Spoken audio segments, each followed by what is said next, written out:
Josh and Tad. All right. Hey, now I'm fucking with it.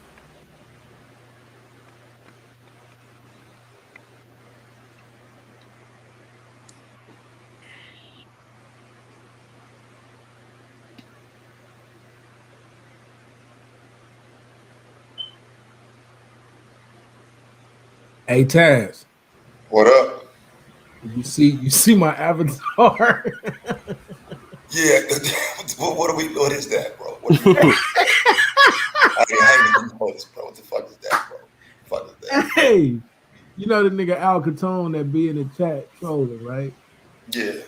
Bro, why he jumped on the panel today? That's really him. Huh.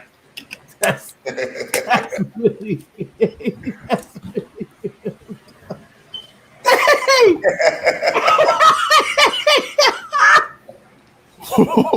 I say we cooked this nigga for about an hour and a half, bro. I'm gonna wait till he fuck up. This nigga look like death, bro. Hey, when we saw that. So, we live? Yeah, I mean, I'm up here. I don't know if you're live or So not. let's get back to it. So, when you look at the etymology of the word indigenous as MJ, well, yeah, to make it plain, Taz was actually right in the sense of the pan actually meaning all before the Greek god panic. I mean, Pan was actually created, so it really means all. I mean, that's the origin of the word. But when you read about the Greek god, it's talking about god of nature, sex, and fertility, and all this other shit. But yeah. So you get the all before you get the Greek god Pan. You get the all first. Okay, I have to look into that. But they both. Yeah, well, I mean, but my thing is, do you operate with because it's everything about Greek gods for you? No. It's just certain things. It's just certain things I don't mess with. I don't mess with nothing Greek. I try not to my knowledge. You mess with the word indigenous, don't you? No, I don't really call myself anything. But if y'all you just did. Right, because y'all asked me a question. I'm not walking around here saying I'm this and I'm that. But you I don't really care what no outsider call me. So what would you call yourself? You identify by it, correct? Josh? No, I don't. Because I don't have to. I really like outside of these conscious conversations. People not walking around the world having to identify themselves. Let's be real. But so I'm not walking around here saying because you asked me. You asked me what would I identify myself as. Do you identify black as white or white? If I'm talking, if I'll be black, I'll be indigenous, I'll be African American. Would you be white? Would you be white? No, I wouldn't be white. But why not? White get the best benefits, right? Ain't that what you saying? Black has no political power. White has great political power. Wouldn't you call yourself white if that's your intention? That's not my intention, but I don't really, you know what I'm saying? I mean, you banging on black because it don't got political power. That's I'm not banging on black. I'm not banging on black. Okay. Well, you're not calling yourself black because it doesn't have political power. Why wouldn't you call yourself white? Isn't that the greatest political power? Because to be honest with you, it's not even about political power to me. It's about shit. So why bring it up? Listen. So what you got against black then? If it's not about political power, what else? The fact that I know my ancestors. I don't care. We go back to Africa. We were way more advanced to be around here calling ourselves a damn color. That's insulting. Shit. That's insulting. It's stupid. We were now it's a color. Do you think we call it ourselves? It is a color. Okay. What is it? Yes, black is a color. But do you think that's why we're calling ourselves black? Because we think we're the color black? No, I really think y'all calling yourself black because the white man introduced it. Okay, the white man introduced it, and then we embraced it. Work tonight, bro. Okay, the white man introduced it. We embraced it. We made black power. We had programs. We had strength. It diminished, but that's us. You can't respect that? Damn right I respect it. And not only do I respect it, I'm with it. I'm with it. When you're around black people. No, like if you was to say right now, hey man, I got this RBG, whatever. Bro, I'm there. I'm there. I'm not one of those. I'm a different type of. I don't even consider myself woke. Because woke people be too extreme with shit. They have no grounding to real reality. See, I still go outside. You know what I'm saying? So I'm used to having conversations with niggas who don't give a damn about none of this stuff. You know, so I know how to separate myself. They call me Farrakhan in my hood. I'm not even NOI. You know what I'm saying? But you know, so why they doing that. Hey, me neither. You know how they call your ass deacon and reverend and shit because you the nigga talking all that positive shit. Yeah, that don't sound good, Sharif. Right. Hey, but they know what it is, though. You know what I'm saying? They know when Josh come around, shit. You know. But now, not to get too far away from the point, I'm not against black. It may sound like that because I know we got the Moors. So what are you standing on, bro? I'm standing on that there's another layer of knowing ourselves, and it's called Indigenous, Aboriginal, whatever you want to call it, our American history. No, it's not whatever I want to call it, nigga. It's what are you gonna call it? It's Indigenous. You can't tell me it's another layer to it and then say whatever I want to call it. You know, because some people call it different stuff. Some people call it Indigenous. What are you calling it? I call it Indigenous American, or just simply American. So you call it the Greek word? I mean, if it's remedial ass nigga. Is it Greek? Yes, Indigenous is a Greek word. Oh, well. But if you want to be closer to who our true selves is, then wouldn't you have to get away from the American word as well? Because I mean, I'm Choctaw by blood. You know what I'm saying? Nigga, so, you still ain't showed that.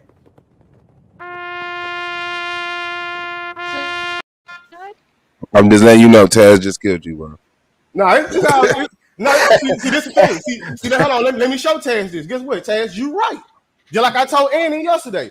Look, I'm up here to learn. And my name is A9. Stop. Hey, bro, I'm Southern. Man. Hey, you know we finna call your ass Anin. What's his name? What's his name, big bro? Hey, I'm Southern, man. That's why I just called you champ from the first. Like I don't even try to get it to the tongue. I know what I can't say. But now, look, I don't say non. A nun, okay, a nun. I'm Indigenous man. Hey, he's right. It's He's like a nun. That nigga sick. A nun. But nah, though, man. I'm not against the black whatever. I just was like, I just wanted to understand. I wasn't even trying to debunk. I just wanted to understand why do because I don't talk to a lot of real deal Pan-African brothers. You know what I'm saying? So I just wanted to know why are people, you know what I'm saying, calling themselves that when it's tied to some Greek stuff. But I got because I didn't know that the word all came before the God. I have to look into that. Because from my understanding, the Greeks got most of their words from the gods. But I don't know. Master teachers. I'm gonna tell you, you're gonna run into that. As long as you got master teachers that you just trust their information. Not saying that you don't check behind the information. But when you have master teachers, you don't check behind 100% of that information. I do. Not 100%. That's why derived from Greek and Latin. And that's you can't ignore that, bro. Away from Greek words. I ain't ignoring nothing. I said he right. You know what I'm saying? He right. I dare you to look up Young. But that's probably some bullshit. Hey, but they still don't take away my point that when you do say certain words that are connected to certain things, you can be saying something and and venerating something at the same time. So like when you call yourself Young Josh, is you calling yourself a young childish ass kid? Nah. Play the music again, Swab. But that's the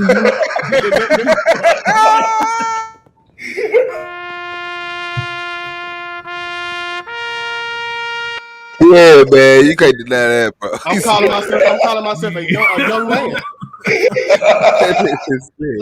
Yeah, you got some work to do, buddy. Yeah, man. Hey, fire your master teacher. No, because we talk about a lot of stuff that I would really like coming up with. Where your master teachers at, bro? Man, shout out to Bobby. Shout out. Oh shit! Echo. Hold on, mic check. Is that me? Mic check. I don't hear no echo. Is it an echo out there, y'all? Mic. Hold on, I'm gonna put my headphones real quick. That nigga said Bobby Hemmett. That motherfucking microphone said, "Wow." Mic check. I'm good. Hey, no, this is the thing. I deal with Bobby Hemmett with metaphysics. All right. See, a lot of people don't really understand metaphysics. So I understand why they feel the way they do about Bobby Hemmett. Now, I don't believe everything. I understand some aspects of it. You know what I'm saying? But I don't believe everything nobody says. Shit in completion, dude. I mean, I'm still working, bro. The thing. Trust me. If you religious, right? You a Hebrew, right? I ain't religious, nigga. But you're a Hebrew, right? Don't bring that shit to me. I'm gonna fuck you up. I'm just saying. So I'm just saying, like, so I used to be a Hebrew. That's why my name Joshua Isaiah Bays, man. I grew up in a certain line of thought. You know what I'm saying? But that's where you will see more so One West type. Hell nah. What you was Messianic or Torah only? Man, I was just me. I don't do all those. I keep telling y'all I don't do all those. Yeah. Once again, I don't do all those divided. No, I don't do all that. I say what I am. Like you watched it on the internet and was like, "This some cool shit." No, I read my Bible. You know what I'm saying? In search of trying to find out what my name meant at an early age. I started like people ask me when you become conscious. Man, I've been conscious my whole life. Man, I don't care. How old was you when you know? I don't even care, bro. About like 12, 13 years old. You was a 12. You made the conscious choice to be an Israelite at 12. Goddamn right. Goddamn right. It's unbelievable. Lying ass nigga, man. But my name was where you from, bro? Where did you get the doctrine from? What you mean the doctrine? Because where I'm from, I had never heard or seen no Israelite. I mean, the doctrine is the same as the Bible. What? You know what I'm saying? What city you from? What city you from is what I'm asking. I'm from Memphis. The doctrine is the same as the Bible. Are you serious? When you they both use get that nigga. First of all, the Bible is embedded with Arabic, Greekology, a whole lot of depending. Hold on. Before we get into that, do not the Israelites use the Bible? Bro, do you not hear that queen, that black queen talking? Shut your mouth. Go ahead, nigga. Go ahead. What I'm trying to say is your argument is pointless because all of the things that you're referencing for your so-called sources goes back to all of the same people that you're trying to say we shouldn't identify with. That's why I'm not an Israelite. Depending on which doctrine you use, regardless of if you're an Israelite or Christian, if you just straight up reading the Bible, all of that doctrine and stuff still descends from either Greekology or Arabic teachings or Jewish teachings or certain things. So from that, I feel that's what I'm trying to ask you. When everything right now that we're surrounded with was created by these people, are you speaking different, tribal languages, or you identifying certain things in context with other people? That's what I'm trying to ask you. Other than that, what you're arguing doesn't make sense. I'll be honest with you. I was asking the question of how I found out about the Israelite. I wasn't really even trying to make the Bible. I'm not, like I said, the Bible, you can't use that as a source. If that's how I found out about the Israelites, I'm not saying it's a valid source, but if somebody asks me how did I found out about the Israelites, and I say the Bible, how is that a debate? It's actually a debate because the Bible was man-made and written. It has. Sister, I agree with you. Well, let me. You ask me how it can be a debate. You asked me how it could be a debate. Israelites and all of this stuff, they use different books. They got blue letter. They got all type of different things that they go so they can read stuff into what they consider to be context. So how can you limitize yourself to one Bible? And you don't know the author of the Bible. You don't know where it came from. You don't know if they're speaking Latin or if they're speaking Greekology. If they got Sister Nanda, I love you. But please stop talking to me like I'm religious. I'm on your side with this. That's what I'm saying. You asked me how could it be an argument or a debate with the Bible. Okay. I'm explaining to you why there's so many different denominations and all of that. It's impossible to use that as a sourceful thing, period. There's contradictions in the Bible, missing books of the Bible. People have actually written things the way that they wanted things to be seen in the Bible. So unless you really scratching beneath the surface and find out where even the Bibles originate from, your argument is pointless. I'm not arguing nothing about the Bible. Shit, this on Annie right there. I'm not here to defend no Bible. I ain't gonna lie to you. I thought you said you'd be reading it. No, I used to. I thought you just said you'd be reading it like now, like looking at your name or some shit. What you just said? No. Okay, thank you for asking it again. My name's Joshua Isaiah, and that's always been my name. And I'm the type. I'm an Aquarius, man. So I always like to deep dive into behind the scenes and shit. So I was trying to figure out what do my name mean. So in the quest of me figuring out what does my name mean, I ran into that type of information, and I got tied to it. I stayed in it because I grew up in the church. You know what I'm saying? Like most of all black people did. So my mama left the church because she became quote unquote woke, but she didn't ever push that on her children. So I started going to church on my own at 13, walking to church, all that shit. You know what I'm saying? So long story short, that was my stint with religion, Christianity. Or where did you pick up this native shit at, though? Oh, my bad, Taz. No, go ahead. I'll wait till y'all done with you do realize that the names we carry today are actually from the slave masters. These are not our real names. What you mean by names? Like you're saying, you researched your name. What would my mama named me Joshua Isaiah. This is what I'm saying. I understand all of that, but your mama was handed down those names generationally by the slaveholders. Because your name, if you was an African or you was in one of these tribes, I don't see no Mandinkas or Shantis or Somalis named no damn Joshua. Hold on. Why you ain't got a Choctaw name? So let's because I don't want a Choctaw name. Right there. Hold on. Let's get that out right there. So the names and researching your name is only going to lead you back to the plantations you came from or the plantations that was created before that. Hey, well, pull up my last name. Pull up my last name and show me what plantation I come from. Let me just finish my point. What was your last name, Isaiah? Let me look it up. No, Bays. B-A-Y-S. B-A-Y-S. I've never met an African or anybody that was indigenous. But it's a bunch of white folks with that name. Austrian. Let me look it up for you. It's a bunch of white folks. Hey, guess what? I'll take them. Look, we came through all that. Name sound Austrian. Man, we came through all that. We came through all that and drop seeds. Okay, actually, your last name is Man, that was quick as hell. Gaelic word, and it means bean. You told me to look it up, so let me get to you. Bean, like he dropped the bean. Hold on, that's right. Hold on, young bean. Somebody earlier told me that it means short and fat. So I guess beans are short and fat. So. Young bean. So how did you find that in the Bible? Find what in the Bible? I'll pause. Find what in the Bible? You asked me to look up your last name. I just gave it to you, and you're Irish. Your last name is an Irish last name. Okay. How were you able to identify that with the Bible? I guarantee you go down a little bit more. You were a Hebrew because you did research on your name. You've been walking with the Bible since you was 13. I have a very great memory, so I hear what you're saying. Then you go off into telling me to look up your last name. And I did that when I tried to tell you that these are all slaveholders' names. And if I'm not mistaken, if you say you're indigenous, then you're not damn Irish. So how is that last name identifying who you are as a person? God, okay. Salute. Dead body. He said salute. Play that music, Swell. That nigga said salute.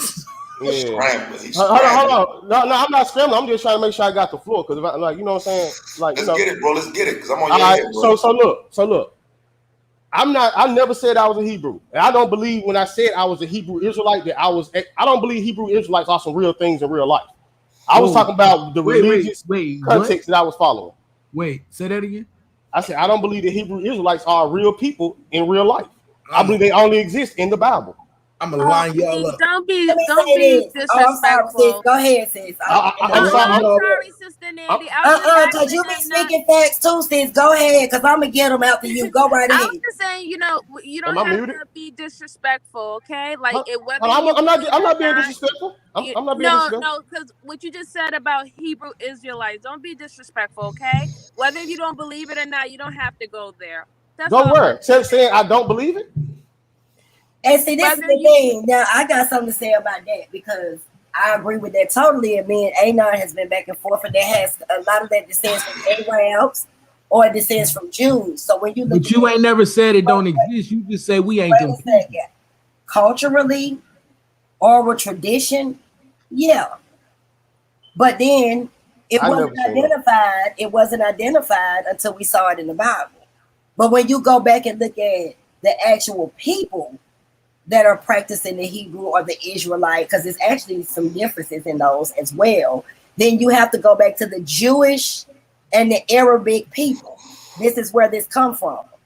And we've already talked about that because you went to the Levant people and we found out that they were Arabic. So with that being said, I just think it's a horrible argument. I'm gonna give you that smoke though. I'm gonna let you get a little bit more comfortable. I just want to know what that I have to agree with that. Like I said, that's why I said the African thing. It's the same thing with the African thing now. Culturally, or certain things are like they saying from where they come from. But then when you dig down into those different people and you go to talking about DNA, like something you said, and you got certain blood types that are in you, especially when we was all mixed up during the slave trade. Even when you say we was all mixed up, yes. So are you saying? Wait, so are you saying then? I'm trying not to get you. I'm trying to let you stay on Josh. So when you say we was all mixed up, you trying to tell us then there's no way for me to trace my patrilineal genetic heritage? Actually, you might get mad about this, but no, when you're looking at the slave trades, the majority of the people that were being stolen were women, and they were castrating the men so that the Arabic men or the Jewish men could. You talking about the Arab? You talking about the Arab slave trade? I'm talking about the transatlantic. Let me finish. See, we can't. That's the problem with our people. You can't just limitize slavery to the transatlantic slave trade. That is the last slave trade to come about. I agree. You don't go back into all of the slave trades to actually see where all of this so-called DNA comes from.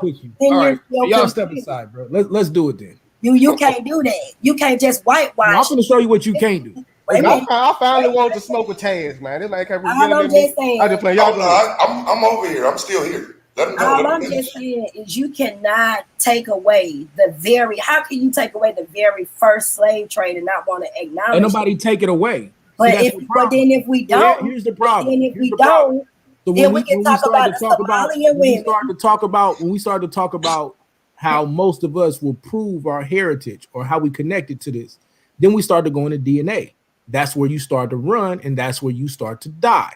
Because if you're going to tell me, fall back. Because if you're going to tell me then there's no way for me to prove that I got a genetic connection to these people, then that's why I asked you directly about patrilineal heritage. And that's why I'm asking, because you say we was all mixed up and was intermingled. So then that means my DNA can't lead me to nobody. Are you saying that my DNA cannot trace back to who I'm most genetically connected to in Africa? Is that what you're trying to tell me?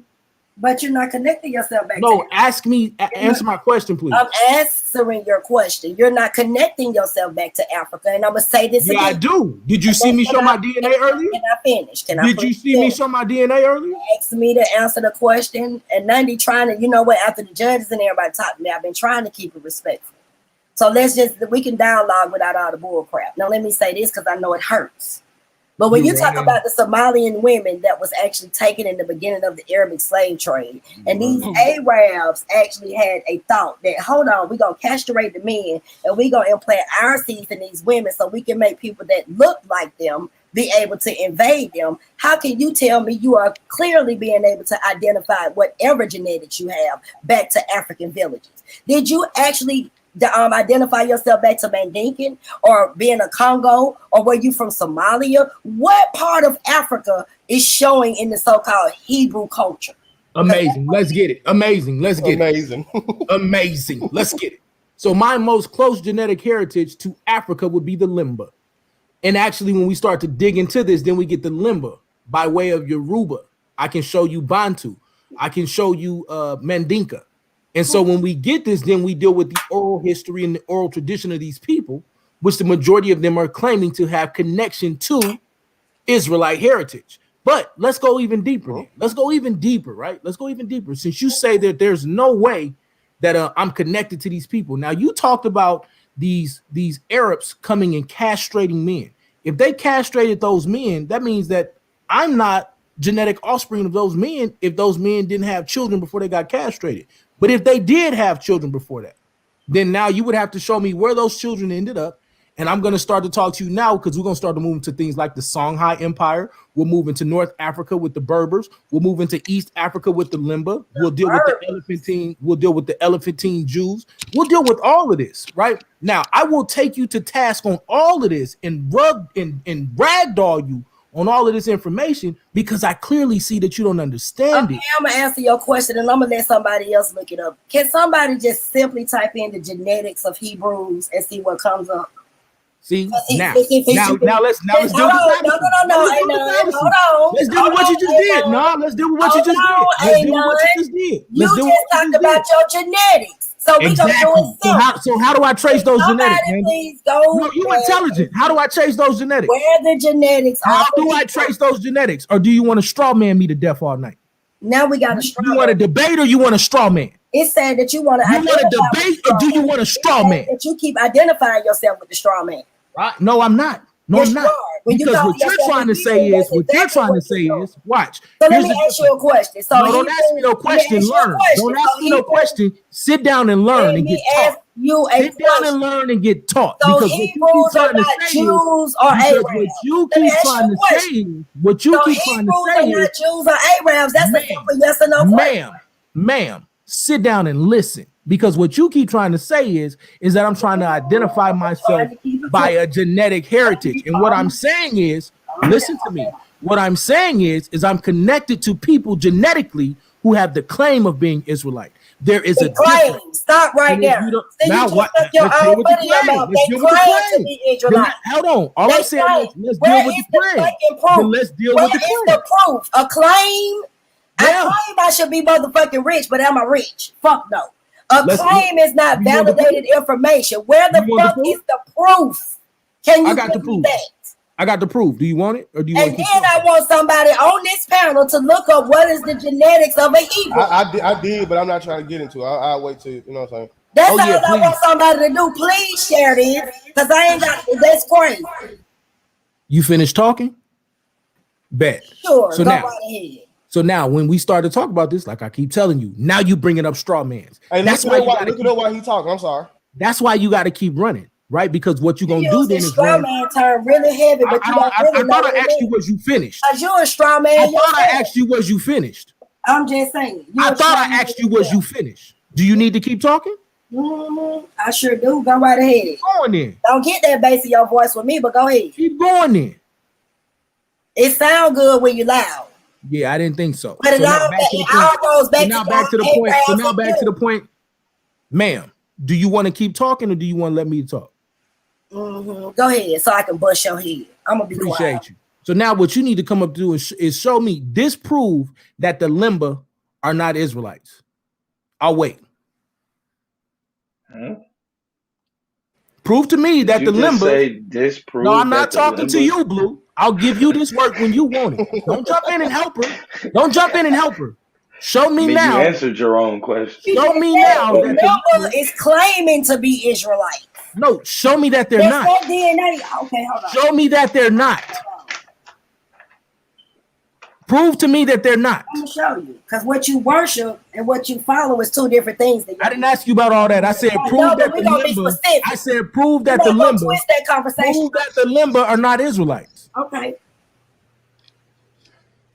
Limba tribe in Southern Africa has Jewish roots. Genetic testings reveal. Are you not a Jew? Let me post it up for everybody so they can see it. Hold on. So you saying Jews are not Israelites? No, say nothing. You just proved my point. You just proved my point. It doesn't say anything about Israelites. It says, let me repeat it. Oh, you're a dummy. Oh, you're a dummy. Okay. The Limba tribe. I just realized that you're not smart. Southern Africa has Jewish roots. DNA. Real quick. I like how Solar just genetics. Hey, real quick. I want to do this. Hold on, we're gonna put it in here. Hold on, Sister Nanny. I want to apologize to Sister Nanny. I did look at the video. It wasn't my intention to go at you that hard. I didn't know that I was doing that. I really wanted to use that as an example to get on the other guys for kind of egging you on. So I'll take the video down and I apologize to you, sister. Now bust that nigga in the head. Okay, thank you, Solar. I'm finna smack him because I don't know what you're talking about. This oral prep.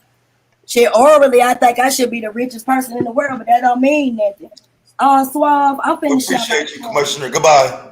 I'm finna shout my screen because I ain't finna go back. Bye-bye. And they look just like you two, A9. They look just like you. How you know what I look like? You an Arab or a Jew. That's called a mixed mud. How you know what I look like? That's what that is. You claim to being a mixed mud. You like a money fish. Everything in you. Yeah, Can you share my screen? Can you share my screen? I take all that.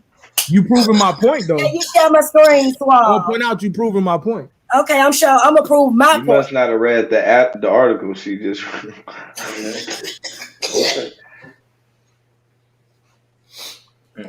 What you see, anonymous, Hebrew, Jew.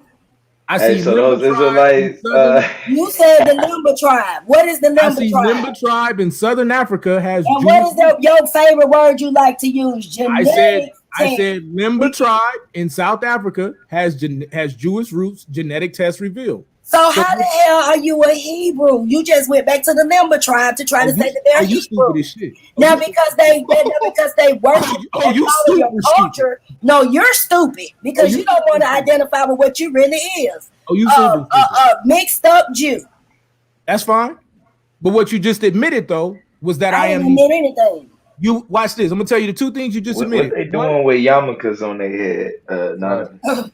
Fall back. I'll answer all of that. That's great. But what I'm gonna tell you the two things you just admitted. One, You admitted that, okay, Anon, you're related to these people. 2, these people have genetic connection to what you would consider to be quote unquote Jewish people. So once we get to that point, you're dead. There's nothing else That's to how talk we know about. that's some Once we bullshit, get to bro. that point, you're dead. See, what you don't want to identify as with is the truth. You following the first slave cultures that was actually put in your brain, which is the Arabs and the Jews. They had a hand in all of this and manipulating tactics. I see what they mean by brainwashing the Negro. You are Jewish.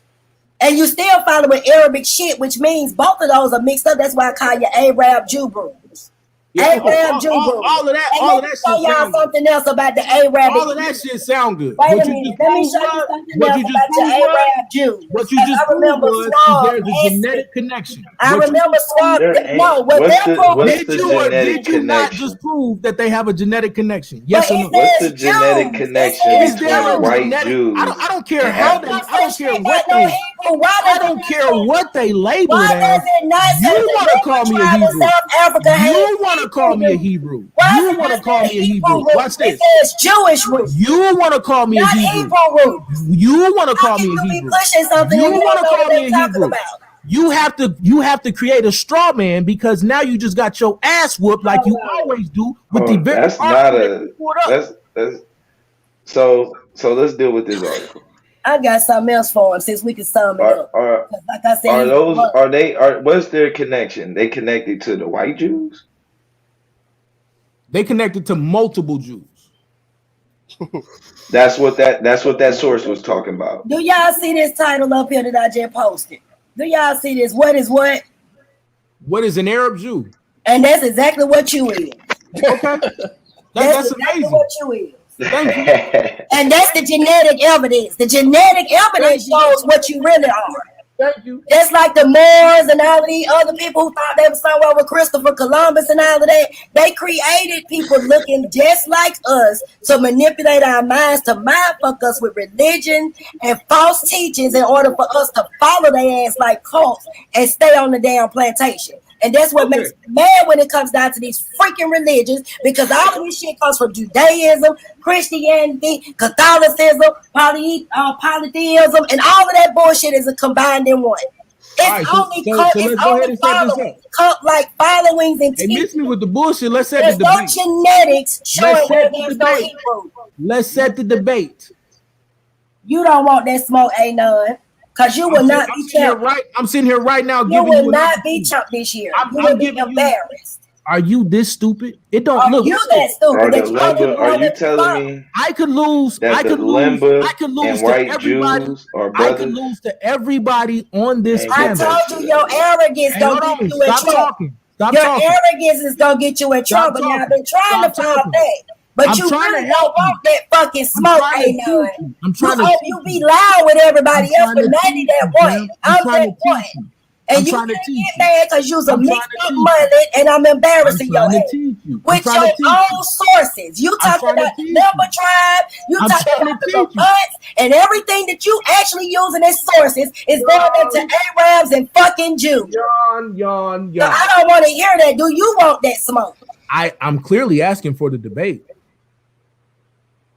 Don't What's mute the out. debate? I got a debate coming up. When you want to What's do it? the After that debate title? What you want to debate? If you a Jew or not? Because I'll smash your head with it. So the debate is this: do any blacks in America are any blacks in America Israelites? Because you're saying we not. You can call yourself what you want to, but where's the bloodline of Israelites? You always throwing around Right, so the word let's take the debate. and shit Let's and take the DNA. debate. But it's showing that your DNA and your genetics Then is you going should back have to an Jews easy and time Arabs. with that debate. And some of y'all mix the fuck up as Then you Arab should have too. an easy time with that debate. Why we still yelling? I gave you the Fine debate. with me, I ain't even got nothing else to say. Bet. We ain't nothing else to talk about. Right. So now we can get back to young Josh and trying to figure out how he came across this Indian doctrine. So what happened? One day you seen a meme and decided you was Native American? No, I always knew that. I always knew how. Wait. Slow down. I thought you knew you was an Israelite. I mean, let me correct myself. I always heard that through my family. You always heard you was an Indian. Yes. Right. So okay. So how did you come to the realization that you were? What brought it home for you? Well, you know, once you get information, you grow with it. So Right. Right. So we saying you got it from your family. Then what was the next level of information? See, I just got to clarify because they just didn't tell me I was Indian. Like I actually went around, met my elders, and they told us about our history. Then later on, I continued my journey. Like I became an Israelite, Islam, comedic science, and I actually studied history and stuff. And when the history started matching up to what, like when I studied the migrations and all that stuff, and it started matching up to what my some of my migrations of who? The early migration before the first dynasty. The people who Elijah Muhammad called. Wait, hey bro, you can't take me. I ain't going back that far with you. That's these niggas.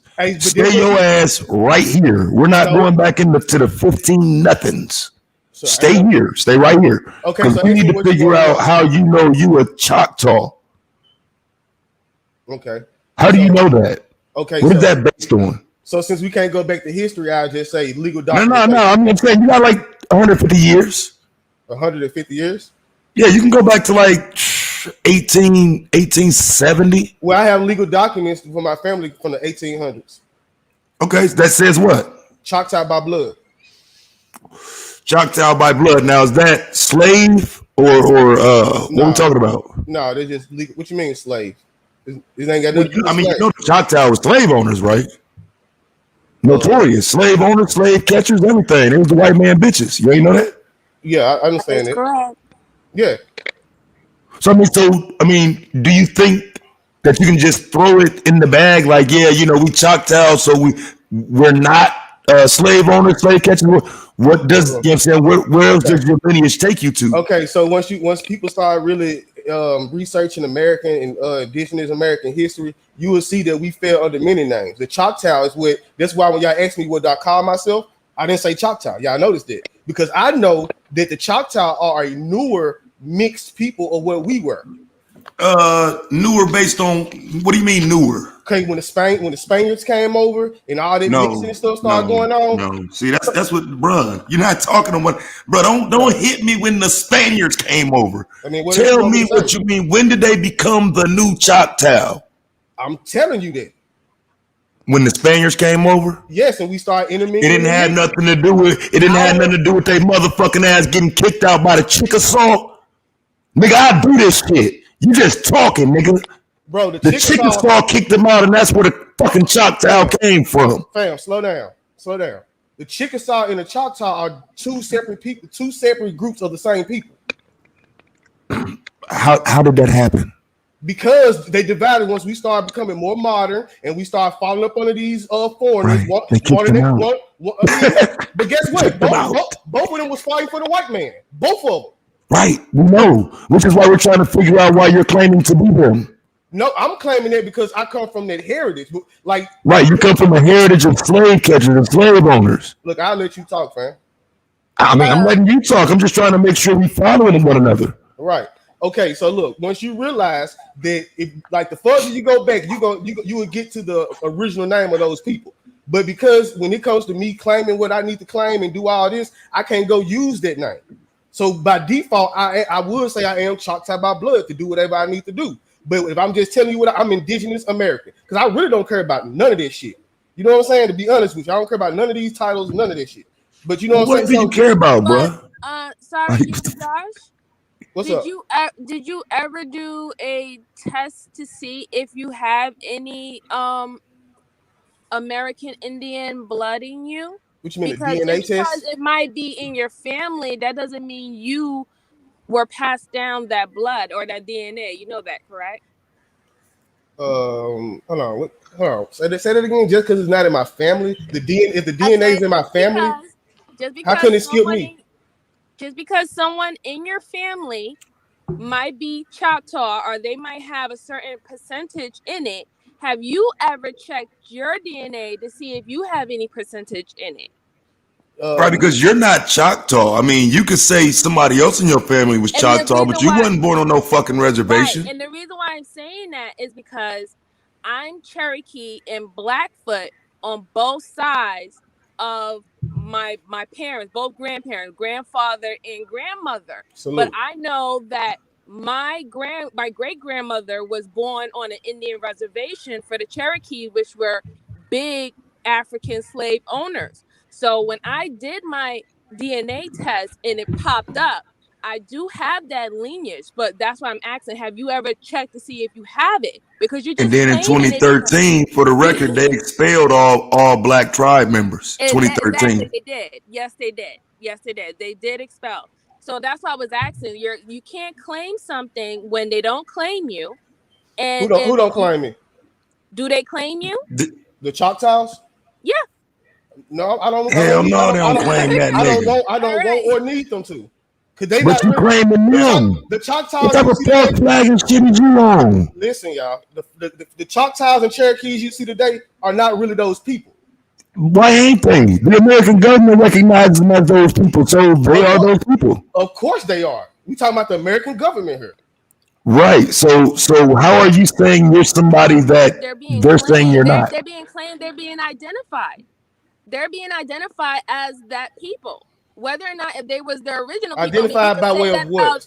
Because about North America, North Africa. Here's my thing, dog. I think all y'all Indian ass niggas need to click up and go fight them white motherfuckers instead of trolling pro-black spaces and where black people be.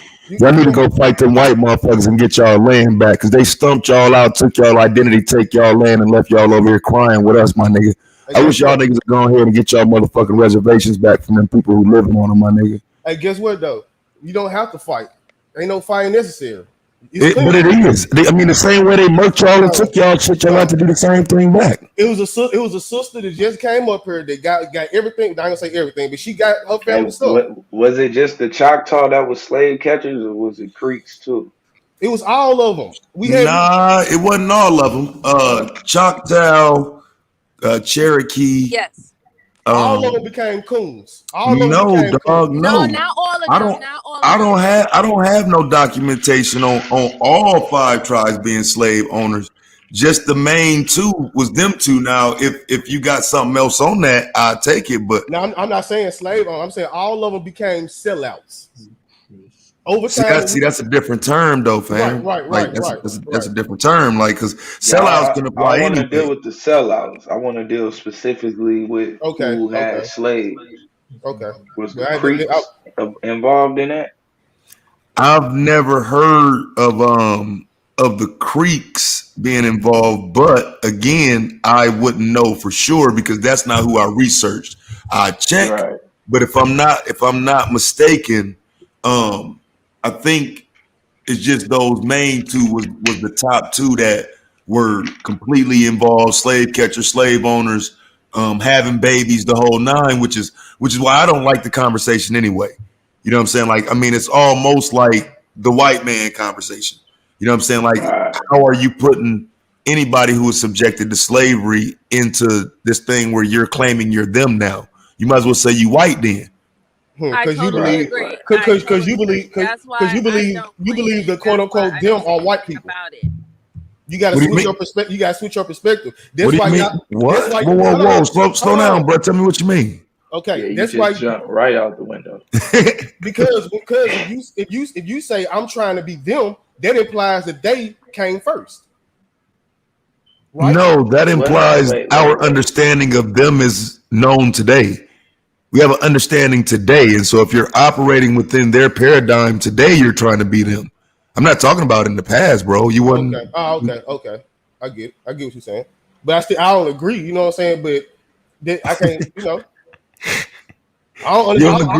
I don't understand how somebody trying to get their American heritage or understand their American heritage, fully understanding that they do have African. Bro, you was born with a social security card and a birth certificate, nigga. That's your heritage, nigga. I was born on the colonization. We all was born on the colonization. If you're saying that when they're wrong, do what the Romans do.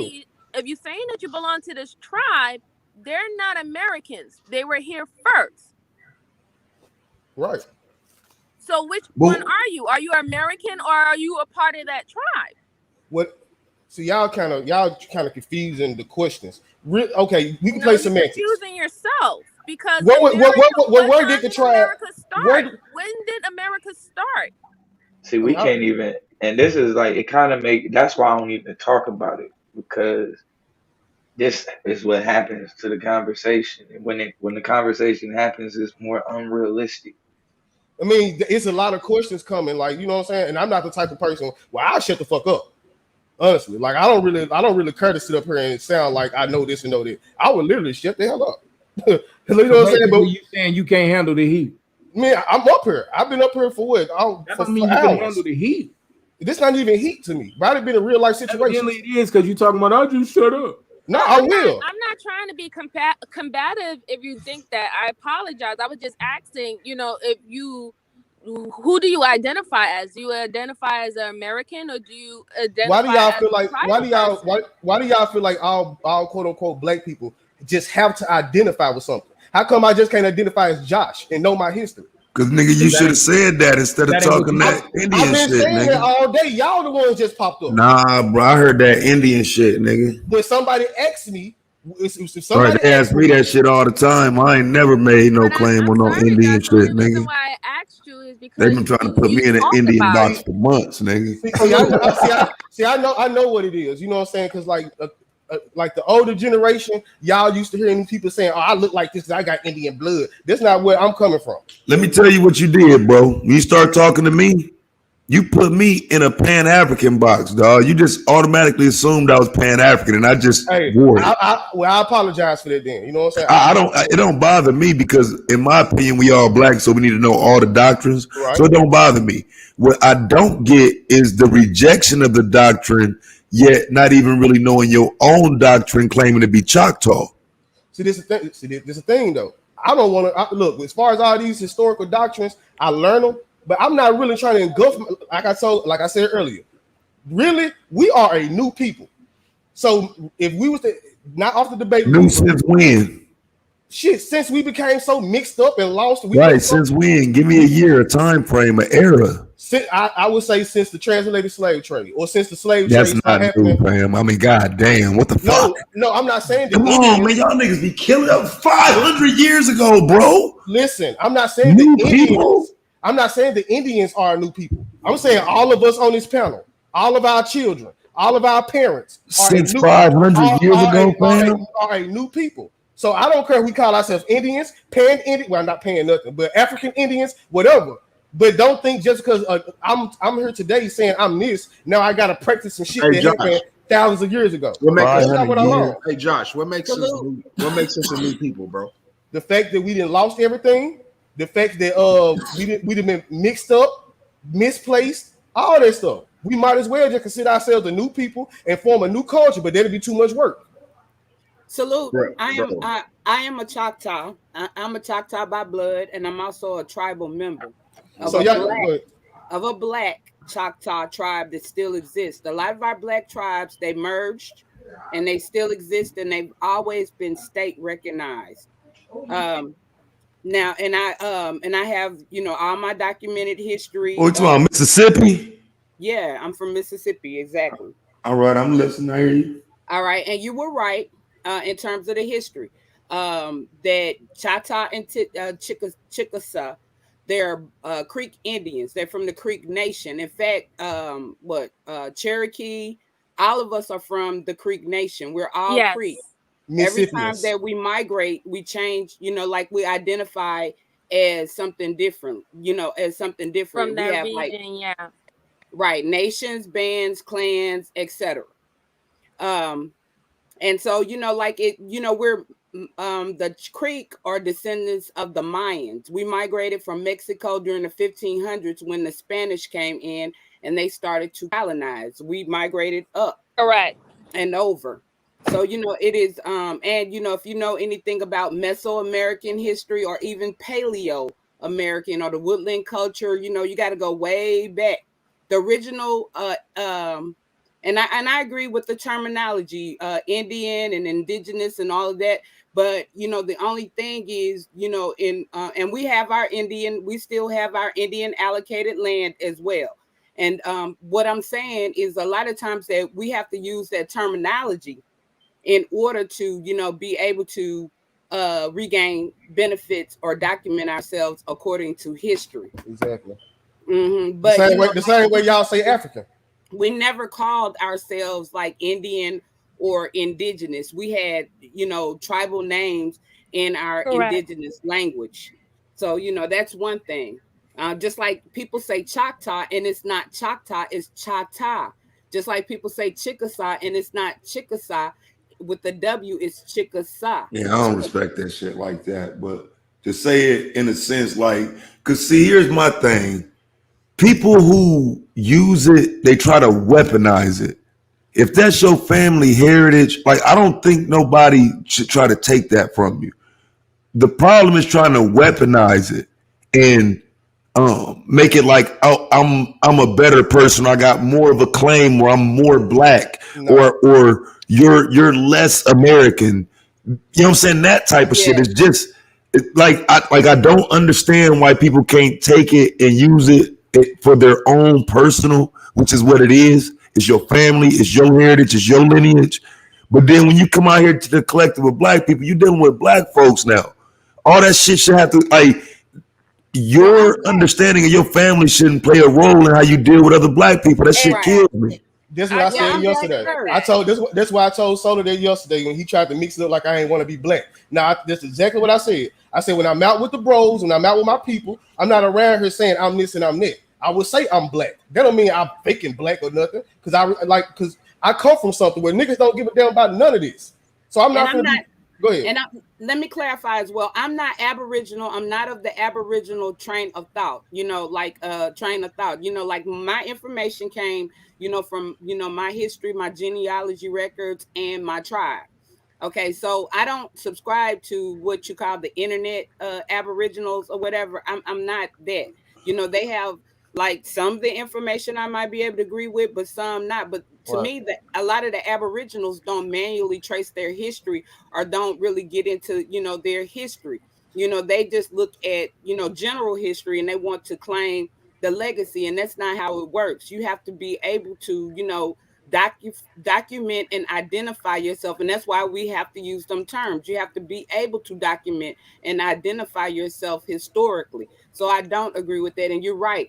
I want all of us black people, it doesn't matter how you identify, to make it. I think we all need to collectively work on doing something as, black Americans, to better our economic stance, to change the conditions in our community and and etc. So I don't, subscribe to that. And all people who, are Indian or whatever, or Indigenous or whatever, don't, subscribe to that same frame of thought. Like I believe the slave trade happens. I know that there are some Africans here, so I don't try to tell anybody else who they are, because, everybody is different and everybody needs to research their family tree. But one thing that we all have in common is that, we're black, we're in America, and, we have EU, melanin, and we're carbon-based people. So just based on that, we can work together. All right. Yep. Well, I appreciate that, sister, because I know you more like where I'm trying to get to. I just found out I just confirmed and got all my documents earlier this year. And I didn't get them just to get on the internet and be like, hey, I know this. Now I got that shit for my personal, like I told them, I wasn't even trying to come up here and be the spokesperson for the Aboriginal or Indigenous community. I was asked about it and y'all start going in, but it's cool. I'm with everything. But and Josh, they're right though. You have to drop those master teachers, because you have something better than a lot of those master teachers, and a lot of times what they're teaching you is steering you wrong. Right. My master teachers don't have nothing to do with my Indigenous, but right. I'm just separated, because like a lot of the Aboriginals are trying to, free York. Okay. So like don't. The thing is, you're mixing information. Yeah, because to be honest with you, I sort of merged together the Aboriginal community, and then when I realized that there, it wasn't about them, tracing their family genealogy or getting down to the real root and the truth. that it was about, you know, you got, you know, you have Nubian Israelites, you have Nubian Moors. I even had one guy that came in there and he was trying to say that we were Ethiopian. You know, it's about, you know, people trying to form a nation or something, and you can't form a nation, and an individual can't be sovereign. You can only a tribe can be sovereign, like, you know, tribes or states. You know, so you can't, you know, you can't be an individual that's sovereign, because sovereignty means it's a government, and everybody has to be governed by something, or, you know, by something.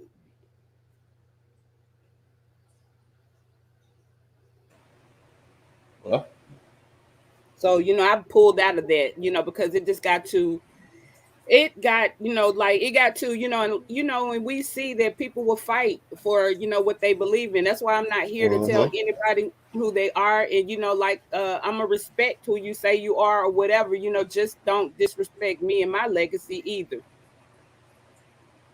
Right. Because like I said, like from time immemorial, we all existed. Even if you think you African or whatever, it was once upon a time where Africans and Indigenous Americans both existed on this landmass at the same time. History only gonna repeat itself.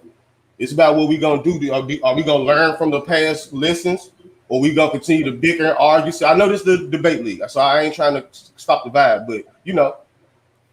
And on the slavery thing too, like what I've found is that it doesn't matter what continent or, you know, what country, you know, there were black slave masters everywhere. You know, like it might not have been the same form of slavery, but, you know, like there were, you know, black people selling black people, or black people enslaving, you know, black people. Even in America, a lot of the slave masters that are listed that you see, they are black slave masters. Facts. She's speaking facts. Yeah, I never knew why that was a point of contention though. And that's simply just because the way I look at it, at the time it was a business. And to use it today, a lot of times is only used to diminish the point. So I get it, but we only hear it today when somebody's trying to benefit white people. You know what I'm saying? I mean, as a point of reference and knowing history, I don't think it's a problem with us knowing it, but we do got to understand the only time that's said is when somebody's trying to defend some white slave owners. Yeah, and I'm not trying to. I know. I'm just saying that ain't something we generally talk about, because. But I think it is. That's what Candace Owens is saying, nigga. I think we should talk about it. I would just say that. You know, I believe we all up here already know the atrocities that the white man did. All right, so when are we gonna talk about what the hell we did to each other? Because the shit we did to each other. But when we do that, that's when we advance to the next part of our evolution and solution finding. I don't think we should ever talk about things we did to each other in a time when we weren't alive. When it's people out here thinking that the white man did everything, I think is important. Well, we have the documented proof of the white man doing a lot more than we have doing to each other, though. It's a difference. But let me say, hold on. Let me say one thing, Josh. I agree with this because that's why I say history is important for us to discuss, because the first people to sell their people into slavery, regardless of if they were captured in wars or whatever, was the black man. Right. And we continuously forget about that. Anthony Johnson, a black man who took his own brother to court and actually made the first life sentence of what they call slavery. So we do have to address those things, and I think that's where we get biased at. All our skin folks is not our kin folks. They might be black, I'm biased, you know, as far as their color, you know. And then we talk about the white man slave trade, but the white man was the last one to trade us in slavery. Why we don't talk about the Arabs and the Jews? Because none of them ain't popping right now. You know what I'm saying? Like none of them ain't popping right now. I can see if they have, like I say, like I think we got to deal with what's necessary at some point, right, as opposed to just sitting around pontificating about what was slavery. It's like, okay, but out of all that history, look who came out on top. Look where we are now. Can we deal with that? But a lot of these people that we see, Taz, that you think is white people, it's not. Arabs and Jews still running everything. They still behind the system. They still behind the plantations. Slavery has just been camouflaged because we don't look beyond what they give us. Everybody wants to be limited to just what they see in front of them. You still have to go back and do research. And I don't diminish the white man like is like a nigga that. to the I think Jews. that's an insult to like Harriet Tubman and many others who were actually slaves. For me to say I'm enslaved today, that's an insult to actual people who were enslaved. And it's weak. Like, no disrespect, but I would never. I like people think I don't believe in white privilege. So because they not whooping our behinds with billy clubs, and we not, there's different levels of slavery. I mean, I've been to the penitentiary before, though, fam. Like, I know it. Like, my freedom is different when you ain't had it before. Like I done not been free. We don't have no freedom, and we don't own shit. We ain't control. And see, and that's what I can't say that though. I know that's been taught to us, but I've not been free before. See what I'm saying? So it's like, nah, I'm free to the motherfucker. Like, wait a minute. Like, if somebody take away your freedom, you'll get more of an understanding of why it's like, well, nah, I can't say I'm not free. I understand where you're coming from, and I don't diminish your argument completely, but I think we got to be careful of stepping on the toes of people who were not free ever. And we got to be careful what we tell these babies. And I know what I'm saying. Don't be around here telling babies that they enslaved and a white man more supreme than them. There's other ways to say that and still be able to have them be confident as they grow up in this world. I think white supremacy still is a good term to use. I just think it's used in a way where it's not well defined. Because if most of the police officers, most of the teachers, most of the mayors, all the governors, most of the presidents, okay, dog, that's white supremacy, nigga. But look, you know what I'm saying? Nobody's meaning as an individual though, and so I just think we got to be defining it more. But I mean, the supremacy is about the system. It's not about individual white people. Right. This is exactly what I'm about to say. Because when you go back in time, like I tell people, go research pre-dynastic Kemet and research. Make sure you look into the early Egyptians and the Greeks. You're gonna see that the quote unquote supremacy has always been multiracial or multi-ethnical. It's never been one white. It's never been one white group. It's never been one black group. Hey, they all working together. The Asians over there, they getting they oppress. The Arabs, whatever. Everybody oppressing their own respective lands. Suave, can you share my screen, please? Suave over there probably eating. Well, look, let me read this, because I just read it on our live panel just earlier tonight. Since we on the topic of white supremacy, right? This is what it says. It says most white supremacists do not belong to organized hate groups, but rather participate in the white supremacist movement as unaffiliated individuals. I'm gonna read that again for you. It says most white. What are you reading? What is it? This is an article with hate in their hearts, the state of white supremacy in the United States for law enforcement. Oh yeah. Yeah. Okay, so let me finish what I was doing real quick. And then I ain't gonna be long. But I think this is very important to what you just said, Taz. Because a lot of we don't read this type of information for real. So it goes past us and beyond us. But let me get back to where I was at real quick. Okay, here we go.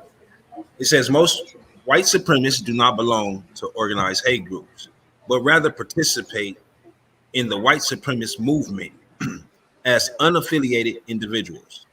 Thus, the size of white supremacist movement is considerably greater than just the members of hate groups. Now, this is what's important right here. This is very key. Among white supremacist groups, gangs are becoming increasingly important.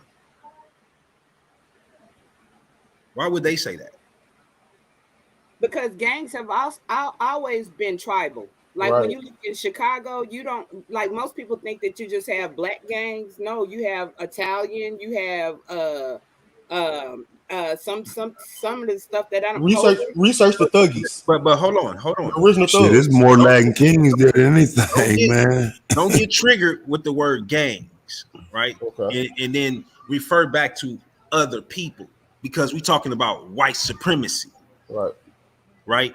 We ain't talking about them having issues with the Italians and the Jews and the Japanese. And no, we know. Come on now. Hey, so what did they call them before they called them gangs? What were they called? My God, what's good with you guys? Gangs, bro. That's not the point. Top Cats. What up, Top Cat?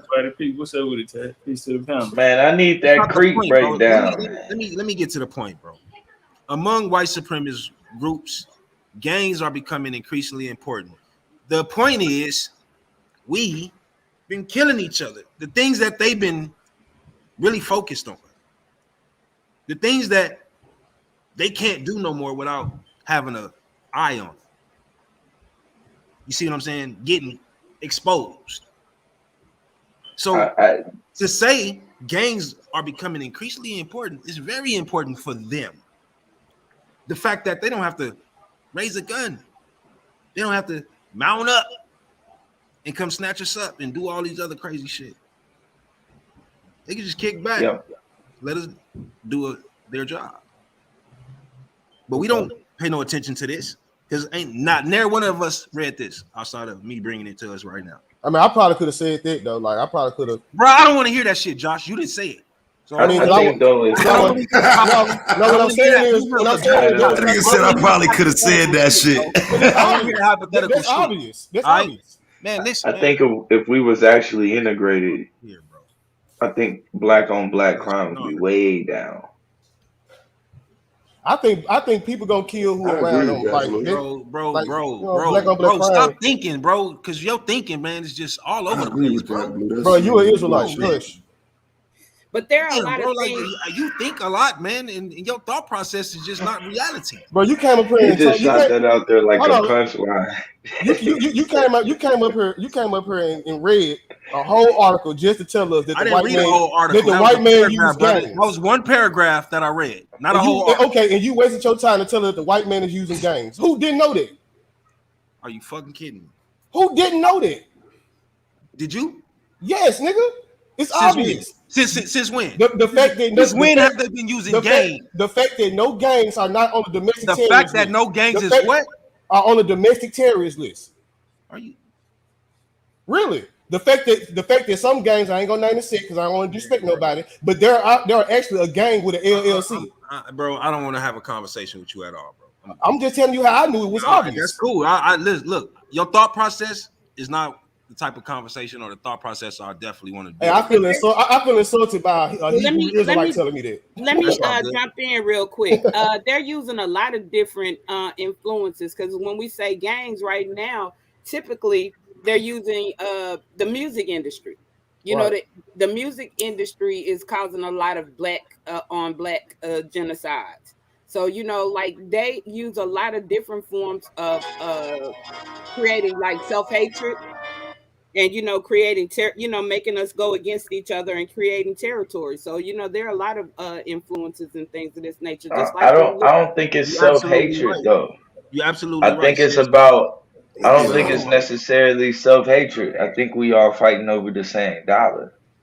But especially in the spaces that we in. You about to switch it up, bro, because it ain't even about the dollar. Because, see, they said that the gangs are most important. They didn't say entertainment.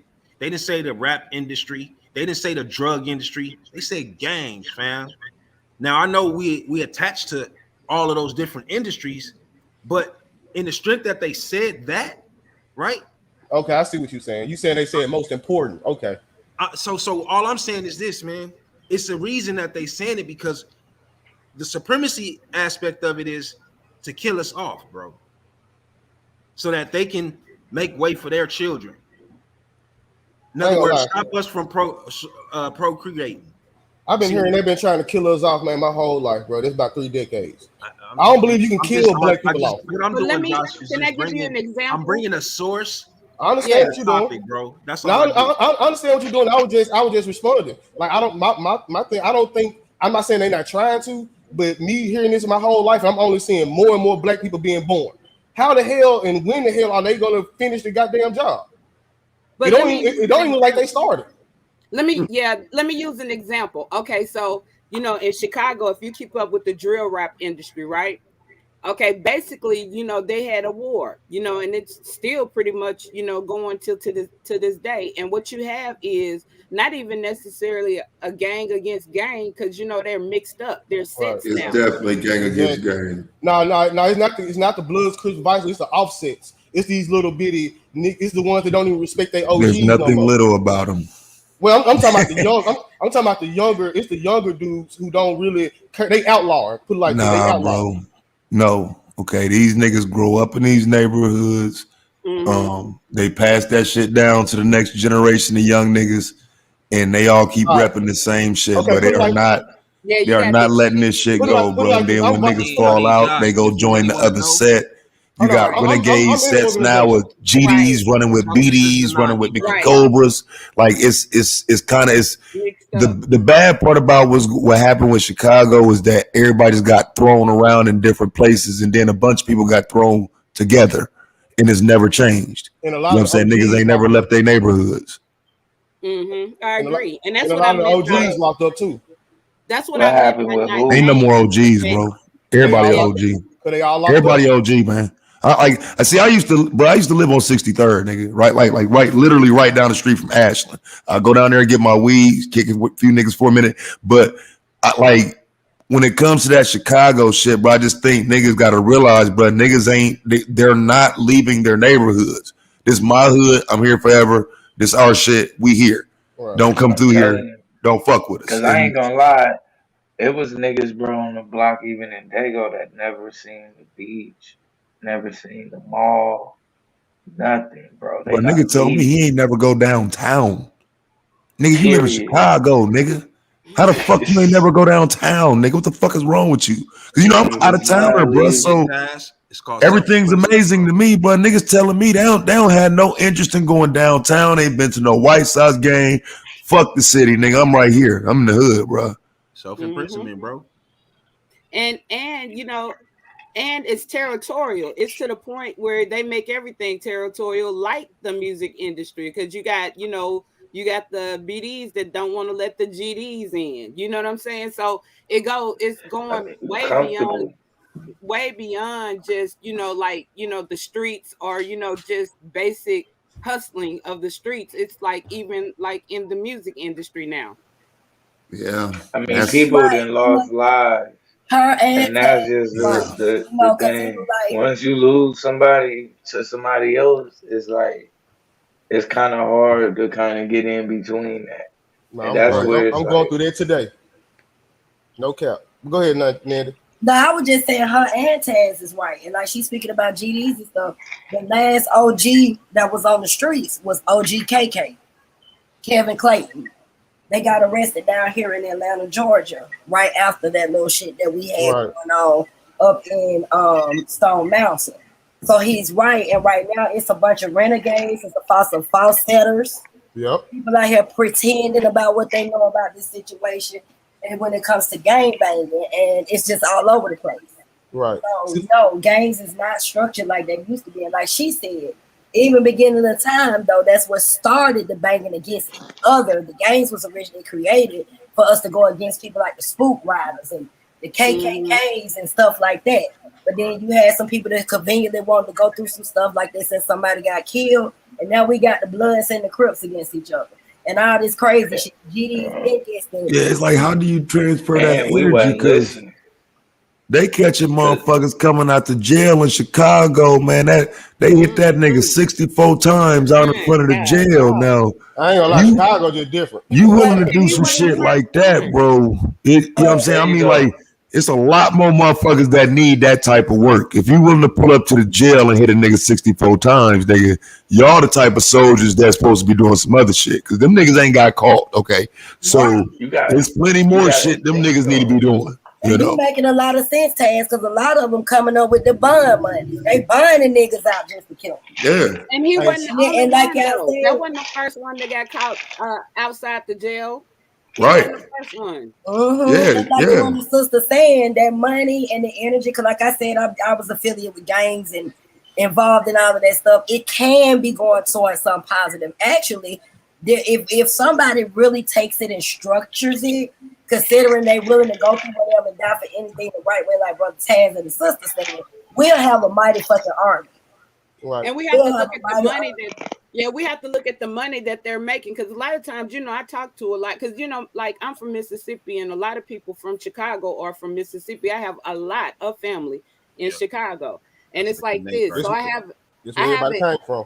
have an interest in, helping, and I try to like talk to a lot of them and tell them that you got to look at how much money the music industry is making, because when they sign an artist, a lot of times they put insurance on that artist, and and they let them sit there and build up their little category and catalog of music, and depending on what their contract states, they may or not, their family may or may not get any money, after something happens to them. But like the music industry is going to get, they're going to get the insurance off of that person's death. They're going to get their catalog so they can continue to make residuals off of that person's music. And I mean, but you know what? Well, I mean, I think though. I'm sorry. Oh, go ahead, sis. No. You go ahead. That sister is making a valid point, because even companies are doing it. I've seen a lot of stuff with Walmart. Employees dying off and stuff. Their families found out Walmart got $2 and $3 million worth of insurance policies on these people. So most companies do that. They big corporation puts out life insurance policies on their employees, and when, let's say, a significant other pass away, and their spouse will find out later on that there was a larger insurance policy that the corporation had on their on their significant other, and they can't even touch it. Right. That's so true. Even when you're looking at the music industry, though, it's a game, because even if you're talking about Sony, Sony can sign you for $5 million, but yet they got the power to make 250 to 500 million off of you. You know what I mean? That and that's something that you can't really compete with. I got it. Because dead or alive. The fact dead or alive. Yeah, dead or alive. And the feds, you know what I mean? And the feds got their hands all in this stuff too. Don't forget the feds. The feds be around. The feds be around here. Like the feds be around here infiltrating gang wars and starting gang wars. Y'all can't sleep on it. And something else that sister saying, a lot of these people, like she said, it's something else underhand in the situation. A lot of these people, I look at people like Whitney Houston and her daughter, Michael Jackson, all these different people, they worth more dead than alive as well, because they done confiscated other stuff from these people in these industries. So y'all making some valid points when it comes to the music industry. People don't own their masters. They, production and distribution, they taking control of that. And then once they get all of this, like she said, out of inside contract, backside contracts that they have on these people, they end up murdering them. And have y'all noticed just in the last couple of years how many rappers, let's forget everything else, rappers that has just been murdered or dying, and I don't really think it's all the gangbang stuff that's trying to part of us. Well, what y'all think about not all of these niggas? Not all of it. They be in some street shit though, man. I'm telling you, man. It's like motherfuckers was saying, like with Duck, for example, because they just grabbed his killers or whatever today. Like, they was kind of saying that about him, and he was just blowing up, and the GDs was finally getting some shine in Chicago and shit. And like, I always thought it was like, the other side, the BDs, the O Block niggas and shit, because they don't want them niggas to come up. They do not want them GDs to come up at all. And I think they was willing to risk anything to do it. I just think a lot of times that's what it is, man. These niggas on street shit. You know what I'm saying? Like, and so like that just means a lot of these rappers are like, I don't think you need a big COINTELPRO conspiracy. These niggas out here.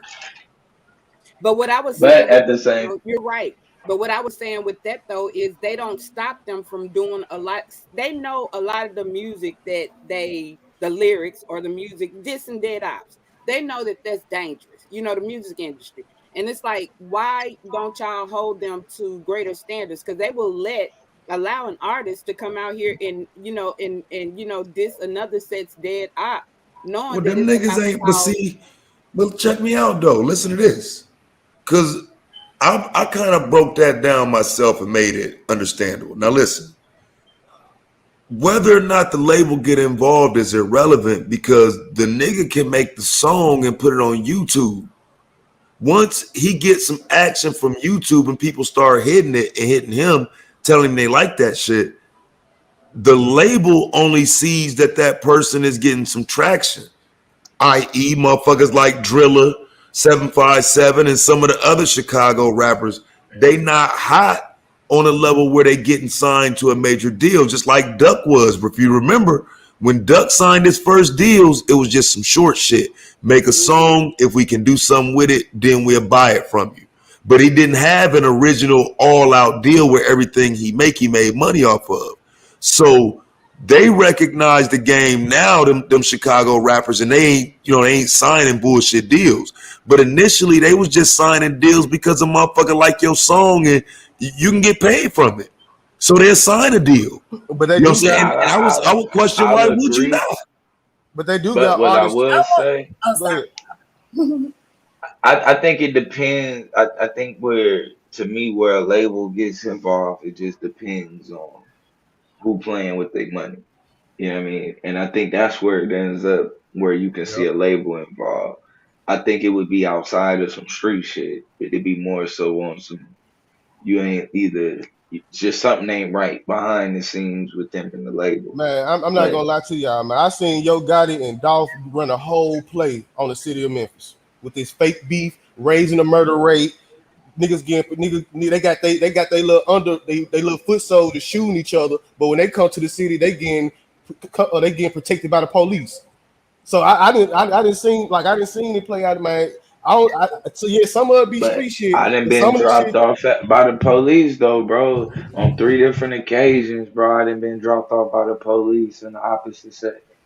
Ooh, In the middle of the night, bro. Like exactly. on everything I love. I'm glad you brought that up because I see people in the chat. They really using their brains when they say blow up police precincts. Let me say this.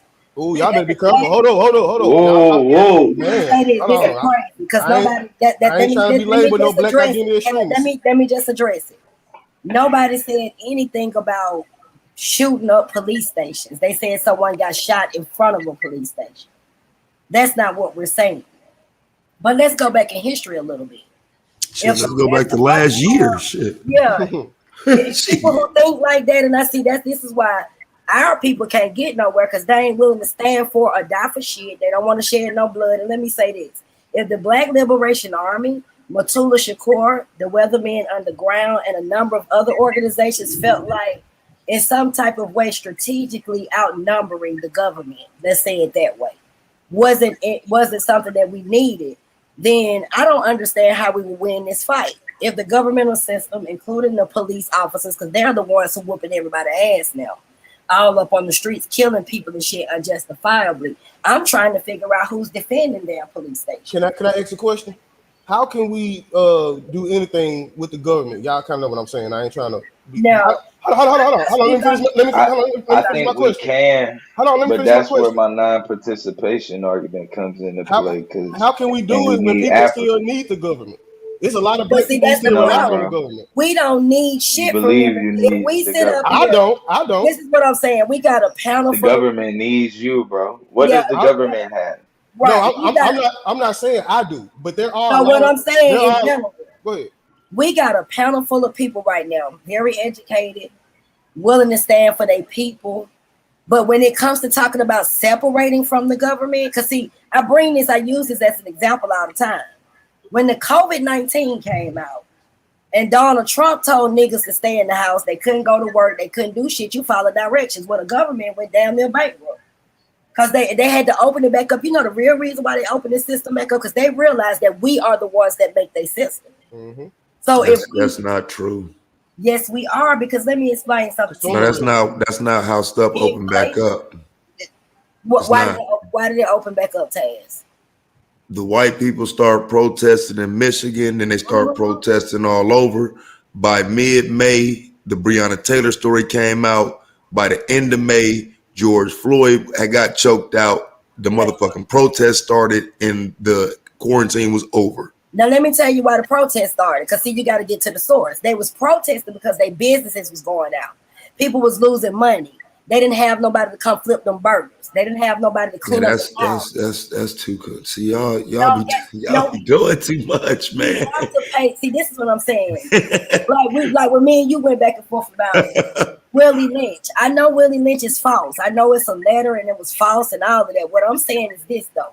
Systematically, this is how these people think. If you ask yourself, how does the white man have so much power? One is because they control everything that we so-called have to go to them for. You got to go to them for a job. You got to go to them for housing. You got to go to them for every single thing. If we take that power out of their hand and reconstruct ourselves according to how we see fit, we even inflate the money. Because they are keeping up with assets and resources. They governing oil, they governing gold and silver. And here we is out here working for fiat currency, buying the gold, buying the silver, buying the vehicles. The power structure is in the resources and the things that they control. But if we just go keep working for them and going in punching their clock, like a lot of these places shut down because they didn't have no employees. A lot of people still didn't go back to work after they opened up. See, when you're looking at politics, the government was losing money. They was giving out trillions of dollars to have to make sure people were eating. They was making sure people was getting food stamps, and wasn't nobody working for that money to circulate. Black people got smart and started sitting on their shit. A lot of black people turned thousands of dollars into tissue. When they start realizing now they got food shortages. Now the grocery stores is running out of tissue and all of this stuff. If we pay attention and strategically use that fiat currency against them and take back all of the resources and sit on our ass for about 3 days, I guarantee you their system would be no more. So you're gonna use the 3 days. You're gonna use the government dollar to take down the government. What I'm saying. This is what I'm saying. Let me break it down to you. That's just like right now, if you got $5 million in your house, the average Negro, they're going to buy them a Bugatti. They're going to buy some junk. When a white person got $5 million, they finna take over this land.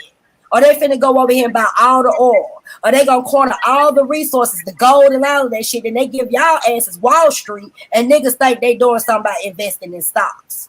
Pay attention to that. But if the resources back in the hands of the people that it belongs to, the gold that's ours, the oil that's ours, if we take some type of initiative, first of all, to secure our shit. And that's the biggest problem that I have with people. You would rather go deal with the white man than to stand on your own damn team. If you ask me, that's being lazy. That's being fucking lazy. I heard somebody say, I don't want to pick tomatoes. I ain't going back to that. Are you fucking serious? White women they got gardens everywhere. They do the shit for a hobby. They care about what their children are eating. They're not spending money. The currency. Yeah, I don't look to white people as my leaders, though. Right. Yeah, I don't either. But right now, you got to understand they got the power. Hell no, they're not our leaders. They can never teach us how to be us. But if they have the power structure and a system behind them that's backing this shit, when it comes to controlling voting, controlling the resources, we still segregate. Can I say something? I'm almost finished. Okay. We still segregated. A lot of niggas think we not. But if you look at the areas of where you live in, you got all the black people living in one place and you got all the white people somewhere else. They even systematically have a way of when they dealing with real estate to still segregate niggas. So if we not thinking outside the box and feel like we can't overcome none of the shit that we dealing with, then you just gonna be somebody who's still stuck in the system and one of they niggas. Right. Hey, this is what I feel. I'm gonna make it quick. I feel like everything you said is true, but I feel like that's kind of unrealistic. I think the most realistic thing is for all black people to move into one region and do what we got to do. Because as long as we scattered out all across the nation, it'll never be possible to do anything. When we don't mean to cut you off, Josh, but that's unrealistic. All black people. Not really. Not if you paying attention to what's going on now. A lot of people from New York trying to move down south. That would be crazy. It's not unrealistic to corner your resources because niggas just need to quit being fucking lazy. And I have to admit to that. Quit being lazy. When you talking about barter and trading, because that's what the fuck they do on Wall Street. They going out here, you know what they doing, telling us to come and recycle our gold. Bring our televisions back to them. And you know what they doing? Breaking that shit down, getting all the resources and reselling it to us at a quadruple price. And it's unrealistic to think that all black people, just because we in one region, we gonna get along. We got black on black crime out here. You got people killing each other. You got black police whooping our ass. I didn't say get along. No, what you trying to say? So what the hell? All black people in one region is gonna prove if you don't have shit to stand on. What? Okay, just say today.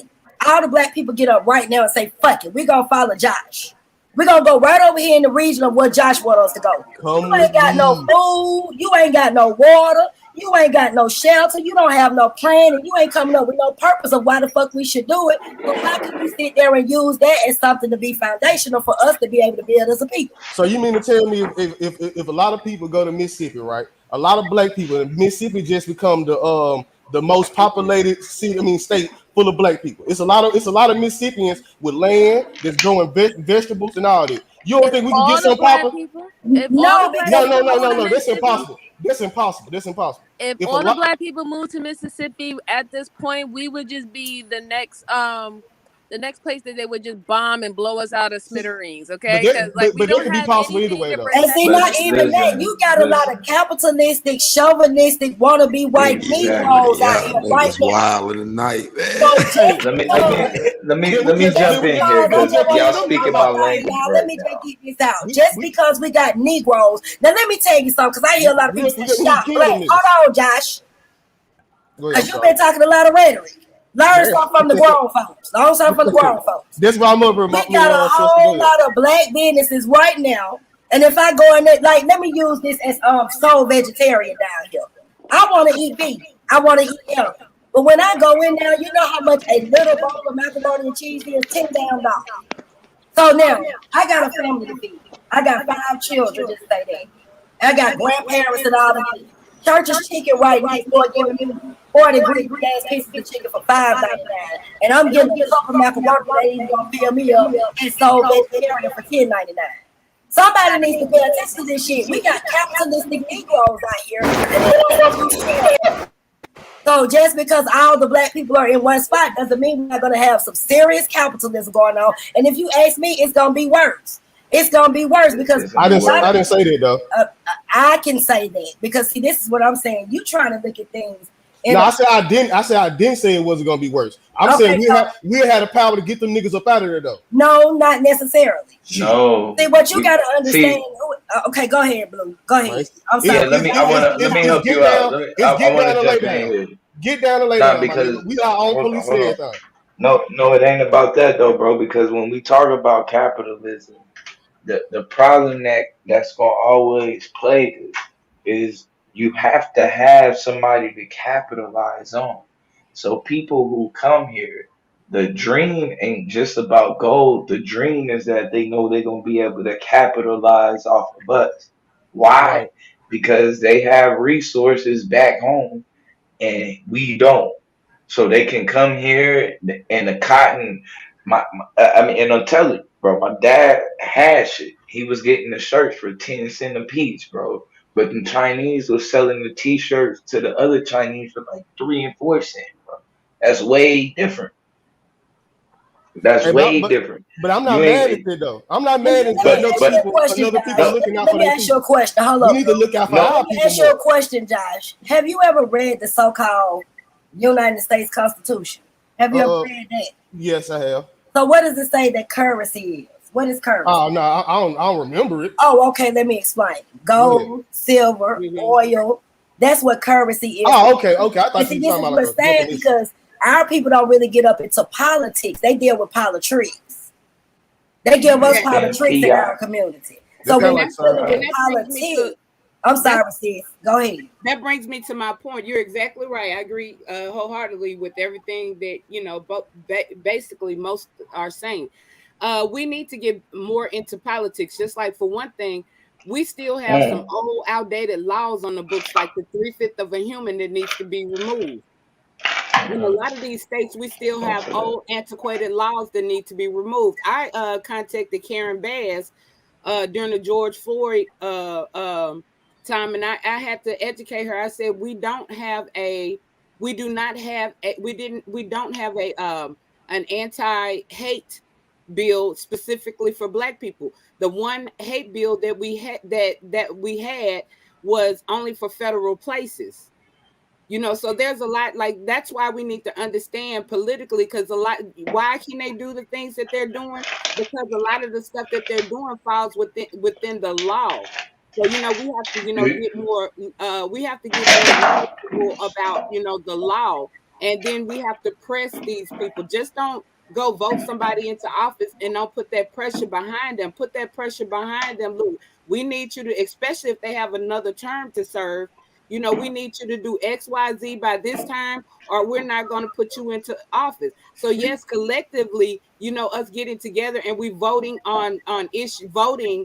Can I ask the adults a question? I just want to say something. I'm sorry, Josh, because so she on the something, but let me say this. Voting is structured.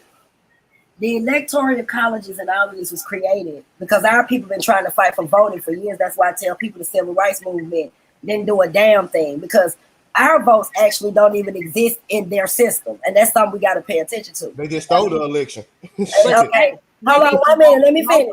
Hold on. Okay, local. Even locally, let me tell you something. These governments are all in the bed together. They are actually, in cahoots with the queen and all of this shit. It gets deeper than what people want to talk about. But this all stuff has been constructed. If the governmental system has been critiqued and designed to destroy my people, nothing we do inside their system is going to make a difference. The laws, I hear what you're saying. The reason why I'm talking about the Constitution is because I want people to understand how they teach themselves. They teaching their other white people what to value, what to hold on to, how to build generational wealth through their wordings and the way that they write certain things. That don't include us, because, when we go to the 13th, 14th, and 15th Amendment, that shit ain't never been acknowledged, and it never will be. We still slaves. I don't care what nobody thinks. But if you look at what they are collecting all of the same things, and a lot of the shit was stolen from our people. They stealing oil. They in the Congo stealing the resources in order to build their cell phones. We got to get some fucking security, and we got to get the heart to start taking back what's rightfully ours. That's just like if I'm playing chess. Man, I'm playing chess with a brother, and I take his queen. Just because he crying about the shit, because he voting and writing some type of document saying that I should give it back, fuck him. This is the game we playing. Life is like a game of chess. So you can't look at it as thinking that their system is going to do anything for us. And even though we got blacks that's in these systems, whether it's locally or it's globally, these are their token niggers. A lot of these I'm already picked. I'm finna be quick, Blue. A lot of these good. Already handpicked. Like Mel Kasim Reed, I could use some for this out. I can't agree with that. This person in Atlanta, Georgia, was one of the people that was out there with us, because I was around the same age as him, looking for the missing and murdered children. He was 11, 12 years old, leading a search team. Then this motherfucker becomes the mayor. All of these people are in bed with each other, including the black people that are in their system. Those are sound bowls. Not all of them. Not all of them. This is what I'm telling you. Let me break it down. Yes, all of them. Anytime that you would sign a contract with a governmental system and you sign an oath to follow certain shit, and you already know that these things are leading back to enslave or oppress my people, you are a sellout, cooning ass Uncle Tom Sambo. Let me say one thing real quick. I'm from Memphis. It's predominantly so-called black people here, and we had this mayor named Mayor Harrington. Y'all can look this man up. I'm telling you, this was the realest nigga. And you can ask anybody. Y'all might say, man, you young, you know what you're talking about. Find another elder person that's from Memphis. They would tell you. And if you have the numbers, it's hard for them to rig shit when you like in a predominantly black area. Ain't no way they can say your vote don't matter when y'all the only people voting. Wait a minute. Let me ask you a question. What do you know about the electoral colleges, and what do you know about the actual board members? I ain't talking about president's election. Let me ask you a question. Okay. Then first of all, the Federal Reserve Chairman is who decides who the president is, not our votes. No, I don't agree with the president. I'm talking about locally. Let me finish. We talking from the top to the bottom, because I hear a lot of people pushing this locally shit. I'm only speaking for Memphis because we're predominantly black. At your state laws, if you look at your state laws, because you got state constitutions, the state constitutions actually are identical to the United States Constitution. Not necessarily. Every state constitution is the Not same. no, it's not. Really? Every state Show me doesn't one. operate No, the it's same. not. Mississippi is a sovereign state, so we follow to the beat of our own. See, I'm not talking about unincorporated states. We're talking about incorporated states, and we're talking about voting as a whole. And when you got incorporated states, which majority of them are incorporated, whether you can see it visibly or not, because they're still getting federal funding, they're still getting all type of grants and all this stuff from the government. So some type of way, somewhere, there's an underlying contract between the government and these people. And you talk about black people in office. Well, let me ask you a question. Let me ask you something, sister. Let me just give a question out, and then I'm gonna mute my mic because I have been talking. Who's the question directed to? Whoever wants to answer it, right? Okay. We got a lot of black people that's been in offices, what we call so-called John Hanson, our first black president. What the fuck have black people gained from that? I'll mute my mic. Well, wait a minute. I'm gonna ask the sister something. Have you ever wrote any legislation? You done any lobbying work? Who, me? I have.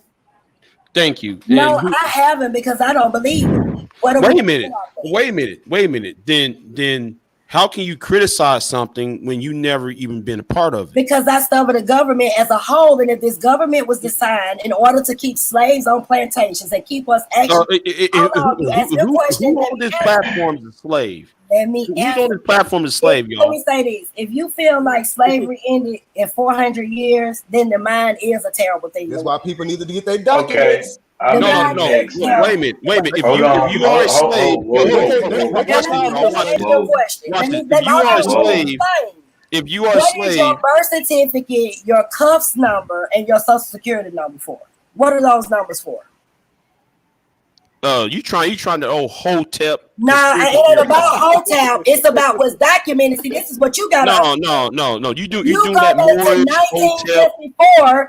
Take yourself back to 1954 and figure out why they started using birth certificates if it wasn't important. Why did they start utilizing? Because it's for health. No, it's for health reasons. Health reasons? Oh, let me mute. Yeah. If you actually read the law on why their birth certificates is to track down who is married to who, what the union between what this man and woman have done in order to so that Billy Bob won't fuck Marianne and having a child that is that is the form. That's part of the reason why there is a birth certificate. Birth certificates are not for them to keep up. Oh yeah, birth certificate and marriage certificate. With your number, how are they able to see how much you make every year? How are they able to see what you own by your social security number? It is a way to. It's a social security. When you go to work and your birth certificate. When you go to work, what you make? Why do they need to keep when you go to work? Hold on, because the conversation is becoming minute. Right. Yeah. It's one of these conspiracy theories talking. Hold on, because you came in here for a reason, so I want to deal with. So let me ask you a question: you don't feel that black people are being still sold on the stock market today? Yes or no? All humans are. Everybody with a social security card. No, I'm talking to the brother who jumped up here trying to check me about the birth certificate. Well, let me mute. I'm muting. Everybody is. What you talking about? Okay, well then we still being sold. How the fuck we ain't still slaves? Let me mute. What the fuck type shit is that? No, but you the one talking about though you don't believe in this. You calling everybody. Hell no, because all of that shit. No. First of all, all of that shit. No, ma'am.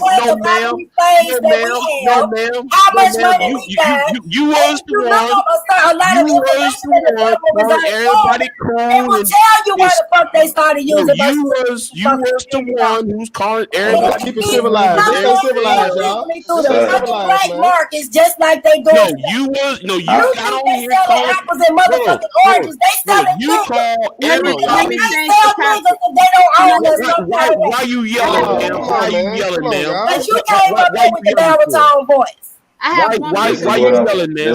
Why you yelling? There real quick. Can I throw this out there? You see, no, ma'am. Hold on. Why you calling everybody a call if they're trying to do something, bro? I want to ask you something. Please. Let's keep the conversation flowing, y'all. You know what I'm saying? We having a good conversation. Are you saying that we should be controlling our local politics? Who you asking? You. We should be in local politics. But do you realize? Okay, cool. Hold on. Do you realize? Okay, cool. Hold on. Do you realize? No. That's great. That's great. You realize? Hold on. Okay, that's cool. Finish. Can I finish my point? Okay. Do you realize though, in some locations, you don't have to have a law degree to be a judge in certain local judges. Judges biased as hell. I know you didn't come up here with that. Okay. No, it's true. Yeah. Let me just ask you a question. Hold on, Blue. Let me just read them. Let me just ask them a question. I don't give a fuck if they have degrees or not, because technically lawyers, judges, and all that shit are foreign fucking agents. They're only able to give advice. So let me stop. Let me stop you right there. They belong to the Roman Empire. Let me finish. They do. I don't give a damn about them going to college. I see you really are not politically educated about what really goes on behind the scenes. And every last one of those people, whether they're local or globally, in the fucking offices, excuse me, let me finish my point. Let me finish my point. They all have to sign a fucking oath. When they take them offices, they have to sign an oath of office in order to follow what the fuck the white man telling them. So how are we controlling anything? Do you have the loyalty is to the system? The loyalty is not to the people. It's to the fucking system. If you want to understand do you have the copies of these so-called oaths that these? Let me pull it up for you. That's why you need to learn how to read. Let me pull it up. No, because please tell me where you got this from. That's common sense. First of all, let me tell you something. I have sued a lot of fucking police officers and shit down here in Atlanta. Wait a minute. Hold on, stop. Hold on a second. You asked me why Let me answer the question. And when you go to court systems, the first thing that they have to do is produce their oath of office, what part of office that they're working in. Those documents have to be produced federally in order to get something done. So I'm trying to figure out, how can you sit here and say that an oath of office of an officer, or which is an officer of any government office, is not to be signed when you're a judge, a DA, a public pretender, all of that shit. And the Bar Association ain't nothing but a coffee drinking club. Them motherfuckers ain't got no damn licenses. There's no license in order for you to be an attorney. There's a license for you to capitalize off of giving advice, but it definitely is not one for being an attorney. Can't tell me that. Ma'am, watch this, y'all. But how can you sue? Wait, hold on. How can you sue anybody? Because if they're breaking certain oaths, you can.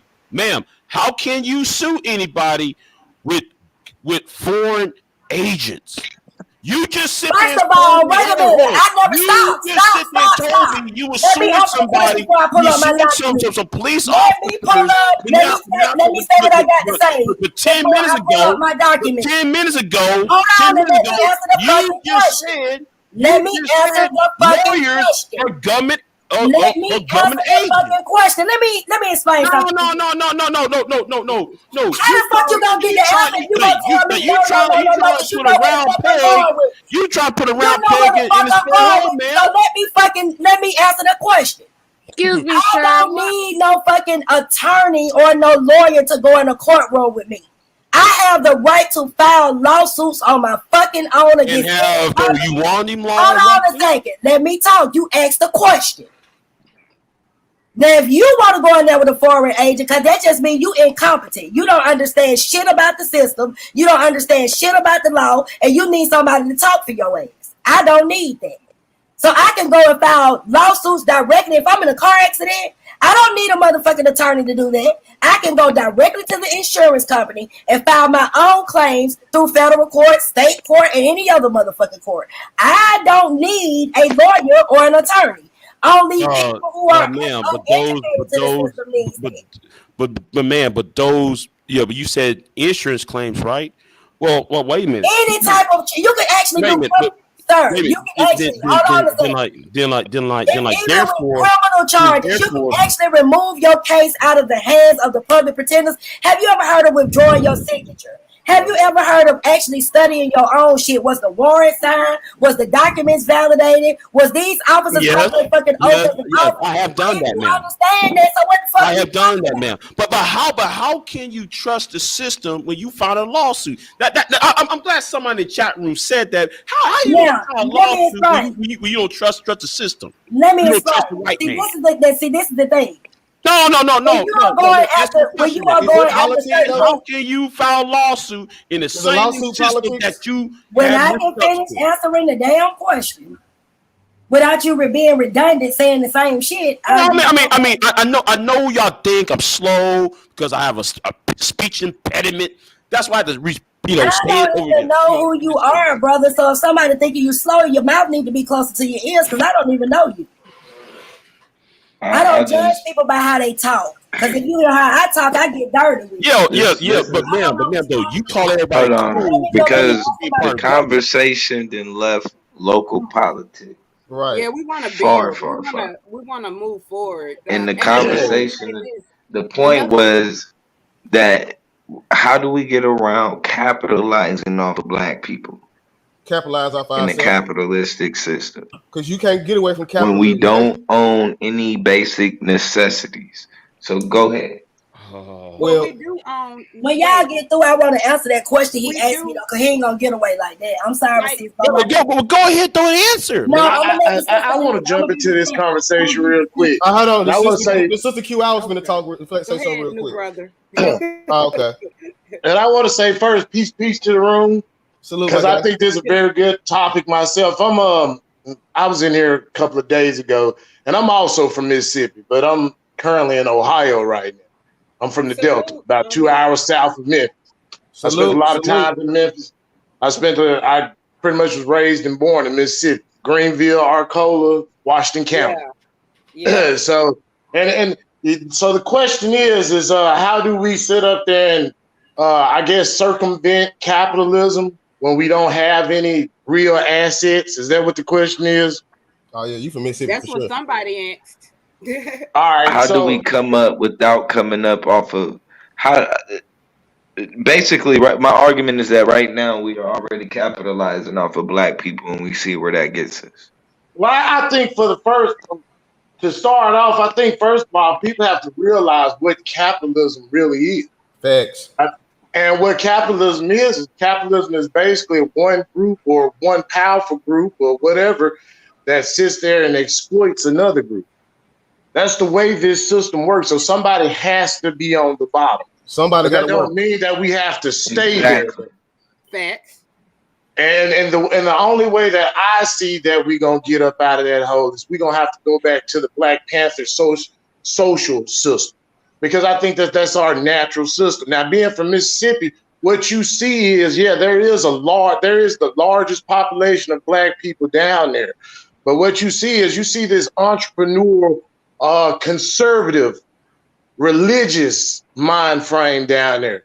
So what you get is I always made this example with the North and the South of the United States. I always said that the North is like Athens and down South is like Sparta, because everything down there is about violence and physicalness.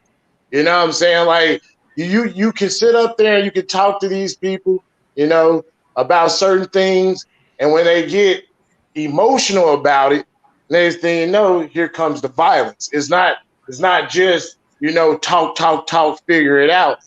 Eventually somebody will get their ass whooped over the most, pettiest thing. And that's what I keep trying to explain to people is that you basically got two mind frames in the world. You have these people who sit up there and they have this mind frame of being business owner, landlords, or whatever you want to call them. And then you have these people who, they're content with life. They don't want to sit up there and be in the rat race. They don't want to be in the meritocracy. Right. So they just want to live. They want to be content. They want to enjoy their family. They want to be able to go and see the things that they want to see. So when I sit up here and I hear a lot of, because lately in the conscious community, I guess we can still say that nowadays. I'm not even for sure. No, they did. But what you still see is you see a lot of black people that come out and they're very conservative. And I think you don't have to be an entrepreneur and be a conservative. You don't have to be religious, and you don't have to sit up there and be a grimy business owner. But for some reason, especially up north, that scam is like non-stop. Hey, so brother, are you saying that black people should just capitalize off other black people? No, Okay. I'm not saying that because you see it. Because you see in a lot of cases where a black business will not make it or become that prominent if he only stayed within his one group. Facts. That's you true. you can even see that in rap music. Like there's a lot of black underground rap artists that are, very rich, but they not bumped on a regular by everyday black people. They bumped mostly by Canadians and whites. Look at Tech Nine. Tech Nine is one of the most richest underground rappers out there, but how many black people actually say that they bumped Tech Nine all like that? I don't. Right. Exactly. No matter what part of the country I go to, white folks bumping. But I wanted to say this real quick. And we're not totally resource free. Like, I mean, we're not resourceless. We have resources. A lot of times we don't use them. And the first thing we have to start, like earlier, y'all were saying, somebody was saying that we all get in the same place. No, when we're looking at unifying, we're looking at that way too big. How about starting with your family first? Because we are trying to create generational wealth, right? And you are true about that. So but the thing that I don't understand is that when it comes to black people trying to be entrepreneurs, they try to sit up there and just like always listen to Damian Dash talk about the culture vulture thing.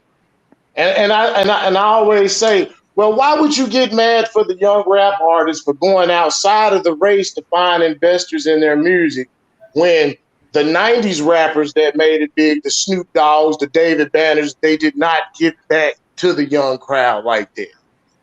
David Banner had an artist named David Banner had an artist named Mr. Marcus. Mr. Marcus never made a CD.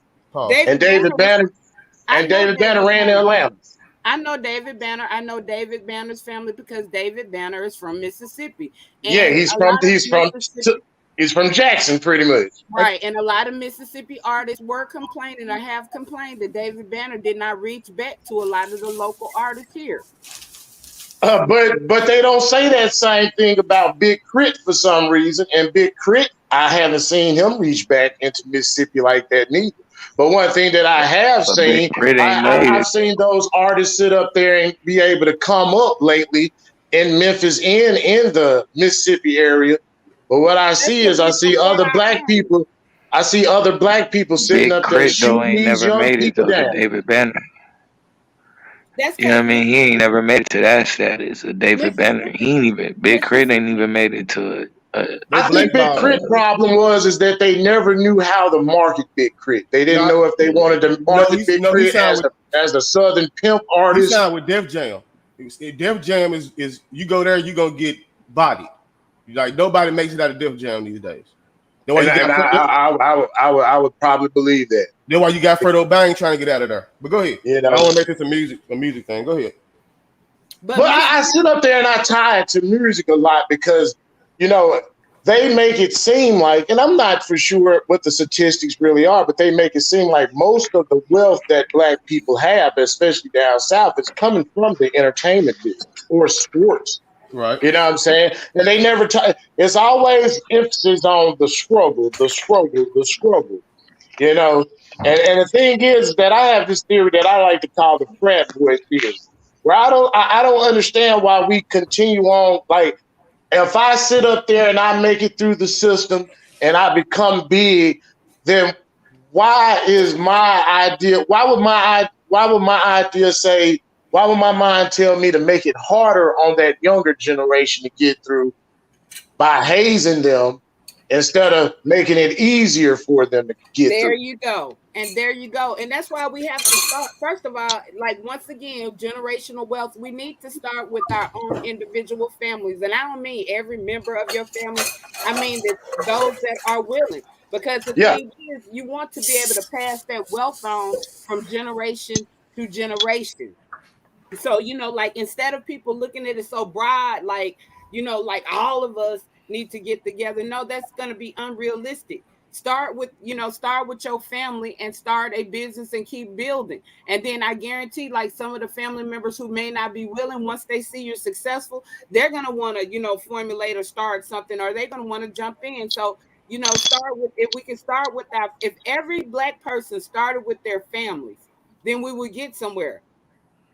But one of the things that I have to sit up there and really put out there too is that one of the things that I don't understand is if we call ourselves as trying to sit up there and build a society or a group or a race or whatever the word would be, what other standards that we are going to sit up there and put out there?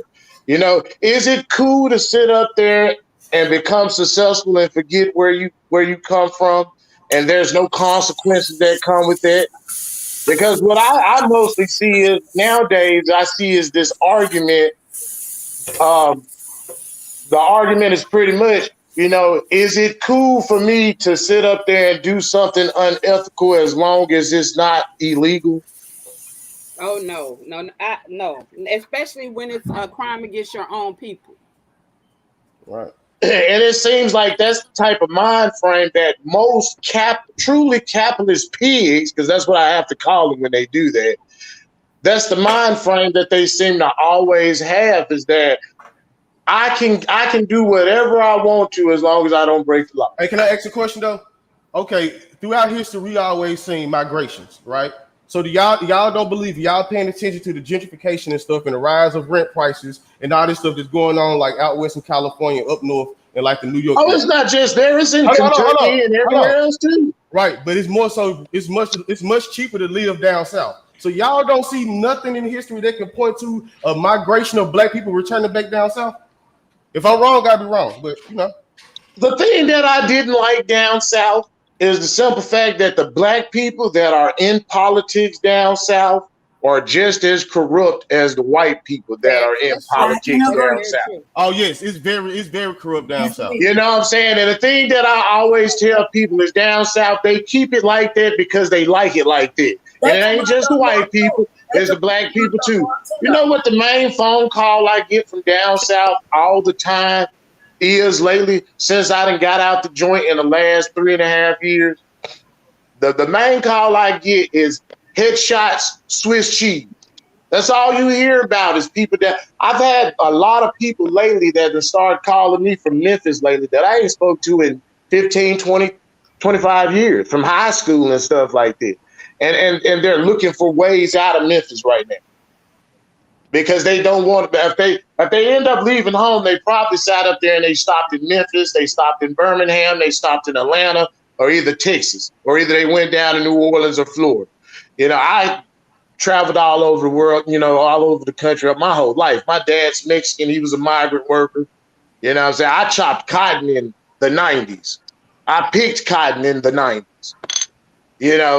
And I see older Black people from Detroit and from Chicago and Cleveland and Toledo and Dayton, and these people know nothing about that farm life. But it's still an area where that comes from. Because see, up here, like especially in Detroit, that's where the conservative, the Black nationalist train of thought comes from Marcus Garvey. Down south is left over from slavery. It's basically people being so prideful that they don't want to sit up there and call you boss. That's where that's where I think that entrepreneur thing from down south really comes from. I'm not mad at that. I wouldn't know what I'm saying. If you can be your own boss, by all means, try that. And I'm not gonna. You're right about certain types of mentalities. Just like you're right about, just like in Jackson, we have they go with family names. So one of the popular names is Lumumba. And they put his son in office, and he's nothing like his dad. And they put his son in office for 2 years, and his son hadn't done anything.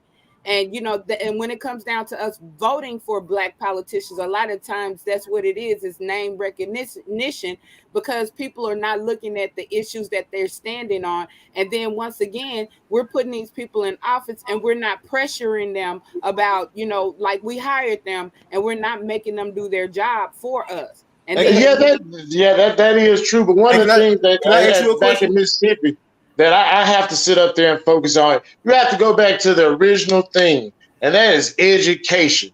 And what I sit up there and what I don't see in a lot of these conscious channels that I dive in and I watch and stuff like that, I don't see a lot of political conversations. And one of the things that I don't understand is why,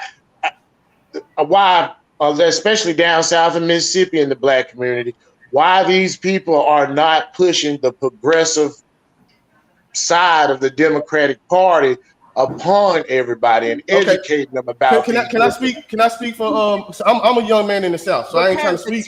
Hold on. Wait, let me just throw this in real quick. Go ahead. Because of the church influence, like, and I believe that we're not influenced by the church. And I would agree with that when it comes down south. Pastor influences our thoughts. I see that every day. But if we could pull our people away from that religious thought or that religious frame of thinking and thinking more like separating religion from politics, first of all, then like we would be more progressive, because we have been. And you know what supports that? And you know what supports that? A lot of my generation don't deal with religion, and we are more politically.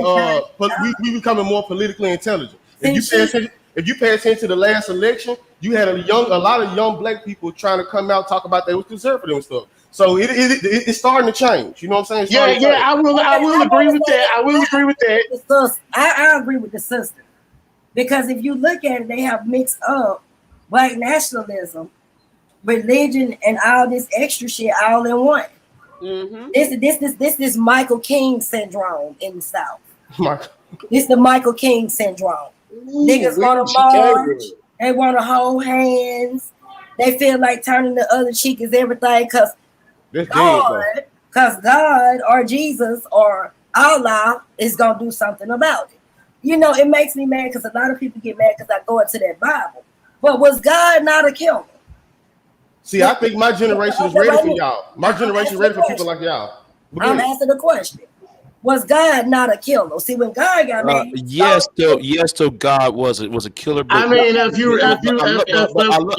love it how though you try to frame debates. You try to frame the narrative. Yes, God had killed, but God also say, listen, you're gonna have to. I'm the one who's supposed to kill. I hear all that. You cut me out right in the middle of my system. But since you want to get on that, it's also a such thing called ecclesiastics. It's a time and fucking place for everything. Right. If you want to get into the Bible and get into the scriptures of what God did, because y'all said God wrote the book, right? It's the book of life. I'm really trying to dive into the book because they really don't hold any weight. That's not me. They mostly just the religion is just a system of control, and then those books they're just guides. That's all they are. You know what I'm saying? But you can't sit up there and you can't.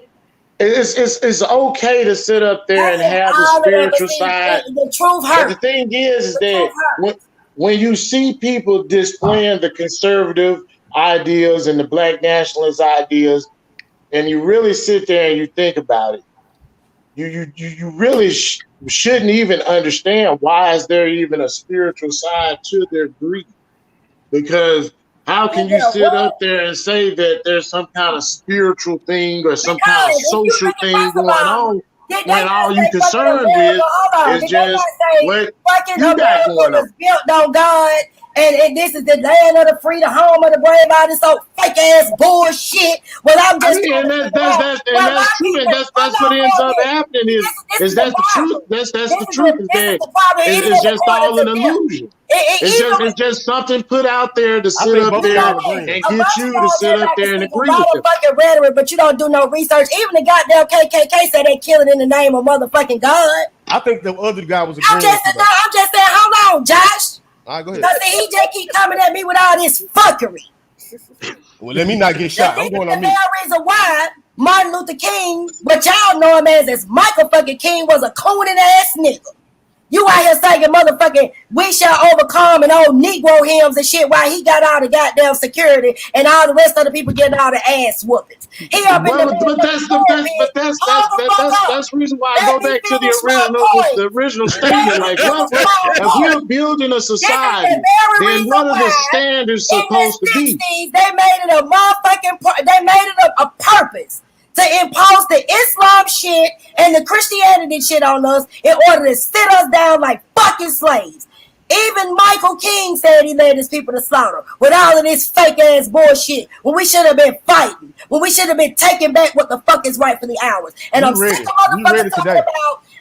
of motherfuckers talking about the civil rights movement. All them motherfuckers was doing was the same shit they was doing in 1941, trying to fight to vote in a biased ass fucking system. So don't sit here and tell me about the cooning and the goddamn moonshining and the bootlicking ass tongues down here. Okay. So let's sit up there and dive into that idea of sitting up there going to war. Now, if we sat up there, let's sit up there and dive into that conversation of going into war with the white man. Your ass coming up here with all this goddamn cooning.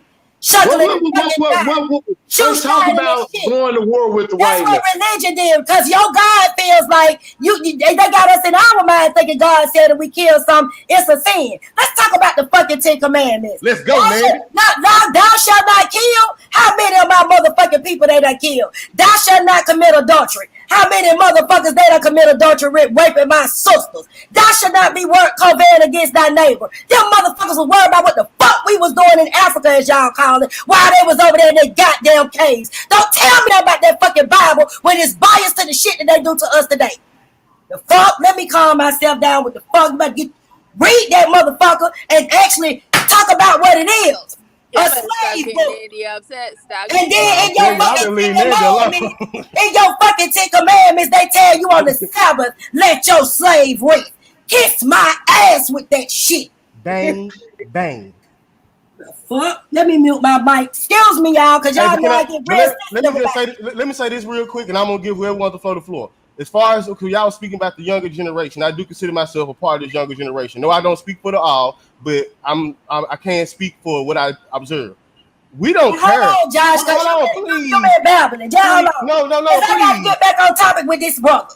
And you asked me about why would I file lawsuits. When you going after that motherfucking pocket, I didn't say deal with annuities. I didn't say go through the system in a certain way where they still controlling the outcome and the results. You go after them pigs' fucking pocket. Have you ever heard of common law, admiralty law, motherfucking case law, civil law? It's so many goddamn laws. What the fuck you mean? You figure out how to use that shit and get your ass out of the fucking system. You don't use that shit to keep staying in the system. And when you an admiralty law nigga, then you would think that we wouldn't win no fucking lawsuits.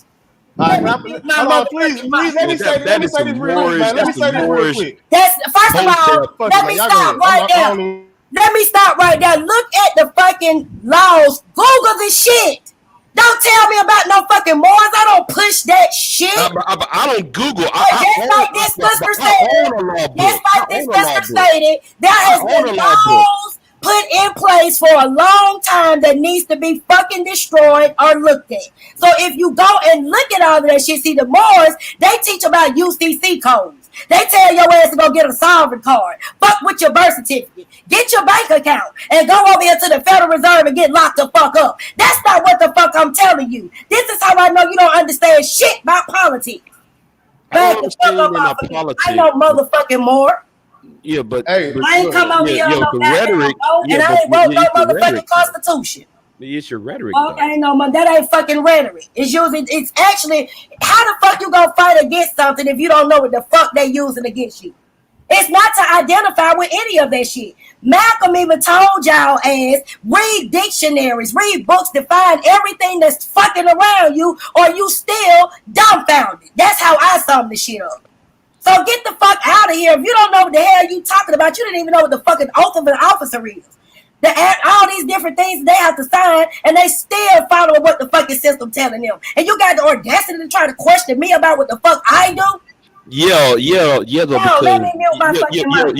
because you was calling everybody coons who was in politics. And if you are in fucking politics, you are a goddamn coon. You done signed a oath to sell out your people. That's why them Really? niggas. Hold on. Depending on That's who. why when you got people like Marcus Reed, just because Keisha you Lance said Bottoms, and all these motherfucking black males we done had out here, when they out here, they our nigga. They play rap music and everything. Even Commandment Harris did that shit. But when them bitches get in that system, when they get in that motherfucking system and sign that oath, we no longer they niggas. It's about they job.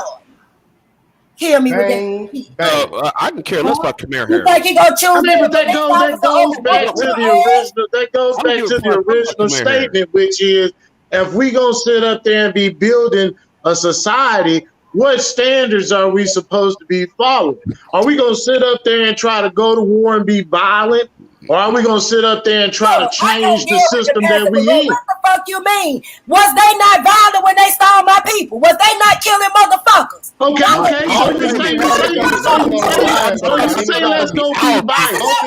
You say let's go be violent. It's my enemies motherfucking necessary. You might have to get your hands dirty sometimes. So you say let's go be violent. Ain't no fucking revolution. The thing is that when you sit up there and you say let's go be violent, revolution. Do you sit up there and you think that we are sitting up there violence against anything? This is why we don't have a fucking revolution. Cause it's pacified ass niggas like you who don't want to shed no fucking blood. But that's the thing is that I sit up there and I wonder the ones who sit up there and push that violent rhetoric. If you want to shed blood, and if you tell everybody else ain't shedding blood, well, why won't you be the first one to shed the blood? You don't know what the fuck I get out here and do. All the dry snitch and tell on they self. No.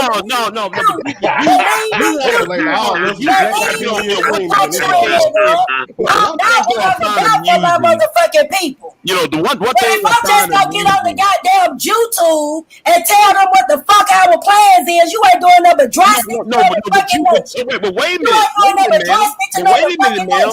Do them motherfucking crackers when they get up and burn they fucking crosses and put they goddamn sheets on? Do they tell you when they come in? No, they just pop your motherfucking ass up. So why the fuck we need to tell them? Let's go. Who the hell you think you talking to? I ain't been in these goddamn streets. The fuck I'm a dry snitch on my motherfucking nation and we about to do it. The fuck? Read you some goddamn science strategies of war shit and learn something. Them goddamn Klan ain't told nobody they were gonna hang them from no tree. They just hung motherfuckers. The police didn't tell you they were gonna kill George Floyd. They just shot his ass. What the fuck you mean? Do we need to talk about how we gonna fucking shed blood? Oh shit! Nandy, wait a minute. Stop. How is that supposed to work when you said I don't want my business out on the street, but then though you out there trying to tell people to do violent acts. You trying to You know what? I didn't know more than that. No, ma'am. I didn't know how the fuck you gonna ask me that question. No. Let me tell you what the fuck going on right here. You back in that man's manhood. Came over here with all the goddamn Twin Towers. They didn't talk to your bitch ass. They said in the name of motherfucking Allah. That's what the fuck they said, and they came and blowed the Twin Towers up. Them motherfuckers don't tell you when they coming through your motherfucking back door. So why the fuck should I tell them if we gonna come through there? With your drink, you sound like the motherfucking FBI. Oh, you sound like a motherfucking FBI to the CIA. Like a house nigga. Yeah, house nigga. Ass nigga. You gonna take all the information back to Massa. Yeah, but you out there, you out there talking about man's masculinity, talking about though you're not a man because that's why I could go after you. Hi, yeah. Please don't say that she's told people to go out there and hurt anyone. That's not what she said. Right. Yeah, but MJ, listen. Just hear me out for a second, okay? And I'll let you go. That's not what she said.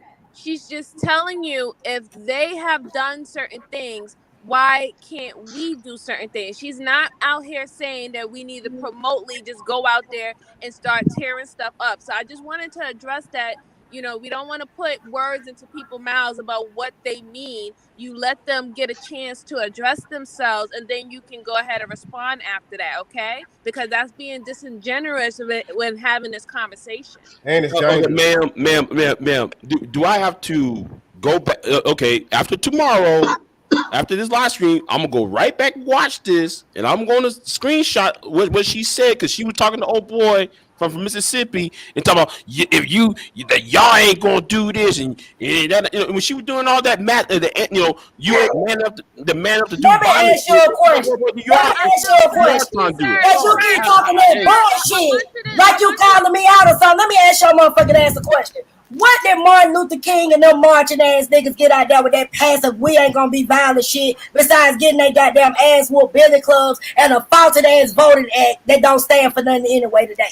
What the fuck did we get? When MLK came to that Memphis, the white man felt like that they would still be hanging niggas in 2021. Get the fuck out of here. Hey, when you the one said it, man. You the one said it. You the one said it. I'm sorry. I don't know which one was having that conversation with her. Was it Young Josh or Big No. It was Big J. Oh, Big J. Big J, you the one who said that you have a law firm, correct? No, I ain't said I had a law firm. I said I had law books. No, you know Young Josh ain't say that he had a law firm. No, somebody else said they had a law firm. So do you study law? Huh? Do you study law? No, I did when I was in college. Okay. So you do have some criminal law knowledge, or what type of law?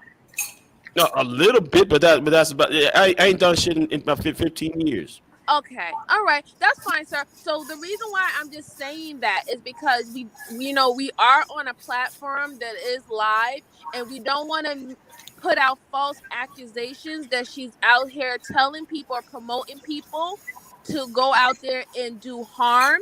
We're just having a conversation, and we're discussing things that is we can use as free use. We could pull up information and fair use and all that stuff. So I just want to just clarify, like, let her clarify herself. But how can we have a conversation? We should just drop the violence conversation anyway. Yeah, but how can we have a conversation when all we hear is name call and people I shots totally be made up? understand it, but I want you, like, you have to have a little bit of thick skin coming up here. And I understand that. I understand about having thick skin, but at some point, and I know since you don't know her and you haven't been familiar of how she speaks with her passion, you would tend to think that she's just like full blown just disrespecting you, and that's probably something that you're not accustomed to. But just give her a chance to address herself, because I'm sure that Sister Nandy is very wise and intelligent, and she is not telling people to go out there foolishly to go out there and tear things up and go against the government, and we don't want to give that oppression to people that's what she's saying. Okay, MJ, I know that you trying to bring peace and all that, but at some point you have to be old enough. At some point, you have to be old enough to know to show a little bit measured response. And no, I know what passion is. That's not passion. That's not passion at all. That's just anger. So we just gotta keep getting our ass whooped. Martin Luther King was passionate, and all he got was killed. See, that's what I said. I listen to these niggas. I'm starting to listen. I'm starting to hear these sisters now. It is some cooning ass, soft ass niggas out here who ain't gonna stand up for shit. I'm starting to have to listen. And that's not a disrespect. And that's not a disrespect to all the real men who understand where I'm coming from. But see, somebody call out some people like you. Here we go. Gender war. You trying to gender war? Your ass gonna be up under the bed with your Bible. What you gonna do? You gonna be reading scriptures when the shit come down. You gonna say God is judging the world. No, man. I'm a Second Amendment. Because let me explain something to you. If you I am a Second Amendment rights person. Look back in history. I am a Second Amendment rights person now. I believe. Well, is there any revolutions where it wasn't no fucking bloodshed? Now, I'm not saying let's just go out here and randomly. Hold on. The Brazil revolution, only one person died. Only one person died Let me finish my statement. during the You need Brazil to read. Revolution. You need to read. That's why you limited. Scholarship is limited. Scholarship is limited. Really, I am. Now let me listen. Now listen to a master teacher. There's only been Now one listen to revolution a that master no blood motherfucking teacher. was shed, ma'am. If you ain't looking at all of the revolutions, I don't give a damn if it was Hitler or whoever, even if they were the enemy. And you didn't see how much of my motherfucking people blood was shed, shame on fucking you. These motherfuckers didn't ask. We didn't negotiate being slaves. We didn't come in and just stand there and decide that's what we wanted to do. These motherfuckers was murderers. They was brutal, and they killed us off, raped us off, and out of all their religious fucking scriptures, every last one of them would have blown some shit up or killed somebody. It was in the name of God or the name of fucking Allah. This is what the fuck the white racists do, and then the niggas get the same book and sit over here with a motherfucking bottle of Similac talking this weak ass shit. Make it make sense to me.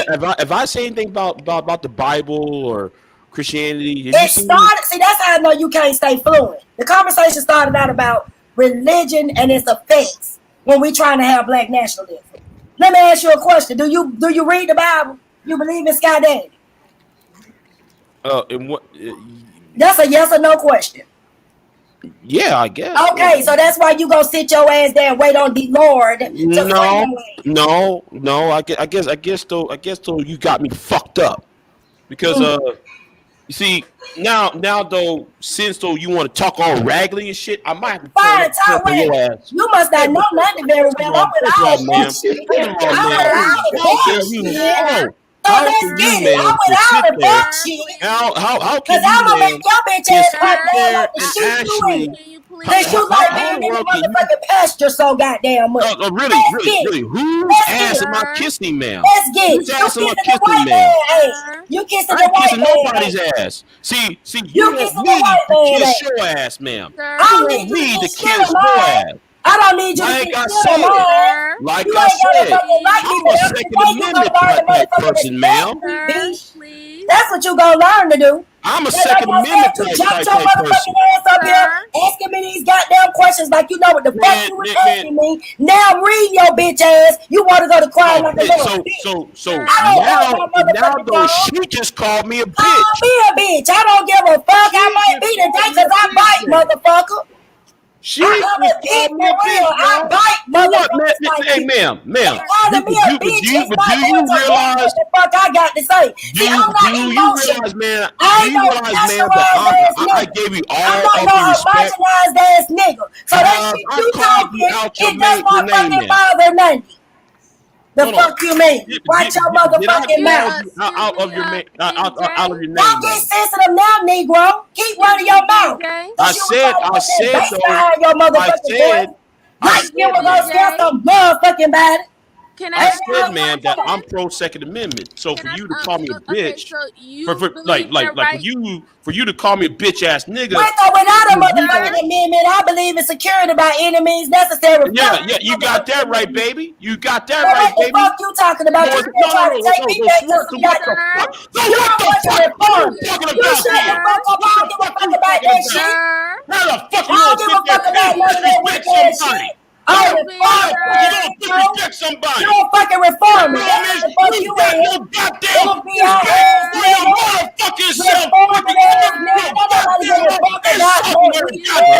Yeah, wow. You talking to? I don't give a fuck. You sound like you about to catch a hold of your big bitch. You sound like you about to catch a motherfucking loss of breath. All that extra sit there and disrespect somebody. Put that same energy towards the goddamn system or shut the fuck up. That's what the fuck you need to do.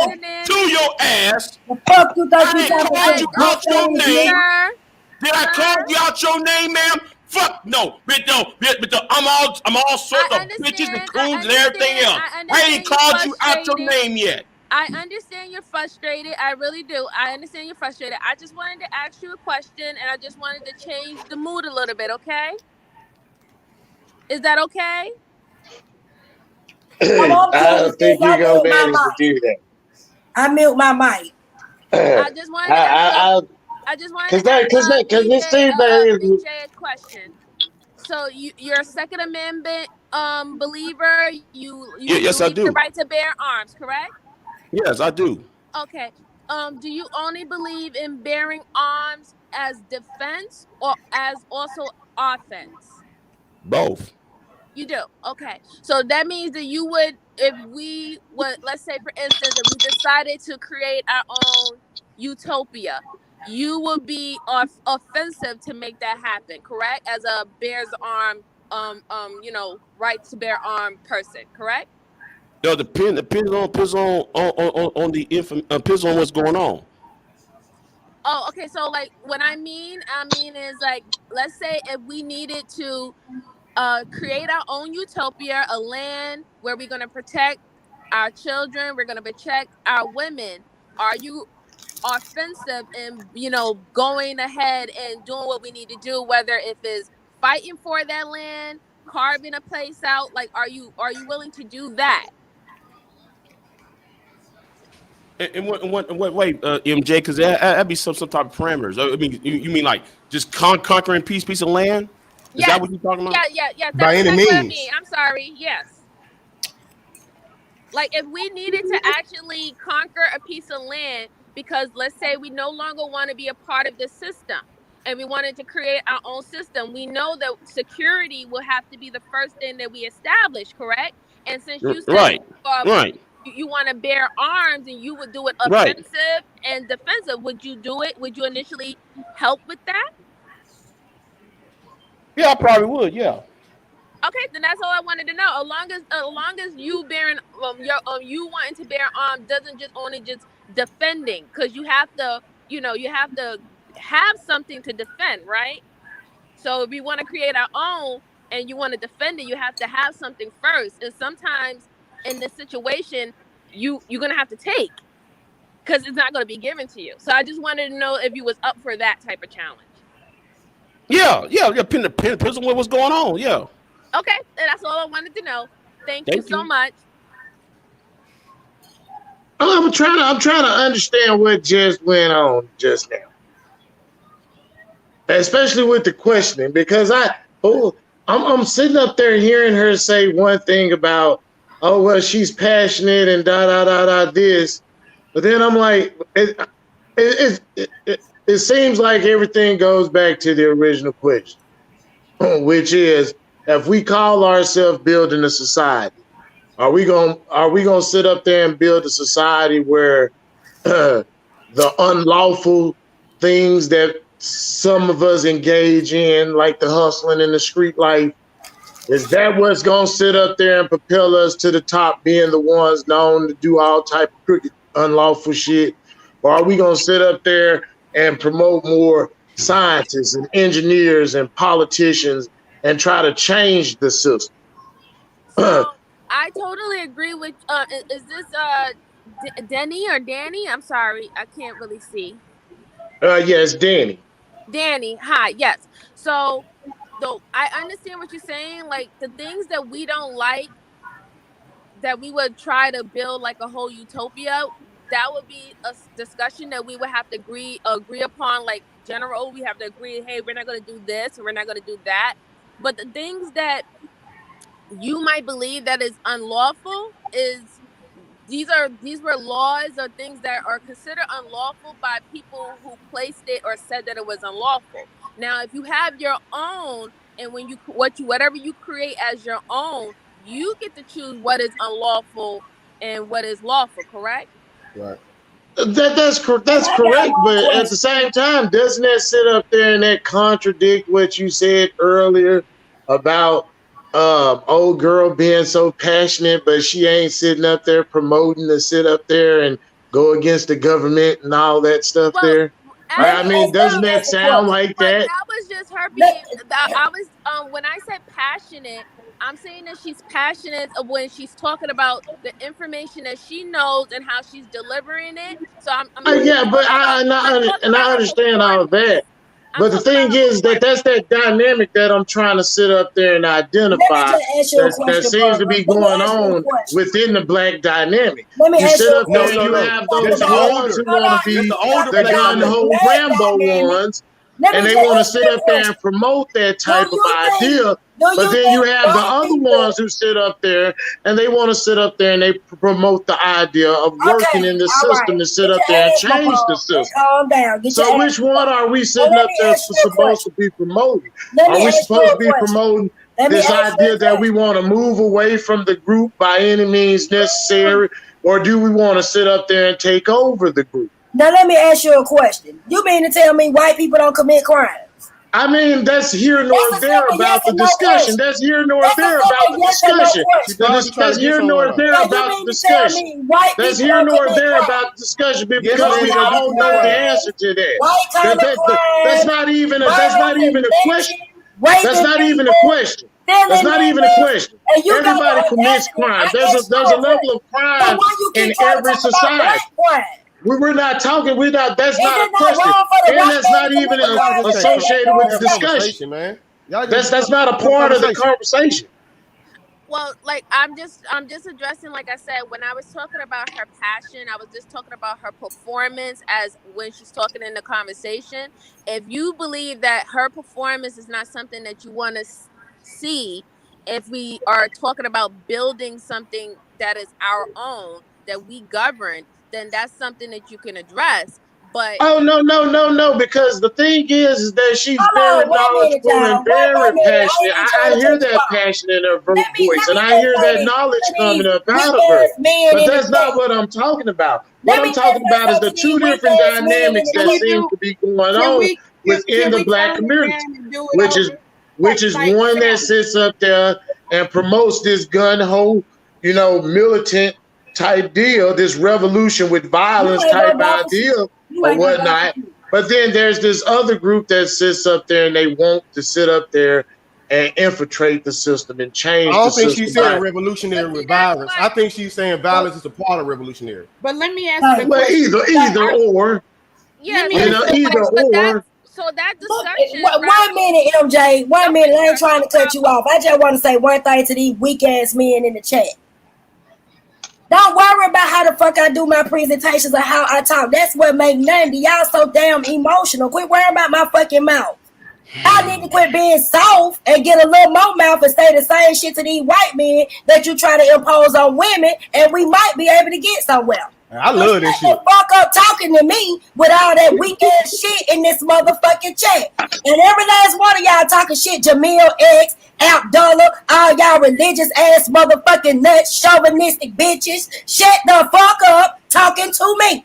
Don't worry about how the fuck I talk and how I handle my motherfucking business. That's how I know. That's why I know she's from Mississippi. How you think people supposed to work with you when all you did is insult? Man, she a general, man. She a general. Let me answer a question. Do I say something? Please go ahead. Yeah. I wanted to say to Brother Danny, I agree. We need more scientists. We definitely need more of our own technology, because we're saying that we don't have resources. But just like they build stuff, we can build stuff and invent stuff. We have been the inventors. We have created, and we've stopped. So we need to get back to that creating our own resources. Plus, there are people that have land. There are people who still farm. And so, basically we need to develop, those things that we do have. And, a lot of our people do have skills and talents. So basically, I think that, we should focus on developing our skills and talents towards owning and operating our own businesses and own corporations. And yes, taking over or, just having leverage for one. Because right now, if we were to create what they want to say a utopia, we have to already have, a system or something in place for ourselves. So, we should work on creating, our own, system, our own economics, our own political structure, and those things. Then maybe we can talk about that utopia. I think because the thing about it is that you've never seen one leader throughout history or one country or empire that has came to power through violence that has lasted long. I mean, usually they all either go nuts because they paranoid. I don't think and they she's either saying violence collapse. is the only way though. Y'all just honing in on the violence. I done heard her talk a I lot of mean, times. I'm Like, not saying anything about her. I'm saying violence because are you speaking in that's general? basically what a bloody revolution is violence. Right. I'm not saying violence as she's promoting violence Can or I speak to my anything like elders? that. Can I speak to my elders real quick? I'm gonna make it real quick and I'm gonna go back in the bushes. I agree with all y'all, but I do think y'all need to start paying more attention to the generations up under y'all instead of focusing on how y'all think each other act. Because it's a lot of like you got 9-year-old. What y'all young children need to do is learn how to listen to the elders. How the fuck y'all gonna tell us some shit about what we already been through and still how I'm gonna listen to like so what you talking about? Come on, man. Y'all We gotta listen to each young other. old shit. What the fuck? I've been listening to y'all all day. Have I not? You've been talking rhetoric all day, John. Okay, you can say that, but I've been listening as well. Now I'm just telling y'all, if you ain't gotta agree with it. I'm just telling y'all that's a fact, though. That's a fact. I'm just telling y'all that y'all should pick. You got 9-year-old neuroscientists, you got a 6-year-old farmer in Atlanta. Like it's a lot of young people ready to do this shit that y'all arguing about. Really. But I agree with that. I agree with that. One more point. I do agree that some of us need to start listening to some of y'all. Because all of y'all are not worthy to listen to you, like all of us are not. So once we make everything clear, I've been telling you the whole time, Nandy, I love your energy. Come holler at us with that energy. Because we used to hear women talk aggressively and with passion like that. So we ain't gonna really get too distracted by your tone of voice. Come holler at us with that energy. I understand, but you know what y'all mean use that tone of voice. Y'all are using it against us, but let the white man say something. Sorry, Master. I understand what you're saying, sir. Officer, would you like my ID, officer? Y'all always kill me with this soft tissue and shit. I'm gonna start calling y'all the cotton candy niggas. Oh, cotton candy. Always talking that. Hey, I don't care, man. That's how most of the women in my generation talk anyway. The Meg Thee Stallions, like I'm used to it at this point. I kind of like it. Go ahead. But I'm gone. I'm back. White man call you niggas and bitches and everything out there. You walk with your motherfucking head down to that guy and them books and shit, thinking you know something, follow what master say. Then as soon as a woman step the fuck up and try to build you up, you want to tell me to shut the fuck up. I don't want to hear that. Stop instigating. Look, sister, I'm not instigating. I'm just drawing the difference. Like I don't want to be grouped up with no black men. You stop instigating. Get me some goddamn cotton field for these niggas plantation. No, I'm just trying to separate because it's a difference of black men. It's a difference of black women, right? So it is important to distinguish. We all have our own issues, but the younger black men don't really carry the same mindset as a lot of the older black men. That's why I had to say it like that. I promise I'm not instigating, but I am. That's why we got little Nas X's out here today. Cotton candy ass niggas. Hey, now that is to the dress too. Trying to get our sister to get back to her original build and calm down. But okay, I apologize. Bringing it back to those same points, we're gonna keep that momentum going. So let's still talk about something that's within the arena that like is not going to be a trigger for anyone. Shit, I brought up Indigenous American. That was a trigger. No. Like we're talking about right now, we're talking about things that we can do to change our our state, our status or state within like the America from where we are right now. Like what can we do to build? How can we gain our economics? How what can we do to get? I say create our own digital currency. This probably be the most reasonable thing because once we control our currency, I believe we can be able to have control over everything else. And now is the best time to do that. Everybody, like I don't know the government, whatever, we still gonna have to have security and defend. But I think we make digital currency. Now that I don't know, but it is some people out here that's into coding and all this stuff that can get their information. Black people. I mean, there are exchanges, but I don't think that you will be able to have a digital currency here that the government is not going to oversee if you're going to do it on this land. Well, there'll be another discussion how we go about doing it. But let me get this out, OG. My last point, I promise. 1 second. The reason why I said that is because as long as we use the US dollar, we're fucked anyway. Point blank period. Why do you think that we're fucked? I'm sorry. I'm just repeating what you said. Why do you think we're fucked by using the U.S. dollar? Just elaborate. Because they control it. How can we get it? How can we get away from up under them and still use the stuff that they control? But the funny thing is, a lot of these other countries have used the U.S. dollar to build up their economy, whereas which is the dollar is way more than their currency in their. But they're not trying to do what we trying to do, though. I understand it and I respect it, but they're not trying to do what we need to do and what we trying to do. And if you haven't noticed, if you try to leave the American dollar bill, they will come after you. Ask Saddam Hussein and Gaddafi. But we can't be scared of that, though. We're just gonna have to deal with that when it comes. I don't think that's the best way to go. I think that the best way to go is education. And when I say education, I mean bringing civics back. And if civics is not brought back to high school, I think that we should start focusing on trying to self-educate our own selves and our own families about civics. I think we need. Here's the story. I watch a lot of wrestling. I watch it because of the market and stuff. I like to watch how, somebody can start off and be nobody, right, and then all of a sudden end up getting something popping and end up becoming big. But one of the things that Mark Henry said when they kept asking him about there not ever being a black WWE champion up until who was the first one? Kofi Kingston. He said, what we gonna do is we gonna sit up there and we gonna take over the backside, all the business part and the administration part of the WWE, and then all of a sudden you're gonna see more of us on TV. Now what you see with WWE, you just saw way more black champions and way more black talent on TV with that was pretty much like one of the last havens as far as sport goes for the white man was wrestling and maybe MMA and baseball. But the Brazilians end up taking over that, But the thing is that we need to get those civics back in high school. We also need to make sure that we promote vocational programs in high school so these kids can have a choice and maybe even start making money when they're 16. By the time they get out of high school, they can sit up there and make their choice about whether or not if they want to go to college or start a business or continue in the workforce. And that's why ain't that the same old shit that we going through though? Hold on, that's why I said pay attention. I got something for you.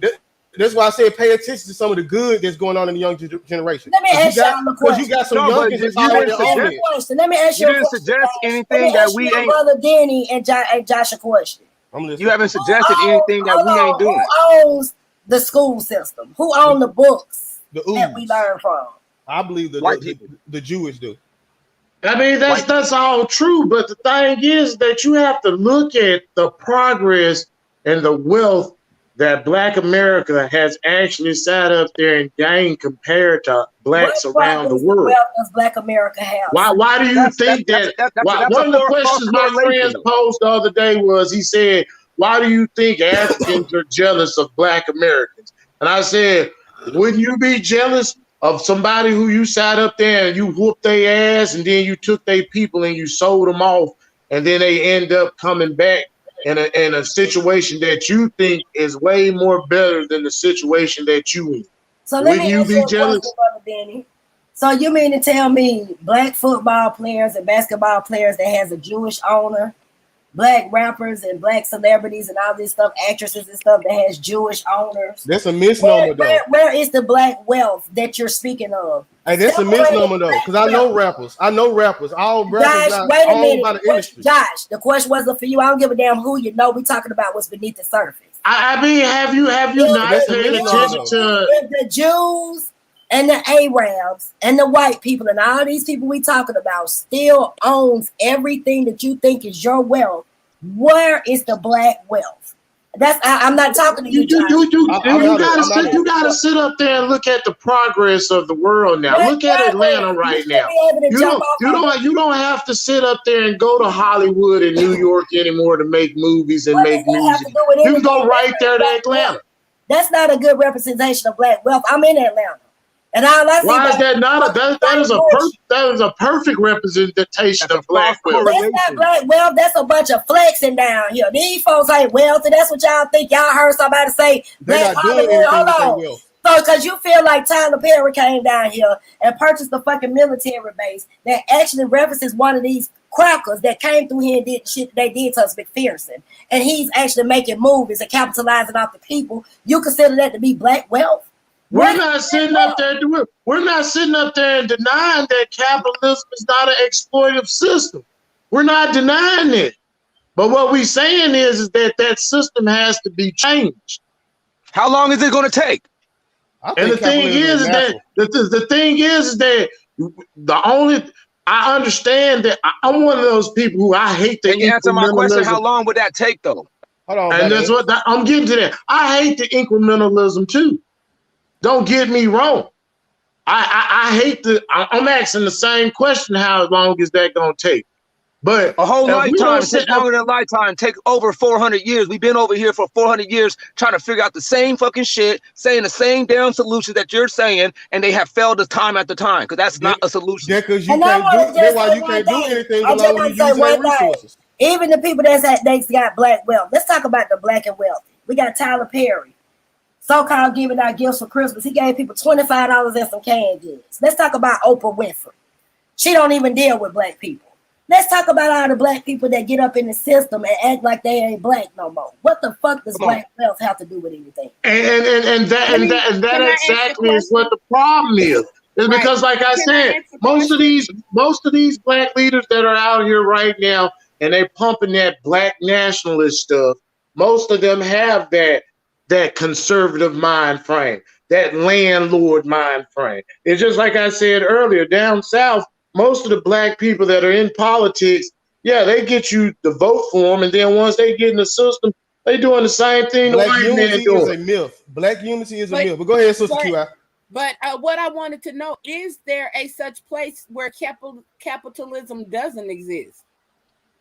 I mean, the thing is, there is, but the thing is, what they teach you in college is that they tell you that socialism and communism don't work in the real world situation. It only works on paper. The truth is that it's not supposed to work. And the thing is that eventually what happens with capitalism is that it eats itself. And that's the truth. And that's basic economics. You know what I'm saying? So what you have to do is you have to look at these Nordic countries. When you look at the statistics every year about the happiest countries in the world, they're the Nordic countries. And these countries, the reason why they're so happy is because they've developed systems that sit up there and the socialist ideas balance the capitalist ideas. The capitalist idea balance the socialist idea. You can't sit up there and invest back in your people if you're not making money. But how can you? And that's what those Nordics understand.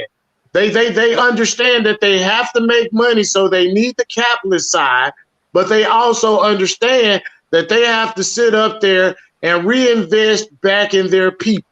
Let me just ask you a question. If we got that's by providing social programs through the government that is going to sit up there and give you education. That's going to sit up there and help you get a higher education. Are you trying to say that black people don't have education? Are you trying to say that black people don't got education? Proper education. I'm not saying that black people don't have education. What I'm saying is, why are you suggesting that we should pursue education as if we don't have it? And then I got I'm not saying that we should pursue education like we don't have it. I'm saying that we should pursue education that is valuable to us to do what we need to do. Why are you suggesting education as a solution as if we don't have it? Because knowledge is power. But we have education. Hold on. So how many Nobody is saying that we don't have education. What we're saying is that you don't have education. Most blacks don't have education and things that are going to sit up there and benefit them. Are we going to sit up there and continue to promote? What kind of education do you need to benefit you? We're going to go against the government. It's just like when you sit up there and you talk to a black conservative. Are we going to sit up there and we're going to sit up there and side with a man like Donald Trump that's gonna sit up there and give everything to, he gonna rob the country and give everything to business owners, and then he's gonna turn around and he's gonna use the excuse that he's gonna use the excuse. He's gonna use that excuse to sit up there and say that he's doing it for small businesses, but there's no small businesses that are gonna be able to take advantage of any of those programs. So wouldn't that indicate that the system itself is broken? It's not the black people that's not participating in the system. It's actually the system itself is rigged. And nobody ever said that black people weren't participating in the system. Can I get a shot at answering Brother Battle X's question? Because I can answer it. It's not that we don't have like education. We do. But it's like we need to focus on certain aspects of our education, just like exactly. Like what aspects? Right. Like politics. I'm with you. Okay, now how many black people y'all just actually is in politics? Like, do we have blacks in politics? I'm not attacking black people, and let me answer your question, Brother Battle X. I'm not, here, trying to, like fight you or anything. But what I'm saying is like science. Like we need more advanced science. Like we were saying earlier about the DNA test. We need to be able to do our own DNA experiments. And what would that help us though? Like what would black geneticists would do for us? I think you're just giving examples. I need to know. No, hold on, because I don't want to sit there and have these blanket statements or start shooting at blind targets. Because you guys are just thinking that you're suggesting something good. Before you can just sit here and just suggest something good, you should have the reasoning behind why they would be good and how they're going to be different and profound, and they're going to actually equate to the arisal of black people. But that's just because you're and genetics and genealogy wouldn't help our people. I'm trying to ask you how. That's what I'm saying. You're saying that it is, and that's the way that it would help you develop medicine. Don't you? Then wouldn't we have a better understanding about things that affects our people? No, I'm trying because hold on, because you just saying it. Listen, let me say this real quick. By you just saying, hey, we should have more scientists. He's like, what kind of scientists? Geneticists. You're like, and how's that going to help? We'll find out more about ourselves. You're like, and I didn't say what can you do with it. I say how can it actually help us? It will benefit us more if we educate ourselves about genetics and genes. I would think that something in construction might help first. Something in construction and water and building, something like that, infrastructure. Okay, so you're saying, that sounds a little bit more realistic. So you're saying, if we have more, hold on, man. So you're saying that if we had more Negroes that knew how to build a building, that would help us build buildings. I think all of it would help. Can I say something about it? I think I'm trying to see that's all you're doing. You're just being sinister.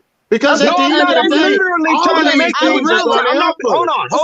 I'm not being sinister. Let me say this real quick. I'm not being sinister. What I'm doing is let me say this real quick. Listen, what I'm doing is I'm actually taking you very serious. Who's the guy? What I'm doing is taking you serious, and then I'm trying to get down to like, how am I going to actually put this into proper, realistic, and logical perspective? And you guys are failing to actually say that by just coming out with blanket statements. Okay, let me just ask everybody on the panel. I got a question. And Brother Denny, let me just ask my question. Today, because Battle X saying everything. Oh, sorry. Sorry. Thank you. Stop. Thank you. Let's get a hold of this panel, man. Too many people talking over each other, fam. Come on, let's start over. I just want to ask the guy from Norway. All right, let me ask the question then. Let me ask the question. That'll ask Hush. Who's the guy who mentioned Norway? I had the question. And I'm dropping off after this. Who said something about Norway? There was a guy, the indigenous guy? No, I said something about Norway. You said that. Okay, that's what people get that mixed up. Norway is not completely socialist. They're mixed. I never said they were completely. You did say it was socialism. No, I didn't. I said that the Nordic countries have sat up there and found a nice balance between socialism and capitalism. Okay. Yes, they understand that they have to make money and they reinvest in their people properly. Yes, I'm sorry. Then I apologize because I thought you said it was a socialism because people get that mixed up. And they are typically happy and like they don't have a lot of crime because they're homogenous, which means they're mostly all white. So that's where that comes into because they're not they're not all mixed up. Oh yeah, they don't let you immigrate into those Nordic countries. I just gave you the reason. It's not because they're better people. It's just because of no. I never said that they were better people. I just said that I'm sure Battle Axe was about to attempt something weird. No, I'm trying to get down to the bottom of this shit while you guys are sitting here just throwing out fucking empty ideas. I want to sit here and see, like, can your brain actually deal with the suggestions that you're talking about? I'm like, have you ever even thought this out? Because I want to ask you how. Can I ask because when I ask how, everybody just bugged the fuck out. Let me ask you a question. I think if everybody just stopped being so long-winded, they'll stop being interrupted. But I'm back in the bushes. I just want to ask a question. I heard Battle Axe and the brother talking about capitalism, money, education. Education is important. You said how Black people learning how to build buildings and all of that stuff would benefit us. Ask yourself today, right now. No, I didn't ask that. Wait. I asked how is people going to be geneticists? How is geneticists going to even build us up? Even that, because if we get people that's really good geneticists and they are actually for our people, we might get better results than dealing with the white man that has a lot of scrutiny and hands and fraudulently giving us information that's not accurate. So then how many times have you had to deal with geneticists or anything to deal with your genetics, like as in a cut me off. Can I please as in on a hands-on experience? Alex, can I please get my question out? My question to you is this: if none of that stuff is important, or you don't feel that it would benefit us, if today they go live and tell us in the government everything shut down and currency money that we see is no longer accepted of value, what would you do? You gonna go out there and stay in the country, or you gonna just swing off trees, or you gonna figure out how to build your own home? But let me say this: if you ain't got those skills or you didn't learn anything, then you would just be someone that's set up in the crossfire. So I ask everybody this: if capitalism, money, and all of this system just goes away right now, what do you have to stand on? What type of resources or skills do you have in order to rebuild yourself as a people? We wouldn't have any of those things, and that's what would render geneticists, that would render scientists, and all those things that you guys suggested void. No, becomes useless. They will become secondary. They will become secondary because let me finish. Because at the end of the day, you would need a lab. You would need all these other things that comes after the primary things that's going to be needed for you to have a country, for you to Black actually people have labs, man. We have labs. So that's what I'm trying to say. I'm saying, so we already got labs. We already got Black people that know how to build houses. We already got Black people that are scientists, and we're still at the bottom. That's not a solution. But see, here's another thing that we don't do. What we don't do is one of the things that once we get educated, and this is in Carter G. Woodson, The Miseducation of the Negro. One of the things that we do is instead of create, like back in the day when we were segregated, most of our families had businesses. And instead of coming back home and investing in our family businesses, you know, we wanted to go and get corporate jobs. You know, we wanted, instead of working and building our own businesses, our own corporations, we wanted to go and work for them. And therefore, and that's why we no longer, because back in the day when we were segregated, just look at it. We had our own laundromats. We had our own food. We had our own form of doctors or midwives or whatever you want to call it. We had our own, you know, our own system because we weren't allowed to go to their systems. And so that's sort of how we have to look at it. We need to be able to be self-sufficient. That's therefore all of these different areas that we've been lacking in because we've been busy looking at certain areas in terms of money and money and economic growth. For instance, you know, most children today might want to be a rapper. Okay, yeah, that's fine. But then we need more scientists. We need more, and I mean all types of science, not just genetics. We need like all, chemical. We need people who are neuroscientists. and all types of scientists. We need, people that most of our people to get more heavily into science so that we can be self-sufficient. And that's what and all of that is true, but the thing is that what you see is what you actually end up seeing is you see black people self-sufficient in a country that doesn't belong to us. Are you trying to suggest for us to become self-sufficient in a country that doesn't belong to ourselves?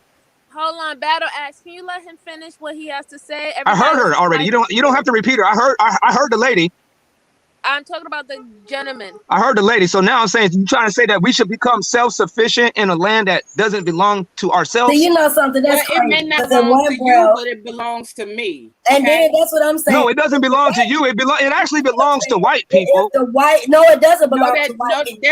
And if the white power structure, I'm sorry, sis, just 1 minute. If the white power structure felt like, oh, well, if it don't belong to us, how we gonna make a difference? They wouldn't have took our shit. They wouldn't have came up with a system or a way to manipulate us or put us into slavery and do the things that they did in order to get our resources. See, that's the problem that I have with a lot of people. The white man don't own a damn thing. He just controlling it. And until we build this, it's just like Brother Suave today. I'm sitting up there looking at his show, and he looking at land, properties, buildings big enough for the people. We get something like that, we can become self-sufficient. So I'm trying, you could bring your resources. Somebody could bring canned goods. Then we decide what currency we accept. We can actually debunk the currency. If we decide to take 25 canned goods for 14 tomatoes, that's standards that we set in our place where everything is accessible and affordable. Capitalism does not live everywhere because the barter trade system is what this country is built off of. They bartered niggas and they traded us. They bartered our resources and now they trading it, even on Wall Street and things to speak of like that. So if you have no control over the things that's around you and thinking in a mindset like that, that it belongs to the white man after all the historical shit that has been taught about how they took our shit, manipulating our minds, actually fucking up false contracts, predatory lending, and so many other things that they came up with, then we would never get nowhere like that with brothers thinking like you. Suave sitting up here thinking about land, and you sitting here talking about what the hell self-sufficiency gonna do. Get the hell I think the older generation got a lot of information, and so I think y'all will be debating, and the younger generation don't know nothing about a lot of this shit. So I think we just really just look at shit and just use it. Like we don't really know all this information y'all know, so therefore we don't sit and like debate when it comes to like that's why a lot of us didn't even have to think twice. We seen that the Democrats weren't doing shit since we've been alive, and as soon as the first chance we got, bam, we voting against Democrats. But if you look at the older generations, they still in there. Can I ask her a question real quick? Go ahead. Yeah, come on the team. Who makes the rules and the regulations to the country that you're?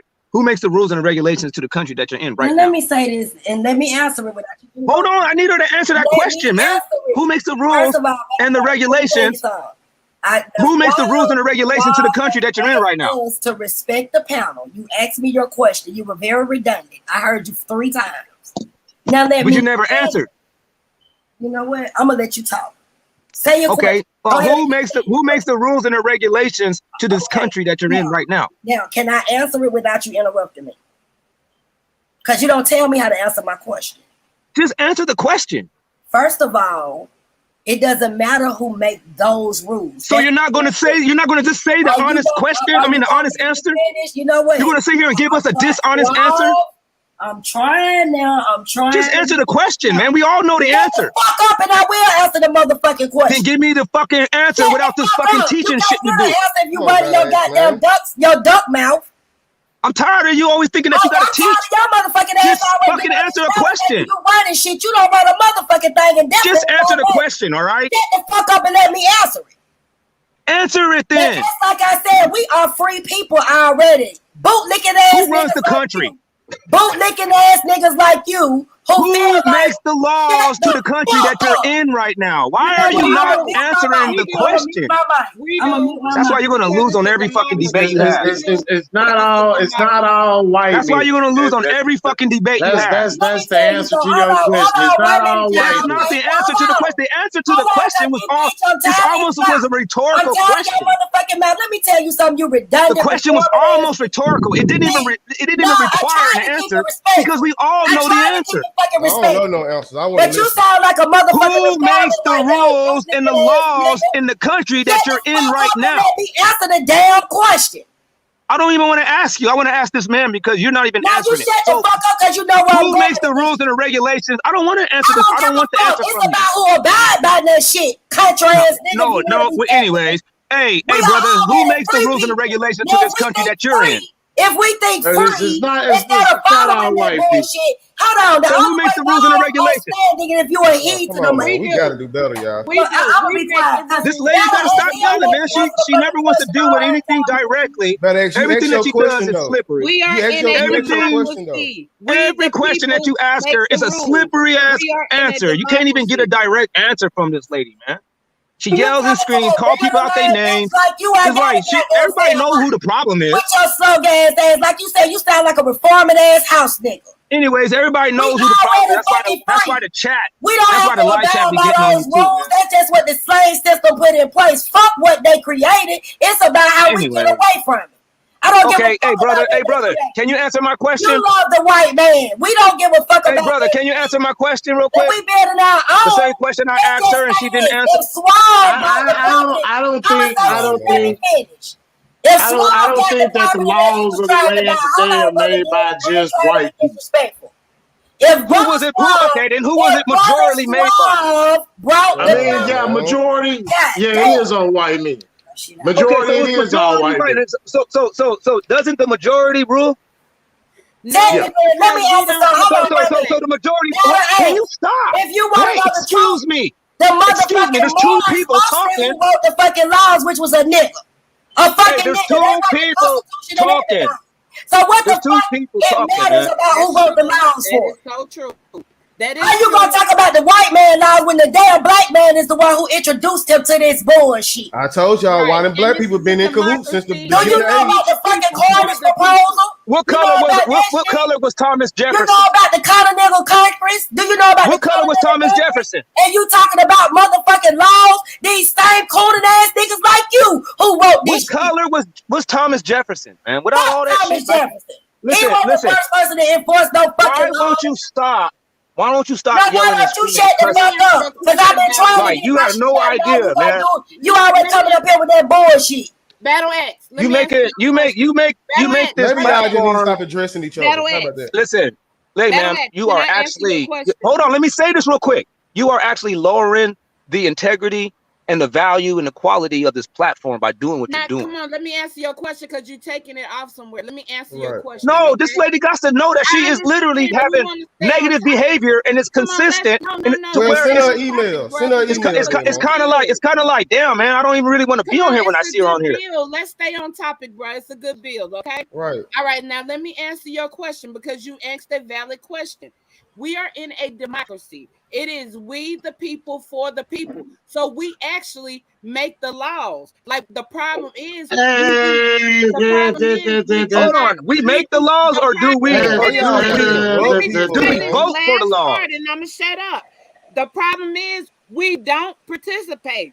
Like when I first started this conversation, I was like, one of the things that we need to do is get a lot of these old antedated laws off the book. Like the 3/5 of a human law is still on the book. Now, can I respond to that? So first you said that we make the laws, but then right after that you said, but we don't participate in doing it. So by default, we don't make the laws, even according to your understanding. That's out of your. No, hold on. That was your logic that I'm just using against you. I used your logic. Hold on. First of all, about we as just in black people. So don't and can't are two different things. About as in the population, the general population makes the laws. What you're saying, right? So what I'm saying is, Black people. I'm talking about black people. We all know how democracy works. I'm saying who's making the laws? Who actually puts these laws on the bill? It's not black people walks up and says, hey, this is the law that we want you guys to actually consider. That's not how that works. Martin Luther King No, did this. no, listen. You may say we have, but let's say what's happening and what happens. What happens is that's not what happens. Your question. Let me answer your question. You guys keep on taking these isolated events and these small little individual ass incidences and saying, look, you know, there it is right there. You're like, that's not how it happens. And what you're doing is being so intellectually dishonest and cheap and desperate. And that is true, but I'm gonna answer your question. And the answer to your question, is it's not exactly you would think that the answer would be. I think Swall got something to say, y'all. I think the man of the platform got something to say. No, I was just saying let the brother go right quick. Go ahead. Okay. You would think that the answer would be the white man, and you would think that an alternative answer would be, no, it ain't all the white man. It's some black people and some other colored people up in there too. But that ain't the case.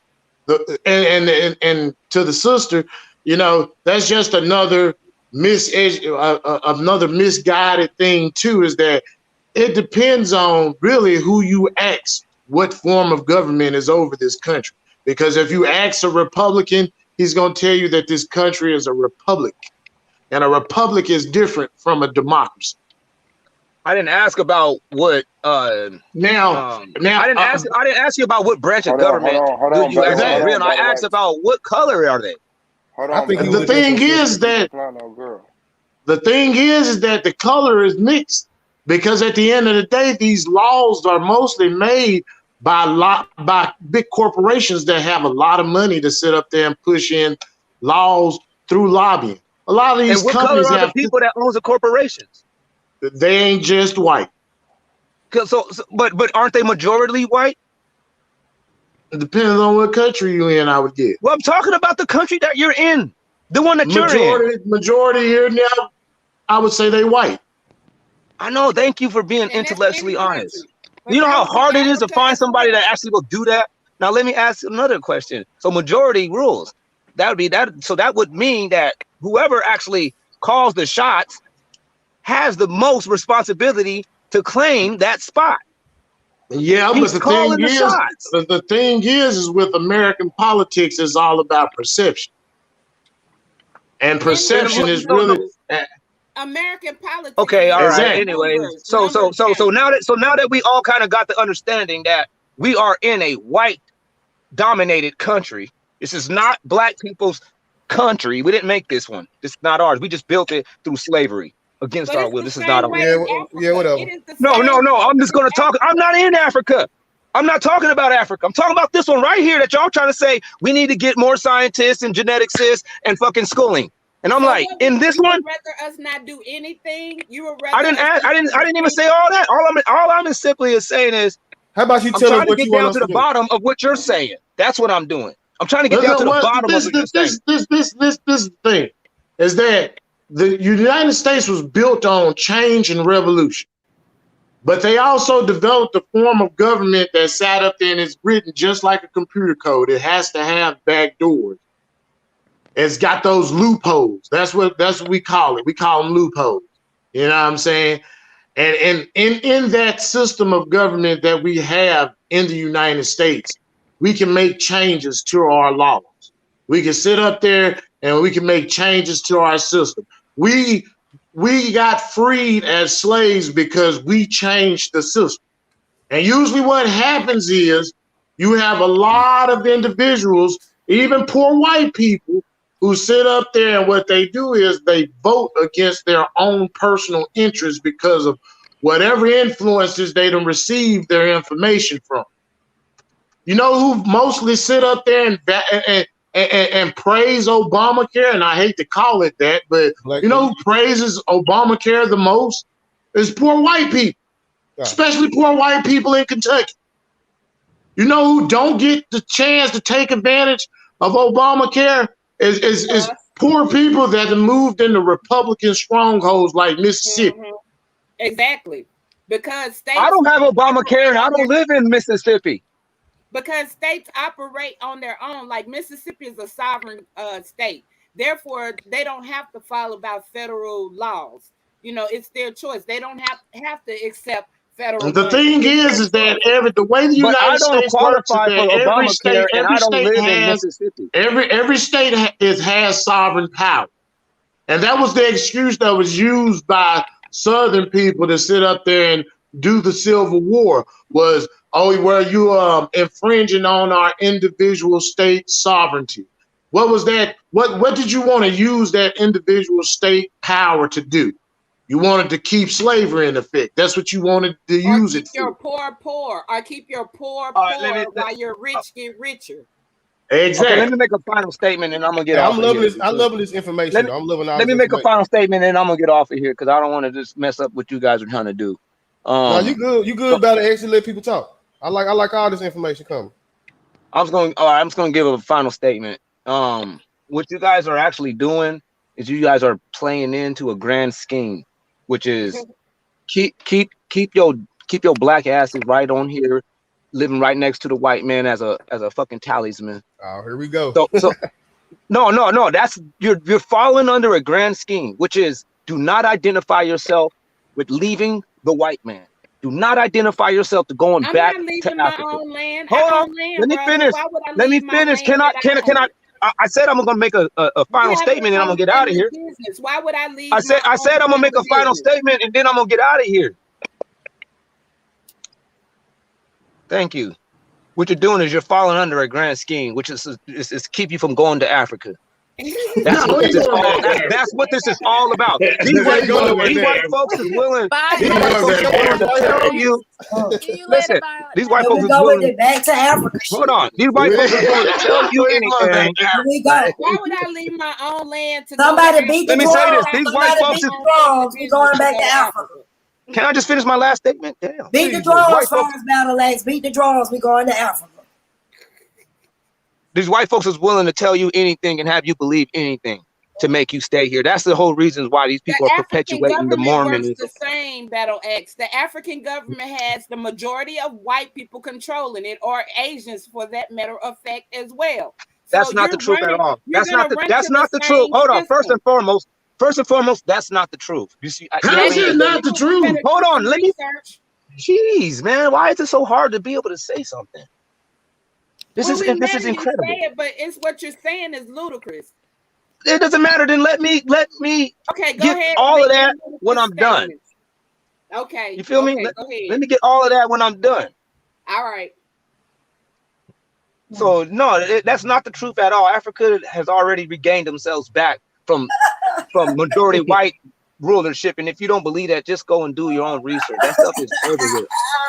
Secondly, what you saying is, well, there's white people are over there, but there's more black people over there too. So it makes it look like you're trying to say you're trying to choose the greater between two evils. It's like, no, that's not what it's the dilemma. The dilemma is not to choose it between the greater of two evils. That's not what this is about. Hey, you need a question about black folks need to end up. Black folks need to go back to their own country. Have been infiltrated by the white man.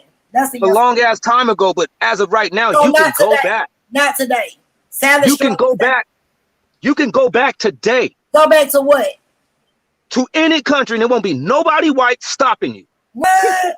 Maybe be somebody black. You even got to hold on. You just got to talk about laws and all of this. Oh God! You just got to talk about laws and all of that. Don't you need to pay? Hold on. Don't you need clear? 1 minute, sis. Let me just ask them a real quick question. Don't you need clearance, a passport, or something? You got to be able to be in certain type of things validated. Now you got to get vaccines and shit before you can go back to Africa. The white man don't have no hand. No, you don't have to ask Africa's permission. I ain't talking about Africa. We talking about this white man over here. When you leave in the United Snakes of America to go to any other country, to go anywhere around the globe, they don't have a hand in deciding how you travel, where you travel, what you need to travel, and a little book called the. So what the fuck you mean we ain't got to ask the white man to go back? I said you don't got to ask the white man to go back to Africa, meaning to go into Africa, there ain't going to be no white man that's going to try to stop you. When are you gonna get your even over here in the United States, you can have a felony record and you can still leave this country and go to Africa. Wait a minute. So you think you're not going to?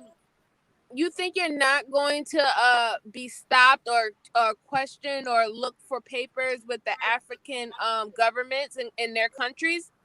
Because When it comes down to the immigration process, yes. When it comes down to the immigration process, yes. And not everybody that's when you are trying to join their country and obtain a visa or do citizenship.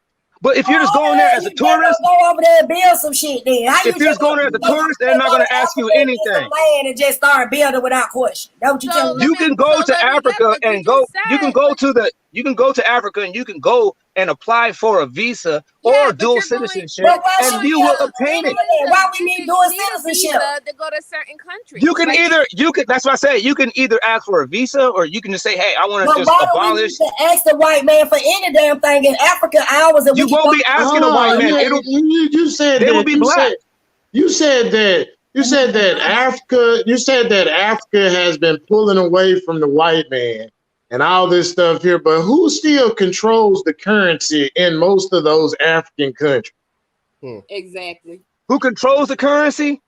Who still controls the different variations of currency? Some of those people. That's what I said. Who still controls some of those people have their in the most of those African countries? Some of those people have their own currency.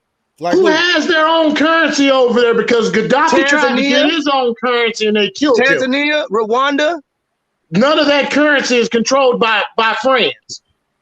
No, it's not controlled by France. No, it's not. And it's not, and their economy is not tanked. Because last time I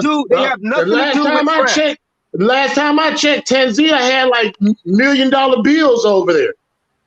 No, Tanzania don't got $1 million bills. Tanzania got Tanzanite. That's what Tanzania is all about. Tanzania has $1 million. Tanzania economy got tanked.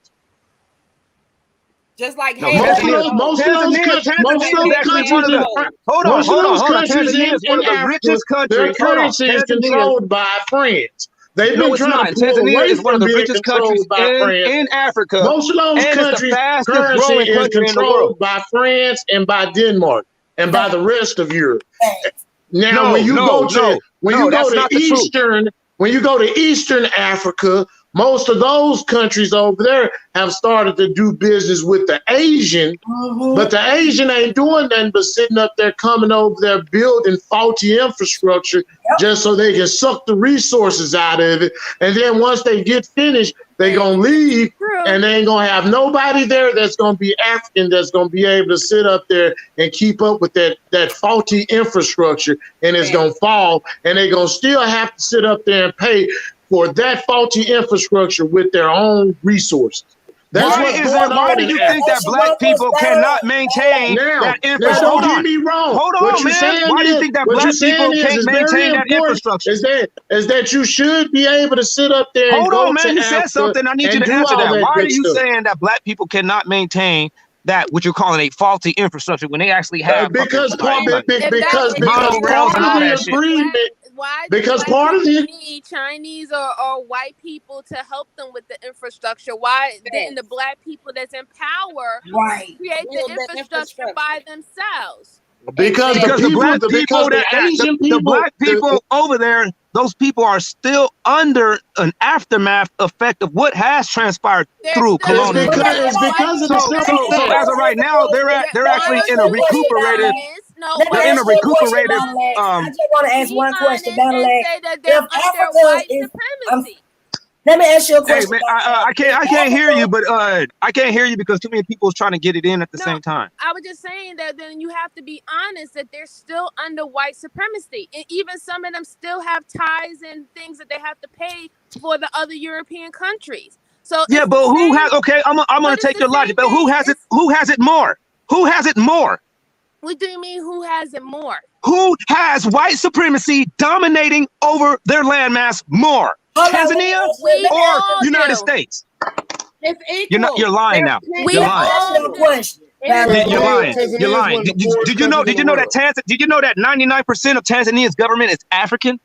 I just But want to yeah, ask you a but question. like I said, ain't Tanzania economy tank? You think just because you see a black person in government that you don't think that there's someone that's operating or he's working with someone or he don't have somebody above him?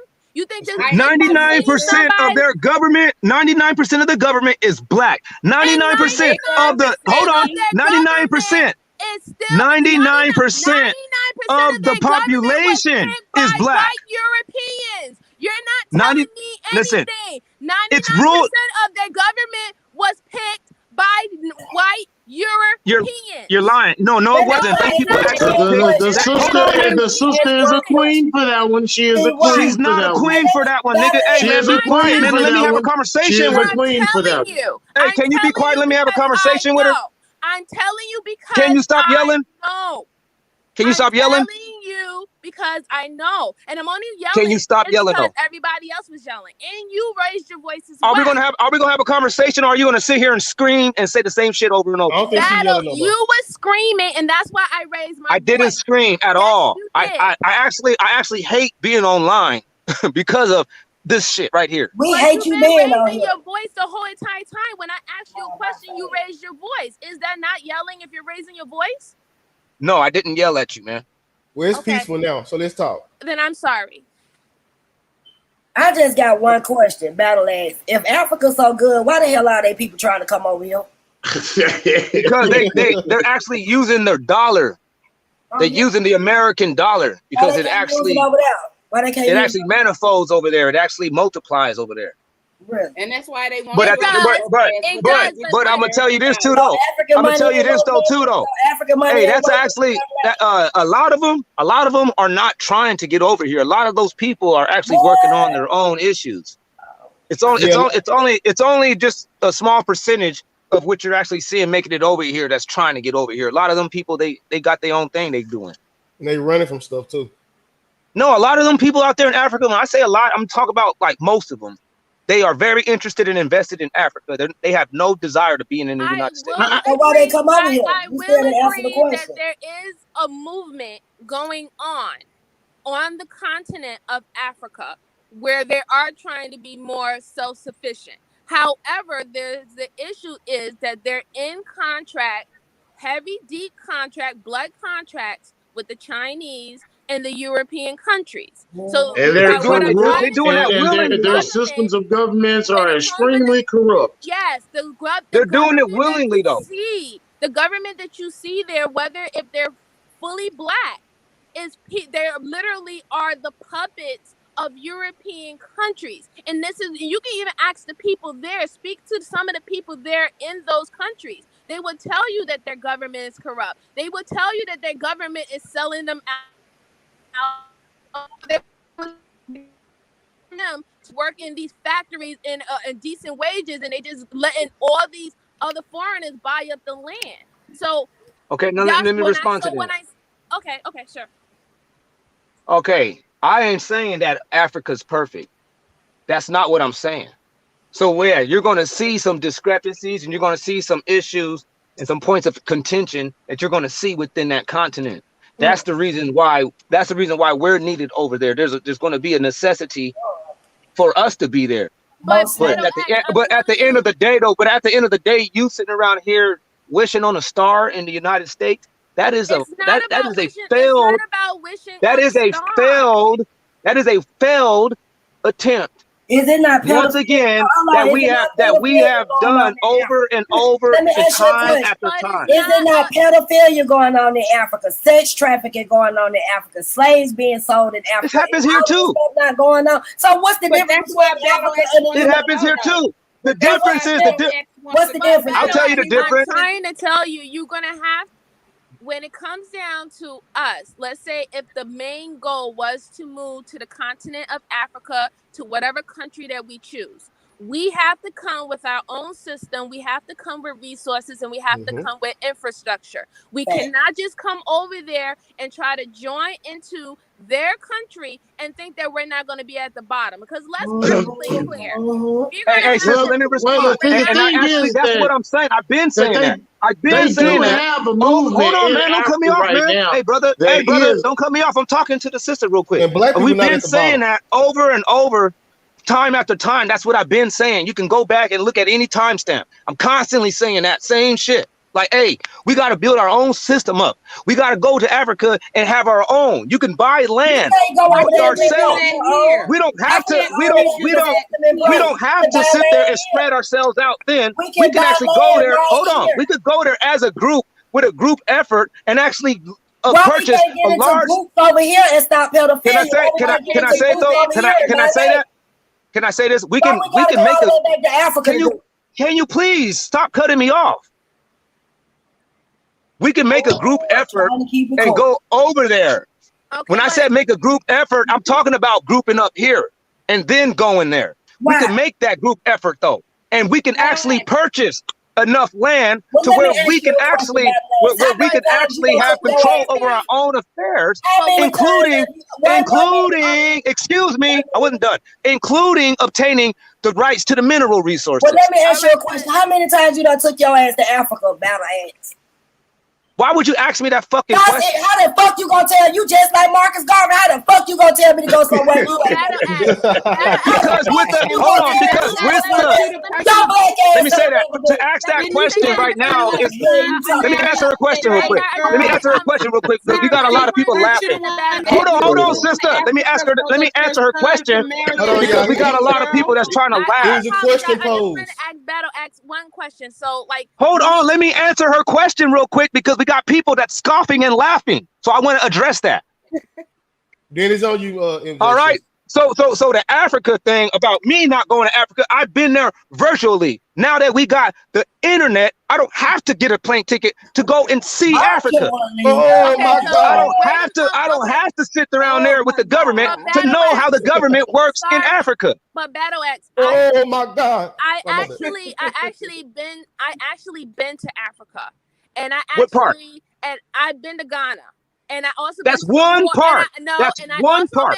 One more than you have. Listen to me for a second. I've been to Ghana.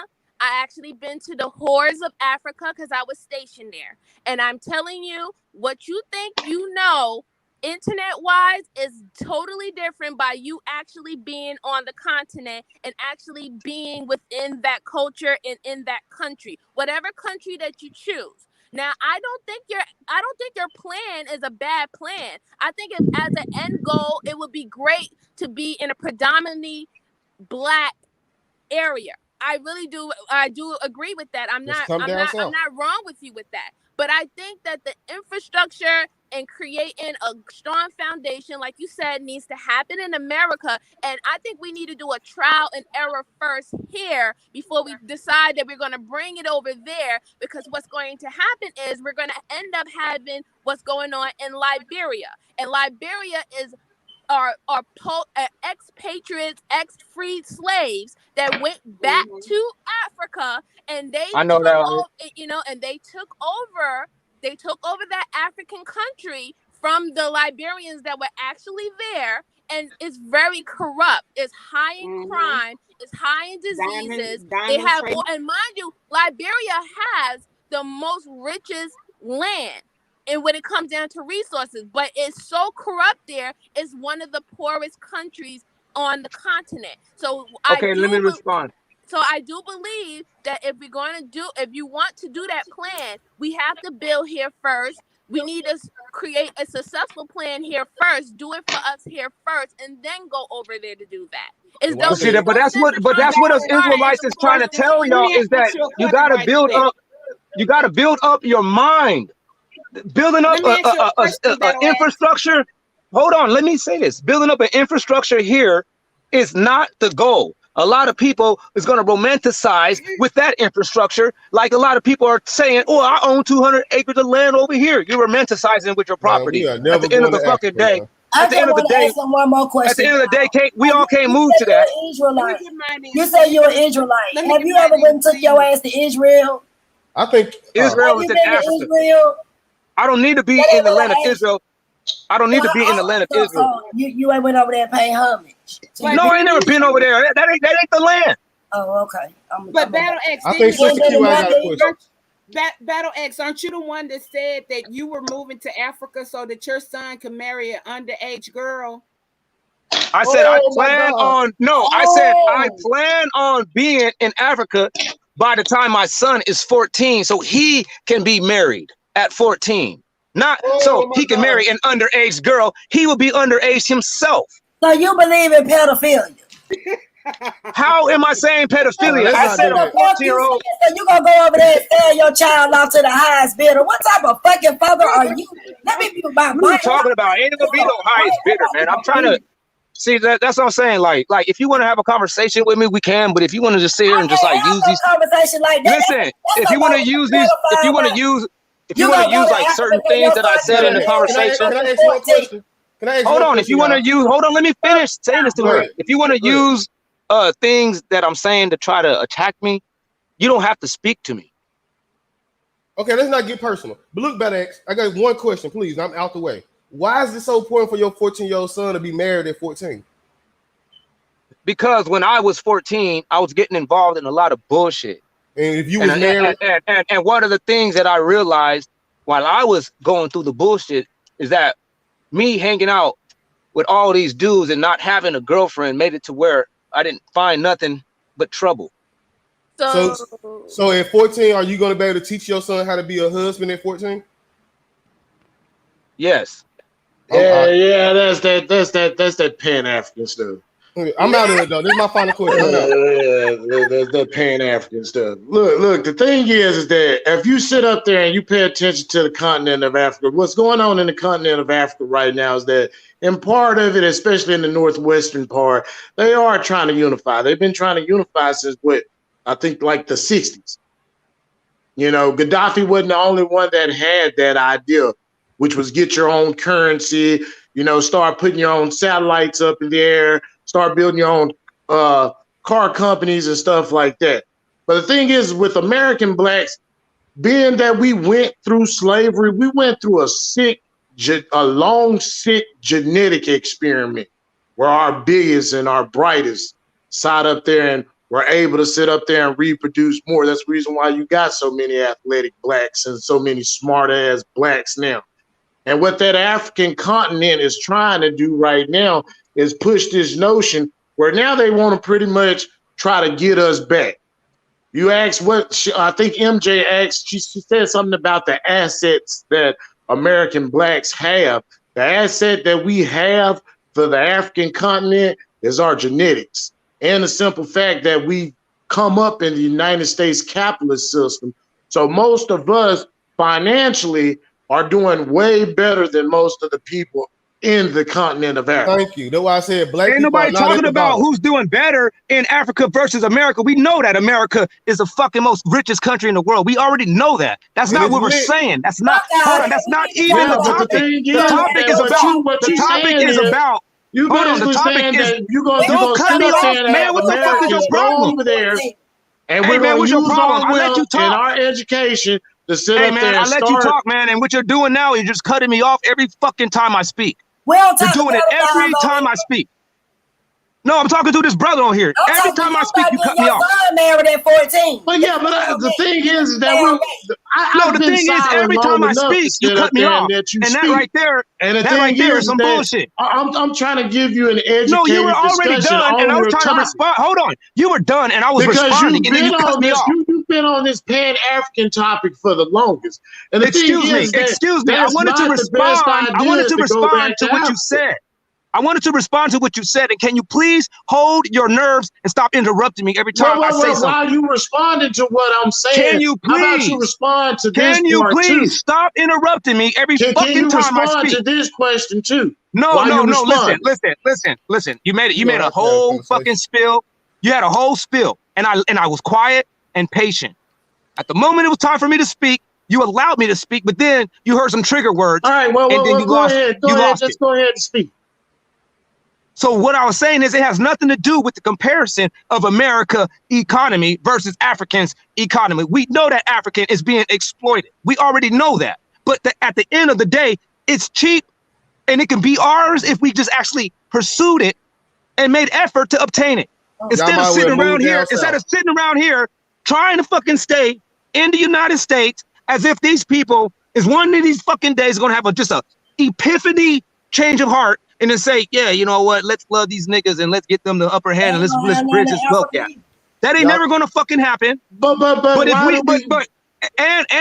this place right here doesn't offer any of the raw resources and material to actually even get inside and make our own currency, because currency is backed by something. It's not just you because you made it. It's backed by something. Yeah, currency is backed by faith. That's it. No, it's not. Currency.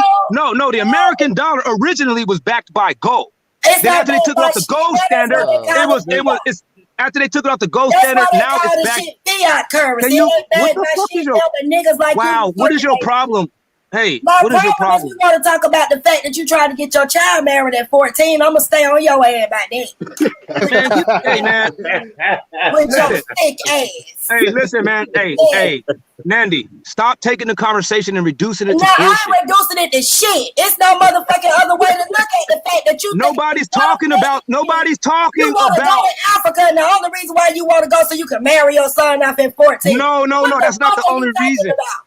That's not the only reason. You just explain to me why you want to marry your son off at 14 and out. Don't even fucking worry about it. You ain't got no fucking kids. We gotta worry about motherfuckers like you in the circle. Don't worry about it.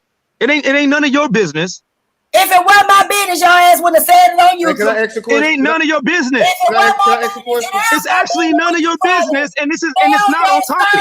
Off for a fucking dollar. It's none of your business, and it's not the topic. And only thing that you can do is try to fucking like over exaggerate me. Or may I say your little girl is? Like, listen, man, I'm trying to talk with the brother. There's two men talking. You don't want to address this real shit, because that shit done stuck in my. I really don't feel like talking with you because we're not dealing with anything. You don't want to talk to me because you know you ain't with I ain't with all that bullshit. We talking about this 14-year-old. All right, okay, I heard everything that you said. Hey, hold on, brother. Hold on. Let's let this lady get this shit out. That type of talk might get the channel stroke. That P word. Talk about younger girls and all that. They might get the channel strokes. We might need to relax on it. Yeah, so just leave that topic alone and just stick with the fucking topic. Hey, but I do want to ask though, because I brought up the point that all of us should move to one region of America, like the South.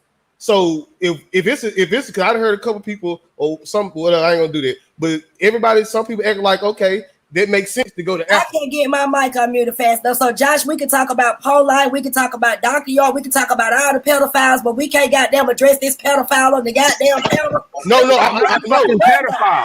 No, look, I'm fucking bite. No, I'm just saying be careful of how y'all talk about it. The same way y'all talk about the violence. Be careful about all the other shit. How the hell can you be careful with a sensitive topic like somebody trying to sell their child, their 14-year-old child over in Africa? But that's what it's all about. What you think? You gonna find Israelite royalty over there or something? Huh? Yeah, that's what you looking for. You take your baby. No, I'm looking for my son to have a woman that's not like you. Oh, and what is a woman like me who's strong? Who can stand on her own 10? You think that talking shit and being disrespectful is strong? And swing out motherfucking trees? I'm just trying to figure out what you're talking about. I'm talking about how you're clamorous and you talk a lot of shit. You see how, look, I'm trying to answer your question and you're just constantly cutting me off. What can a 14-year-old little boy be doing with any type of coaching or being responsible for a fucking wife any goddamn way? Fuck what type of damn woman I am. I lost my virginity at 13. I lost my virginity at 13. What can your 14-year-old do with his little 12 or 13 or 14-year-old motherfucking wife besides play with blocks and crayons and shit? What the fuck is you talking about? All right, can I respond? Talking that weak ass shit. Can I respond? Can I respond? See, the weakest thing is about somebody that actually can't hold their decorum. You're weak.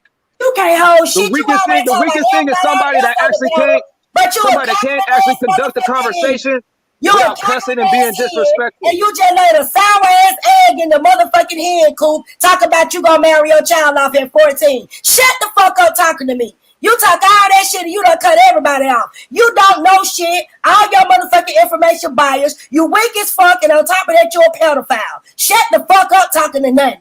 Okay, can I ask him a question? I can't wait until God destroys a person like you. Hey, look. Your Sky Dad already been destroyed your motherfucking mind. I'm just serious. I can't wait until the world is gone. I can't wait until the world is a better place because people like you ain't on it.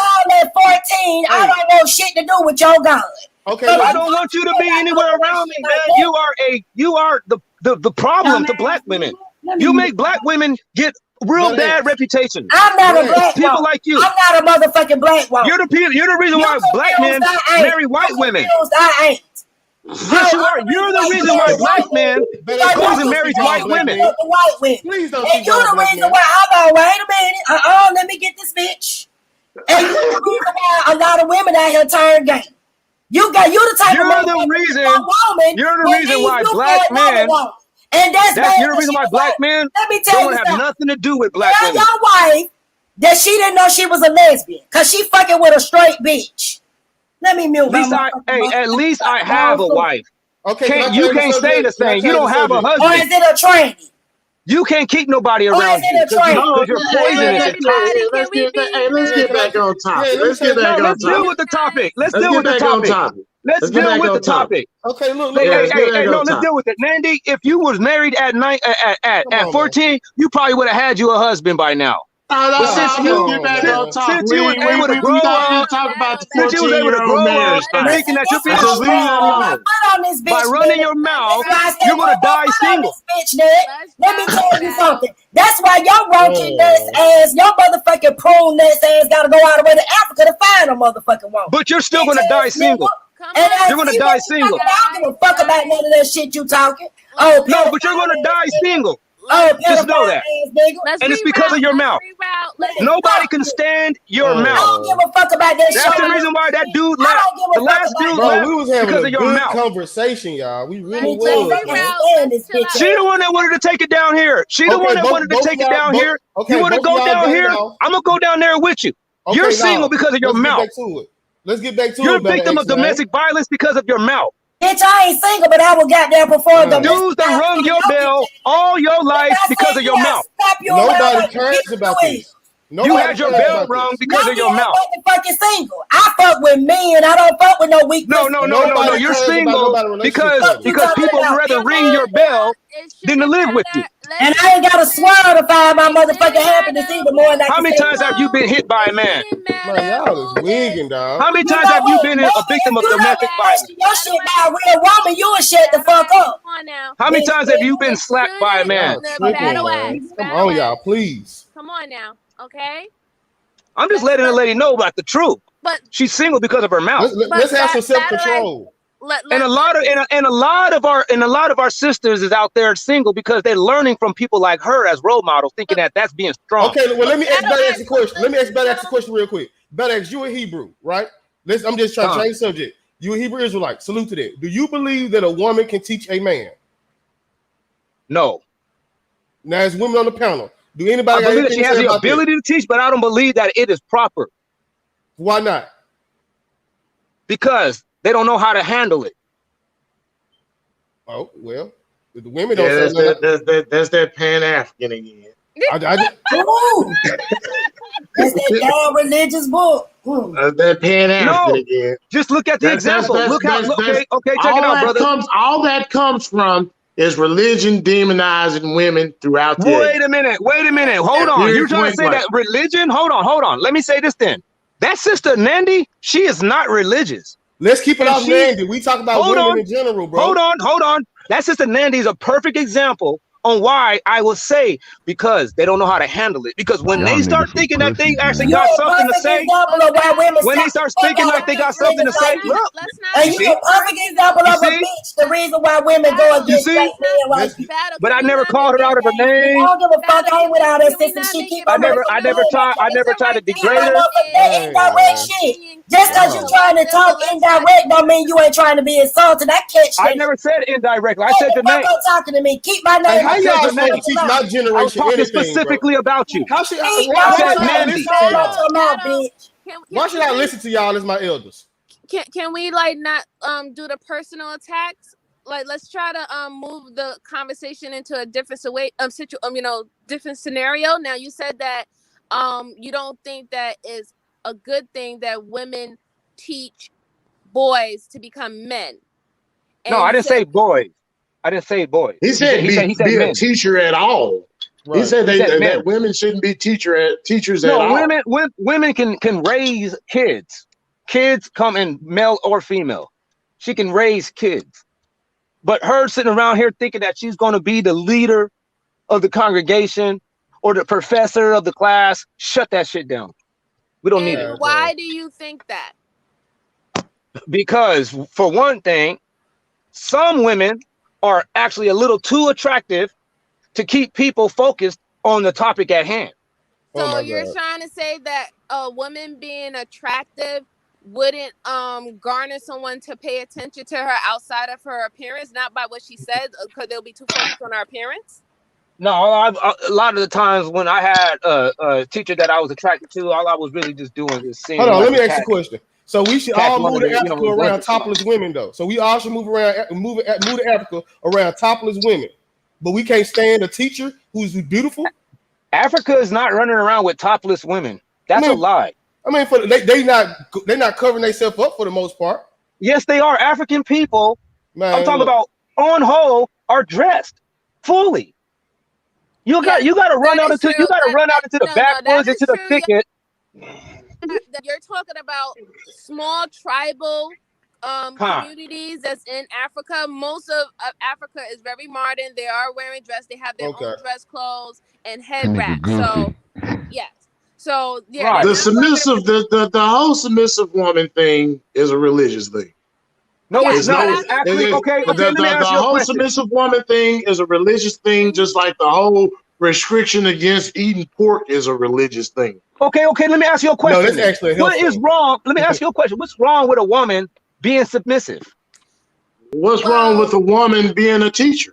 Yeah. No, don't ask me another question with my question. Really, I need an answer because you already made a statement. Hold on, he made a statement. Okay. And I want to see if this dude has a reason behind his statement. If a woman vilify beautiful women, I just feel that you kind of vilify beautiful women, saying that they couldn't be taken seriously. Hold on. But sister, hold on. I needed to get. Hold on. Okay. We'll deal with that. But I needed him to actually answer my question. Fuck all that, man. I will answer your question. I mean, the thing is that whoever that is down there mad as a motherfucker. Go ahead. you sat up there and you said that. What did you say again? What was your question again? He said, "What is wrong with a woman being submissive?"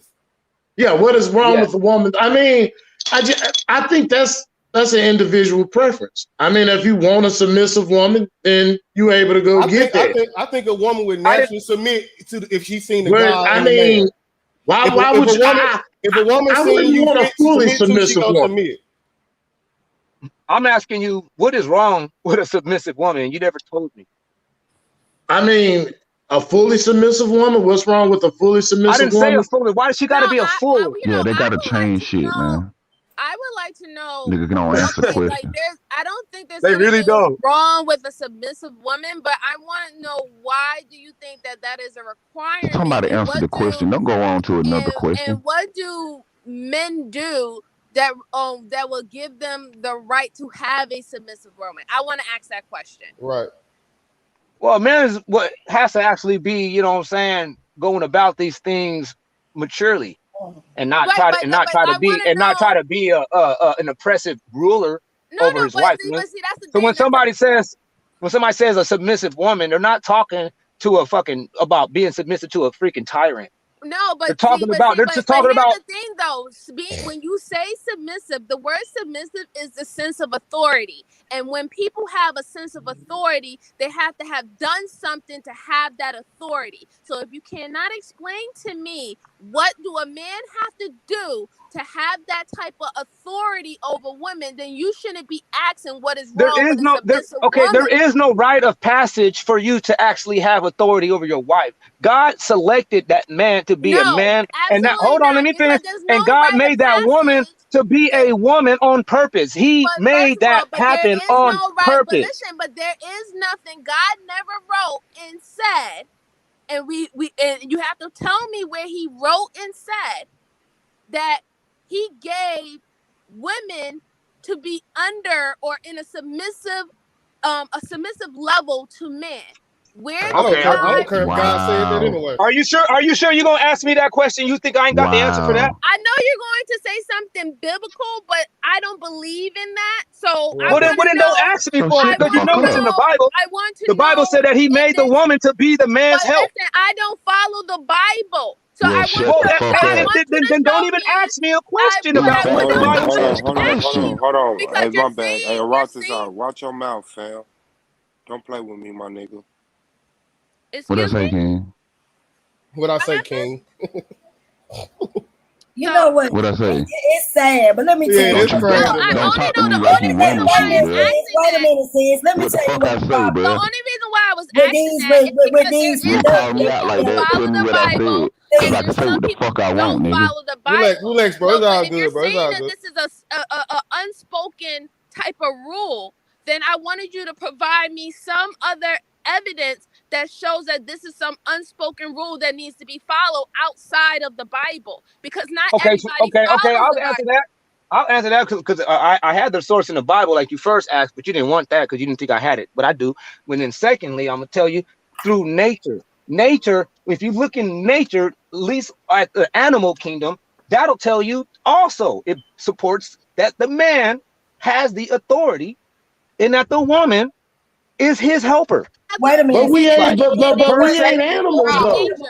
No, hold on. But the same person that made the same entity that made animals made men. Let me But ask we you a still question. ain't Let me animals though. ask a question. The same entity, the Battle same ass. entity Battle that ass. made Let me ask animals you a question. made us. Explain the male in the animal kingdom. What do you see in the animal kingdom of the male that they have authority of? Damn. Say like with the Last lions, time they I have checked, we're the authority. They have lions run authority over everything. the land. Like with the lions. Why are we comparing They humans have to animals though? over the land has. But Nandy had a question though. I want to ask you a question. You always talking about that Bible. I never really hear y'all talk about Psalms. And I'm going into my notes. Isn't there a scripture in Psalms that tells you to seek wisdom? Seek her with all your might, because without wisdom there will be no world or no earth. Let me find it. Is there a scripture like that in your Bible, Balance? Hold on. When they tell you, hold on, somebody called me. I didn't get to hear. No, wait a minute. Y'all talking about all of this stuff in the Bible. Let's talk about Bible scriptures. Is there a Psalms that tells you to seek wisdom, seek her specifically with all your might? It wasn't talking about a woman. It was talking about the nurturing attribute of wisdom. So wait a minute. If it wasn't, why did they put her in there? Now we understand the Bible is because the nurturing attribute of wisdom, the nurturing attribute. It said wisdom. It said wisdom. It didn't say shit about nurturing. It didn't say nothing about no baby bottles. It didn't say nothing about changing no pampers. It said the wisdom. Yes, it is. You just never read the book. It was talking about the nurturing aspect of wisdom, how it actually will keep you out of trouble, will actually maintain your safety, fatten up your bones, and have you making right decisions like a mother.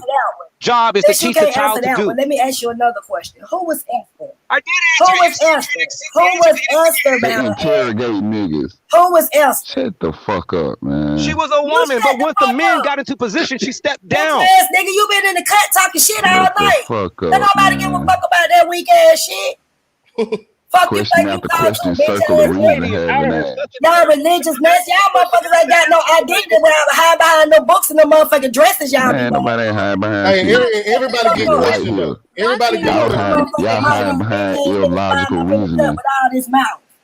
But I wanted you to shut say, the fuck up. But is this it ain't nothing personal. Sounding like you 500 pounds. You know, Battle Get your ass Nah, whooped my up, voice nigga. just beat. I Get just your woke up, bro. motherfucking ass whooped up. You sound like your he breath brought up the stink. animal kingdom, I just saying woke that up, bro. That's you know all good. how I know. I'm sure we smell your breath way over here. Is in control and runs the pride, right? But do you know who gave him his position, Battle Axe? You don't know who gave the male lion his position? God gave him that position. That's his natural position. But your audio it kind of wasn't. off. It was the woman. It was the female. No. She chose to have sex with him, but she didn't choose for him to actually pick the land. Reason why he became the leader of the pride, because of the woman. If there are children with him, he would not be the leader of the pride, because they all had beta males in the pride as well. She had to choose one. That's not So she true. was already on a That's throne. not true. She was already on a throne where she had to choose between amongst the Better men fix your in that audio. particular area. Yeah. That's how the All right, animal kingdom goes. brother in the cut. Yeah, I thought so. No, I think better.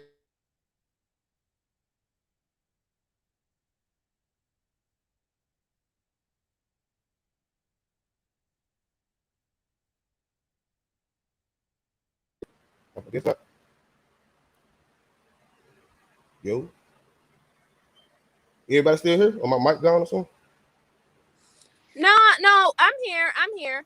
It's just that, but I just wanted to up, because he's saying that it's his natural position. It wasn't his natural position because the female had to select him. The female had to select him. So you want to bring up submissive women and submissive this and submissive that. But truthfully, it was always the women on the throne that had to select the men, even in other kingdoms. The thing is that I always notice about men who promote that submissive woman thing is the simple fact that they sit up there and they want to sit up there and defend the notion of having a submissive woman, but at the same time, they don't want to be demonized for pretty much saying that they want a weak woman. They want a yes man, pretty much. Because in my mind, that's what a submissive woman is. She's just a yes man. She's gonna sit there and she's gonna let you do what it do, and she ain't gonna say that. A submissive woman is really supposed to be a agreeable woman, like someone that you can work with, right? But the way how they have it in their twisted type of mind, they use it as the authoritative, tyrant type of scenario. I think that the way they're really asking for when they say those words, and they wonder why that word is so triggering. Because if you wanted just an agreeable woman, you can have an agreeable woman that you will compromise more with than have confrontation with.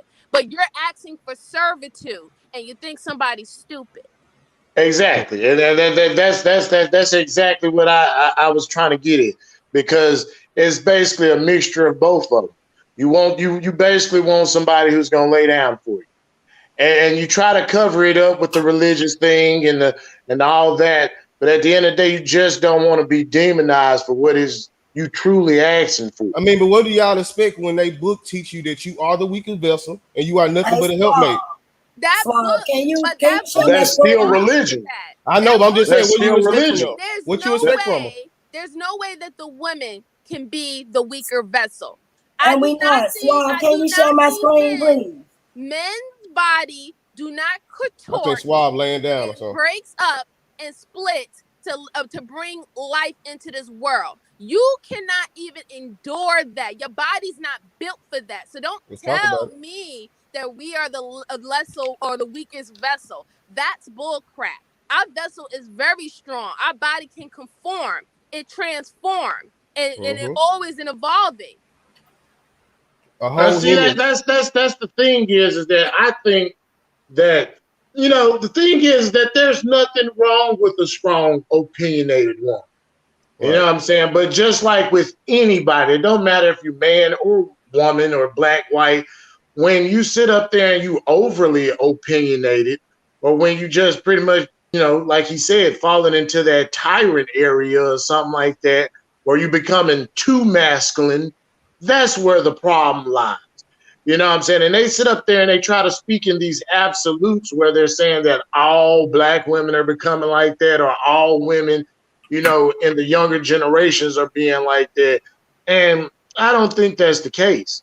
You know what I'm saying? You have some women who are still traditional, but I mean, that's probably not a good thing or a bad thing, because times change and you have to change. So there's nothing wrong with having a strong woman and a not submissive woman. The problem is that when you sit up there and you have a woman who sits up there and she tries to control things, and you pretty much are not a beta male. And that's what you have in a lot of these situations is you have this alpha male female who's basically, you know, trying to make a relationship work with an alpha male male. And a lot of times it's not going to work. It'll be toxic. Can I just add something? Can y'all see the screen? The words a little small, but we can see it though. It's time to, you know, these people with these Bibles, you have to go up and stuff. He tried to misconstrue the scripture. Now, I was wrong. It was Proverbs. Right. 4, 6, and 7. Do not forsake wisdom, and she will protect you. Love her, and she will watch over you. The beginning of wisdom is this: get wisdom, though it costs all you have, and you will get understanding. And there's more scriptures in here that references the woman being a strong woman. So I'm trying to figure out, you know, why is he sitting here saying this? Like I asked him, who was Esther? We got Esther in the Bible. We got different women in the Bible that was also warriors and doing stuff in their book. So how is he going to come in one voice and say that the woman should be submissive and bow down and do all of this stuff when your own scriptures is telling you without the woman, you don't know shit anyway? And the reason why that happened is, and I don't really like to dive too much into religion because it's just systems of control. But the reason why is because most of those systems were you know, created and controlled by men, and they were created and controlled by European men as that. And a European man has never had any respect for his woman or any other woman for that matter. They always just pretty much seen women as property. You know, I wanted to say something about that Esther. Esther was never a warrior. Esther was somebody's wife. Come on, stop it. And let me ask you a question. What did Esther do since you got so much to say? Esther, all she did is just gave a speech to the Israelites. And she did what else? She did what else? To the Israelites. And what else she did? Something that you Israelite men she talked to the king of Persia. Israelite men couldn't do. She went all the way up in there. Are you not going to allow me to answer your questions? Like, that's what I'm trying to say. There's something wrong. There's something wrong with the way you conduct conversations, man. I don't understand why you do it like this. It's not like that. You don't have to be like this. Go ahead. All right, go ahead, Esther, all she did is she asked the king of Persia to, you know what I'm saying, hey, look out for my people. Let them niggas go. And then after that she went and then she just did a speech and did a prayer. So Esther was not a warrior. Esther she done cut his head off. No, Esther did not do that. It was actually a harlot. It was actually a harlot that was in the tent that the king ran into. Was it not the plan of Esther? Was it not the plan of Esther though? What were they fasting for? What were they actually doing all of that stuff for? What was her plan? They fast so they can actually get God back on their side. That's what it was about. That's all I was saying. She did a prayer. God on their side for about her ass. So they can go to war and win the war. Go to war with the same king that got decapitated. But let me pull it up. But she didn't war. She didn't pick up that one sword. She didn't even want to go. So when they first went to go war, they're like, "Come with us." She's like, "Nah." Oh. And they're like, "Come on." They said we ain't gonna do it without you. And she was like, "All right, if that's the way y'all feel like you ain't gonna be done without me, I'll go." But she didn't fight. Okay, so what was some of the context of this speech she gave? I ain't actually feeling verbatim. God doesn't save through shield and bow. You know, so he delivered in the end. Who was she talking to? She's talking to God. So she gave a speech to God? She gave a prayer. Oh, okay, so at first you said she gave a speech. So I'm just trying to. It was like it was an open proclaimed prayer. Okay. I thought she said she was giving a speech to somebody. It wasn't, I'm sorry, it wasn't an assassination plan or an assassination plot where she was trying to get rid of the king and the king falls in love with her and makes her. No, she didn't. She didn't kill the king that she married. No, that didn't happen. She didn't kill the king that she married. You know, I was trying to finish the scripture, but go ahead. I'm gonna let you talk, and then I'll finish when you're done. She did not kill the king that she married. I didn't say she killed the king that she married. She didn't marry an Israelite. Beauty was one of the things that she used to get next to the king during the time of war, was it not? You didn't let me finish, was it not? That's a yes or no question. I didn't hear your whole question. Was her beauty not what the kings and the soldiers and everybody was fascinated with, for her to be able to get all the way to the tent where the actual king that they had war with was. Yeah, there was 100 women that they were all impressed with. Okay, but which one that had the most beauty? Was it Esther? Yeah, he chose Esther. Oh, let me mute my mic. I found that. Well, that doesn't do anything. It's like, okay, she looked good. A lot of people recognize that our sisters is good looking, but it's the mind that drives them away. It's the mind. Our people are like clean sepulchres, whitened, painted sepulchres. But you know what I'm saying, on the outside they look clean and beautiful. But it's the inside is where all the rottenness and the corruption takes place. Our people are filthy on the inside. Including yourself? No, I used to be. But I actually so it's everybody else but you. I conform to a higher power, and I stopped being my own God. But you say I allowed something that actually stood longer on earth than me. So to actually help me with this. Okay, so you saying it's everybody but you? No, everybody. No, I'm saying everybody but Israelites. So there's no Israelites. So there's no filthy Israelites.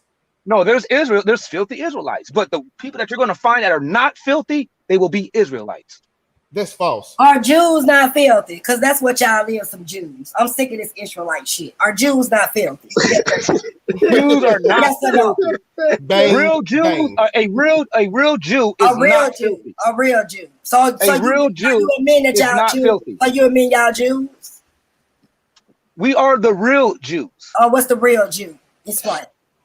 The real Jews are the actual people that is not claiming it just through practice of the laws, but actually through the lineage and lining up with the prophecies of the curses. That's the real Jews. Just because y'all claim that y'all are cursed. Basically. We don't claim that we're cursed. There is a list of curses that lines up with what we already know about ourselves. Right. So the question are all black people in America are all African Americans in America Israelites?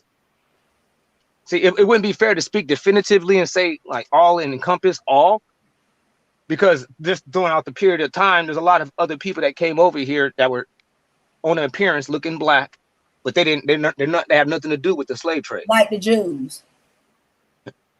Anyways, and so a lot of people, Jews. The Jewish people and the Arabic and the Arab people, Jews. That's right. Y'all look like us, but your damn show. There's no such thing as an Arab Jew. The confirmation. I just want to go there. I'm gonna mute my mic. Okay, there's no such thing as an Arab Jew. Oh yes, it is. I've already proven that. It's a such thing as both. It depends. No, there's no such thing as an Arab Jew. It depends on what you follow.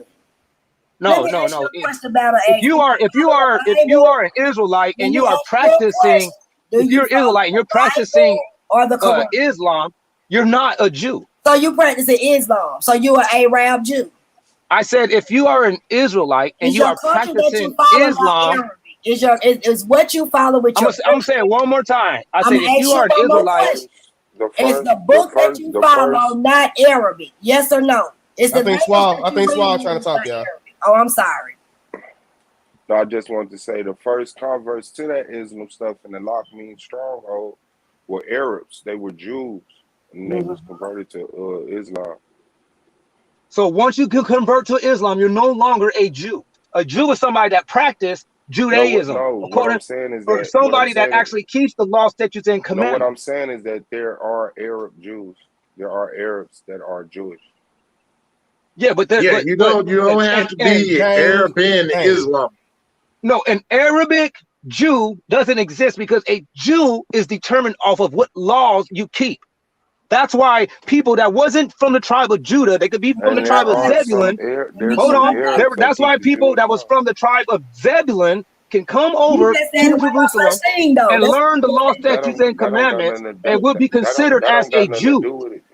Being Arabic, you didn't hear what I'm saying because you cut me off. So how you gonna try to say? Hold on. How you gonna try to say it ain't got nothing to do with it? You didn't even hear everything I said. I did, but you went. Can you repeat what I said then? You went in another direction. No, but can you repeat what I said? What I'm telling you, what you said that some people was able to come around and adopt the culture, the laws. What I'm telling No, you that's that not what there I said. I are said that there was people from the tribe of Zebulun that was able to come over to Jerusalem. And when they were practicing the laws, statutes, and commandments, because they wasn't doing it in Samaria. So when they were practicing the okay, law, statutes, and commandments in Jerusalem, they would be exactly what I considered said. Jews. That's exactly what I just said. You said. But only based off of their practices. Okay, like I said, there are Arabs that practice Judaism. There are Arabs that are not Muslims that are Jews. But that doesn't make them a Jew. There are Arabs that are Jews, bro. No. An Arab is Rob, an can you share Arab. my screen? Can you share my screen? An Arab is just an Arab. An Arab practicing Judaism is just an Arab practicing Judaism, but there's no such thing as an Arabic, or I mean, can an Arab be there ain't no Muslim? such thing as an Arabic Jew, or no, a Muslim Jew, or But you don't Islamic have to Jew. be Muslim. You don't have to be Arabic to be Muslim, and you don't have to be Muslim to be Arabic. Yeah, Akmalak. But you can't be on both. You can't be an Islamic. Akmalak. You can't be an Islamic Jew. Akmalak, you're wrong. Nobody said there are Islamic Jews. We said Arab Jews. All Arabs aren't Muslim. No, we wasn't talking. No, if you go and do the time stat, we were talking about Islamic Jews and Muslim Jews. Battle Axe. She literally You changed it into. You changed it. Battle Axe, stop. You're wrong. She asked you, "Are you Arab?" You said there are no Arab Jews. That's what you said. No, she asked me, "Am I Arabic?" Battle Axe. That's what I just said. And I said, "No, I'm not an Arabic." That's all I said. I didn't say Arabic Jew. Battle Axe, go back and listen and come back and apologize. You go back and listen. You got the timestamp. No, you can literally pull it up. Already know. Then prove me wrong. Go back and listen, and then come back and apologize. You good? That's So, what. but I'm on the cell phone, so you're asking me to do something that I can't do. I'm on the cell. No, I'm telling you, get off the panel, go to the YouTube, rewind it back, and listen to you say there are no Arab Jews, and then come back and do your thug-ism. No, there ain't no Arabic Jews. Okay. If you are an Arabian, listen. If you are an Arabian, bro, stop trying let me say this real quick. Out of conversation. No, this is useless. Did you hear you just said there are no Arabic Jews? Yes, I just now said that. Okay. Yes. Are all Arabs Muslim? An Arab, that's your nationality.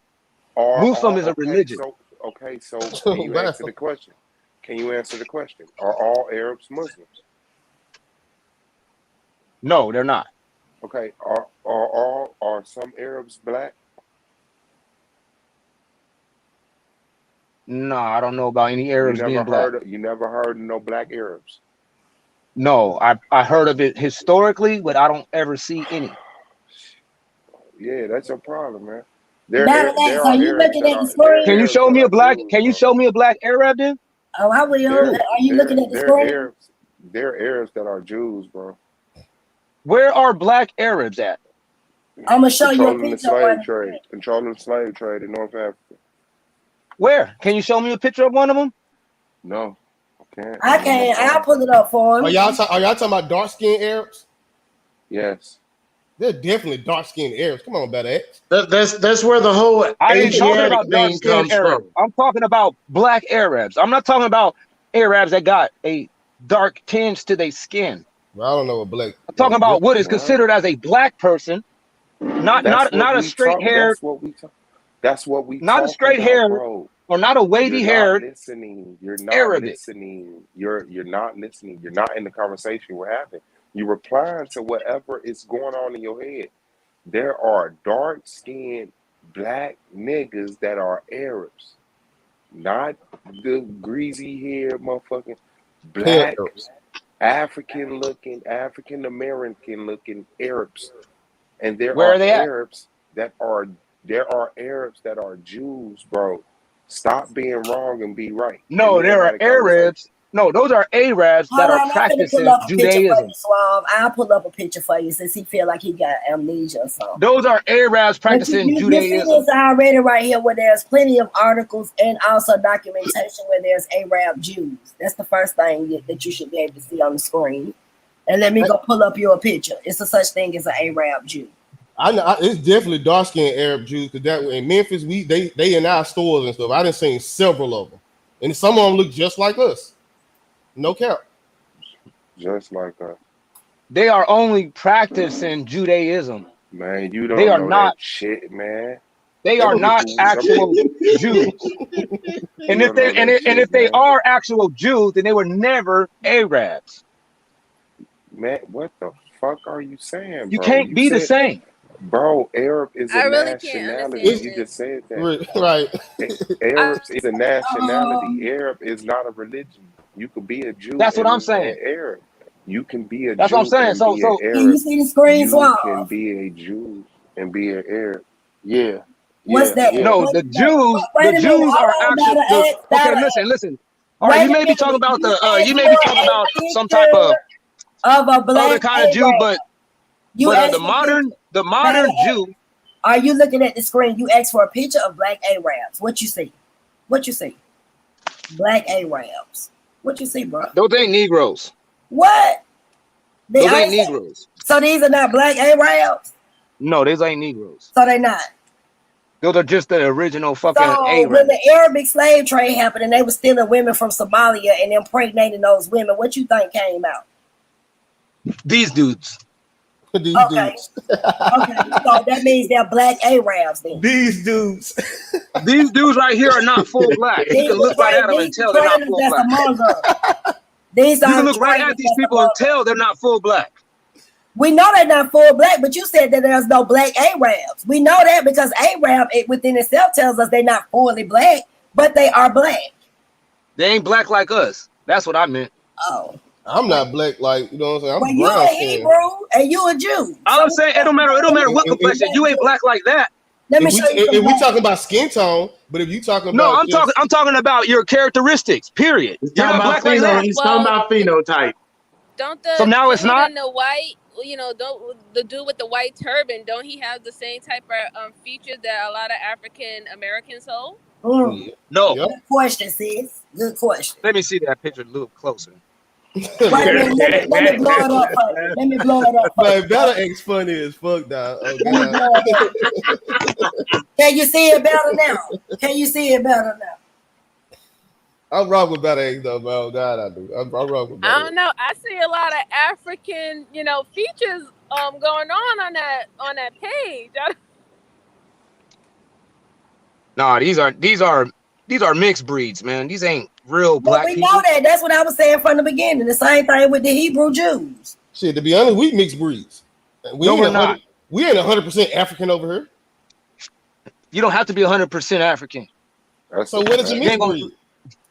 But we ain't mixed breeds. Well, what you call it? Just like a pit bull ain't 100%. Just like a pit bull ain't 100% bulldog. You know that? But he can be a full-blooded pit bull because of that stock that has been maintained and replicated over and over has became its own breed. Black Jews? I get what you're saying. Let me pull up some of these pictures. So why aren't the Israelites? So why aren't the Israelites trying to go get their shit back from them folks without being too, wordy with it? Why y'all not? Nobody wants it because at the end of the day, nobody wants it. Most Israelites that's thinking that the Middle East is actually their homeland. They're waiting for God to turn that into a magical oasis. They're waiting for white folks to get bombed and eradicated over there, and then it turned to a magical oasis. And then they'll say, oh, then we can go. And that all plays into the y'all niggas is better never go back to Africa. We'll let you believe anything that you want to. Just don't go to Africa. You can sit there and think that the Middle East is yours, but you ain't gonna dare try to set foot on there until something actually fantastic happens. They took the real title and the real heritage and gave y'all some shit in a book that don't really make sense. And then they got y'all out here looking like crazy black men while they walking around looking like sophisticated rulers of the world. How did that happen? And y'all so cool with it. That's called a false cause correlation. We got defeated. these people didn't even start claiming that they were the Jews until 1948. As Then in my a point. My world, point is, they didn't. I'm they talking took about it. as in a world revelating type of fashion. They didn't. Those people wasn't even factors on nothing. But At the end of the day, my at point the end is of the they. day, and they didn't even choose that spot at first. They were going to use Uganda Okay. initially. So those people, they're nothing but just a bunch of frauds, and this is all just to perpetuate. You Negroes better never go back to Africa. That's all. Better Don't let go you see back. that black Jew on my screen. He look just like Stay y'all. in America. Stay in America and try You to see that be black Jew? geneticist. You see that black Jew right there with the beard and everything? Got the hat on. Look at the black Jew. Look just like y'all people who trying to go back to Israel. We was Yeah, looking but for nobody black said that Arabs. he's an Arab. Nothing says that he's an Arabic I person. just showed you Arabs. You just didn't want to see them. No, but I'm talking about that picture that you're showing me right there. I'm Nothing showing you says a that he's black an Jew. Arab. I'm showing you what a Hebrew is. You got a lot of, man, You're a Eddie black Murphy is Jew. a black Jew. Eddie Murphy is a black Jew. That don't Eddie mean Murphy anything. is a black Jew. Yes, Eddie Murphy is a black Jew. How He you know that? practices because Okay. go pull up Eddie Murphy and then put the word Yah, Y-A-H. He got the whole song where he was sitting on there with a menorah singing about Okay, Yah and all kinds of so stuff. now He's a fucking Jew. battle wax. Now you just said Eddie Murphy is a black Jew because he practiced Judaism. No, You he called him a practices black Jew. Judaism. I'm talking about just Judaism. I'm not talking about the real Jews. We're the real Hey, Jews. is he a Jew? He's an Is Eddie Mur- actual. He's actually is Eddie of the Murphy a bloodline of Jew? the real. I'm gonna answer your question. Just stop trying to, force me to have a certain type of response.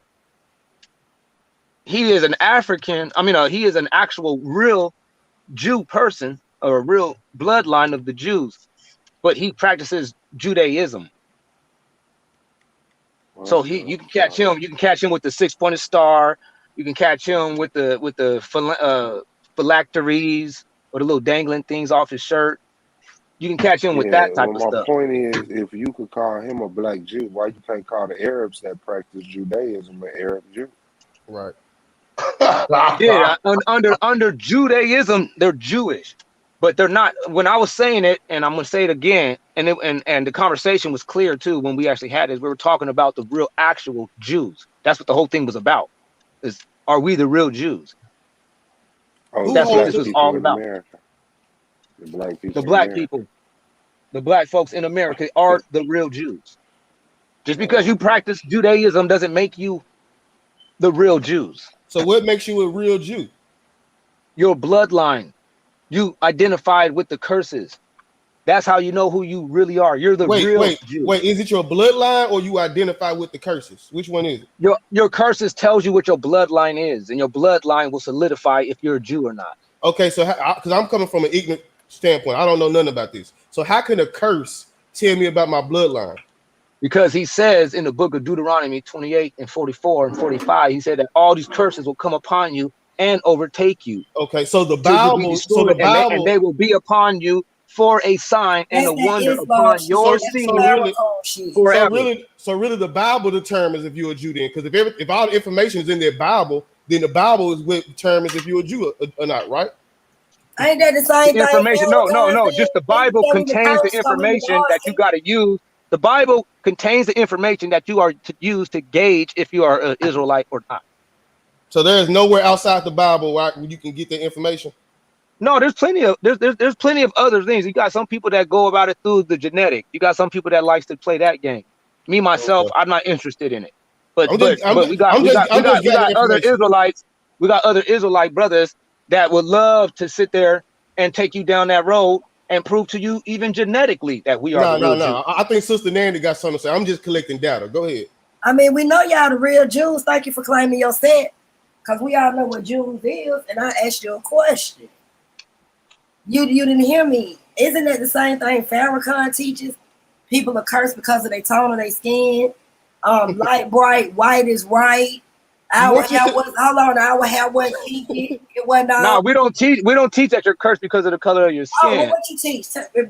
We saying that we are cursed. We're saying that we identify ourselves by the curses. That's crazy. And you're gonna look at the curses, and one of the curses that we have that nobody else one of the curses that we have that nobody else shares So you never is seen that the video we're gonna have where an evil eye. Farrakhan stated, We're gonna have we an were evil cursed eye towards because of our the color of our spouses, skin. and that we're gonna actually leave our kids. So We're you gonna never abandon our heard, children. all I'm asking you is a question. You've never heard Farrakhan or Elijah say that we was cursed because of the color of our skin. We didn't have kinky hair. We didn't have. I don't listen to Farrakhan. I'm not a Muslim. I don't follow that. I don't follow Might as Farrakhan. well be. You still dealing with Islamic teachers through the Arab. No, we're not. Listen, the Islamic teachers. There's nobody in Islam that tells you that you got to keep the Sabbath. Let me ask you a question. You read the Bible, right? Yes. What was the script of the Bible? Was it Arabic? No, it was in Hebrew. What was Hebrew? What is the Hebrew language, or what is the Hebrew writing? The Hebrew language is not Arabic. It's no, not? it's not. Oh. No. Yiddish. It's Yiddish. Okay. No, it's not Yiddish either. The original Hebrew, the original Hebrew writing is neither one. It was pictorial, and it had nothing to do. It had nothing to do with what they're doing over there with Islam. Islam was more with their language, the Aramaic. They were using snakes and things in references. Their alphabet was used in references to snakes and serpents, while the Hebrew, they use all kinds of different variations of the human body or things that you deal with in farming to make their language. So they like the S is actually two front teeth. When you see the S, it's actually it used to be two front teeth in the pictorial graph form. As the same thing as when you see the letter Ka, CHA, it stands for a ladder. Oh, I'm going in my archives. I'm finna show you what your language is. Hey, so real quick, because you said. Let me ask a question. 1 minute, Josh. Go ahead. What is Semitic? What is the groups of Semitic language? What are the groups of the Shemitics? Semitic. The H again. I know. They're going like what? I don't even know what you mean. What are the groups? There's a lot of different Shemitic people. White people are Shemitic. Are Arabs and Jews and all of that stuff included in their language? Arabs are Semitic. White people are Semitic. Moabite people, which some Israelites, a lot of Israelites say that those are the Asian people. Well, that would make them Semitic. Like being Semitic is not the coup d'etat into the kingdom. Nobody cares about Shem. Big deal, Shem. Wow. He said that salvation shall be in the Jews. Salvation is of the Jews, not of Shem. Of the Jews. Yes. No, it's like, I'm gonna mute my mic while I bring up my information. Go ahead. All right, real quick. Salvation is of the Jews, and the so-called black man is the real Jew. Okay, real quick for Sister Nanny to come back up. All right, so you said that you can only identify a Jew, the real Jew, by the curse, correct? Yes, that's what the Bible tells you to do. All right, so if you an Israelite, right? Say for example, I come to you, I say, hey man, I think I'm a Jew. How can you tell me I am or I'm not? Well, if you're a black man, I already know that you're a Jew, and I'll say, but you just said, hold on, but you just said, are you aware on how you came? I'll say, first question I ask you is, are you aware on how black people was brought over to the Americas, or how? But you just said all black people in America are not. This is what I'll say. I'll say, are you aware on how black people arrived to Americas? And I say no. First asking. And I say no. And you say no. I'm saying, so you don't take any account to the transatlantic slave trade? I say I never learned. I'm only 13, 14 years old. I'm like, and you never learned about slavery? No, sir. I'm only in the 8th grade. Man, come on, man. What are you doing, man? I'm trying to get you to identify. Everybody learns about slavery by the time they're in the 5th grade. Bro, well, you can't say that about everybody. Nigga might be in CDC. That's the school curriculum. That's just the curriculum. You learn about slavery by the time you're in the 5th grade. Big deal. Okay, so the curse and knowing about slavery is how you identify somebody as a Jew. That is no, bizarre. but what you know about slavery, there's the beginning of your footprint trail that you need to follow. It's like, let's do it like this then. Let's do it like this then. Okay. I'm a dark-skinned Arab, right? I moved to America. I'm in the 8th grade. I learned about the slave trade. I look just like an American over here. And I come tell you I'm a Jew. And you ask me the same question, and I give you the information you want. Now I'm if I know that you're Arabic, I'll say, what's your last name? And if he says his last name is Ali or Muhammad, but what if you don't if he know says I'm his last name Arabic? is Ali or Muhammad, I am not concerned about his salvation. I guess the fuck what he looks like. But what if you don't know my? What if you don't know my? What if you don't know I'm Arabic? Because I look just like one of us. So you just having a Then I'm conversation going to with me. always ask you. I'm going to say, do you know how black people came over to the United States? And if he says, yeah, through the transatlantic slave trade, but I wasn't, my people wasn't in it, then I'm going to say, what's your last name? And if he says it's Ali, then I'm going to say, hey, man, you're not the people that I have to talk to. I ain't gonna deny it because this y'all stuff. But I'm just gonna say that's a weird way to find your lineage. That's the sure shot way that you can find your lineage, though, outside of all the technology and all the tricks and all the schemes that the white man can add to it. See, because we are not in control of the labs when it deals with genetics. We're not in control of that. So I'm not going to just rely on genetics. None of us is running around with a ready-made genetic lab in our trunk so we can just bust that test out on everybody. So I'm not going to lean on that. But I can have a book. There's even got Bibles that fit inside your pocket. So that's my genetic lab right there. All I got to say is, are you aware of how we came here in the Americas? And as soon as they say slavery, I got them. Okay. I can reel them right on in. Okay. I can say, hey, man, are you aware that black people have this single parenting household at a disproportionate level compared to every other race? Oh, yeah. They'll say, yeah, all my homies ain't got no pops except for one. I'm like, yeah. I'm like, did you know that is actually a punishment that God puts on us for not being obedient?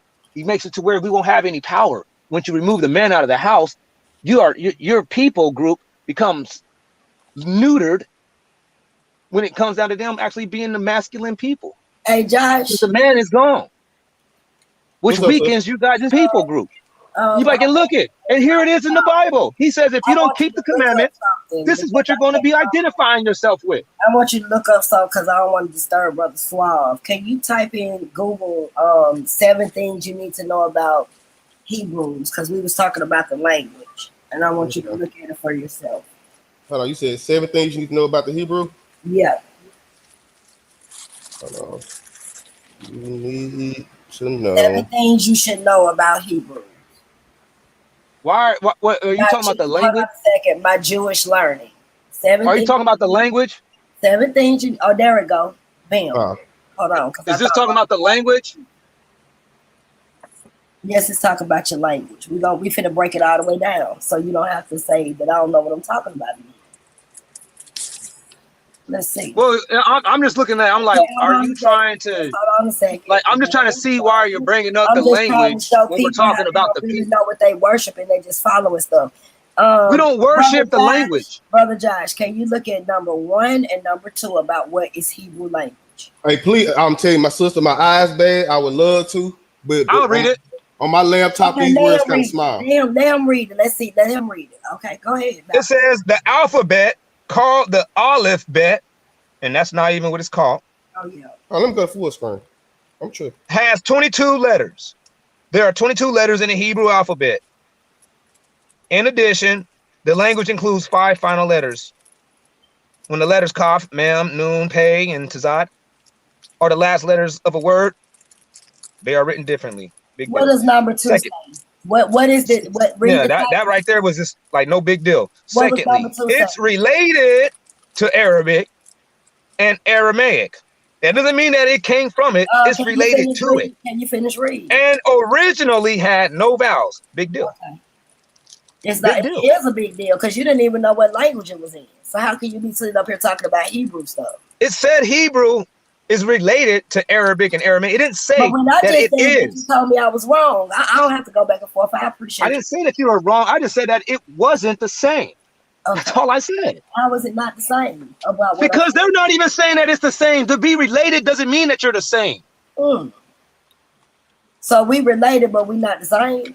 We don't Yeah, just like I could be related to you, but we don't look the same. I'm related to my brother. We don't have the same bloodline or the same foundation. What's the relation?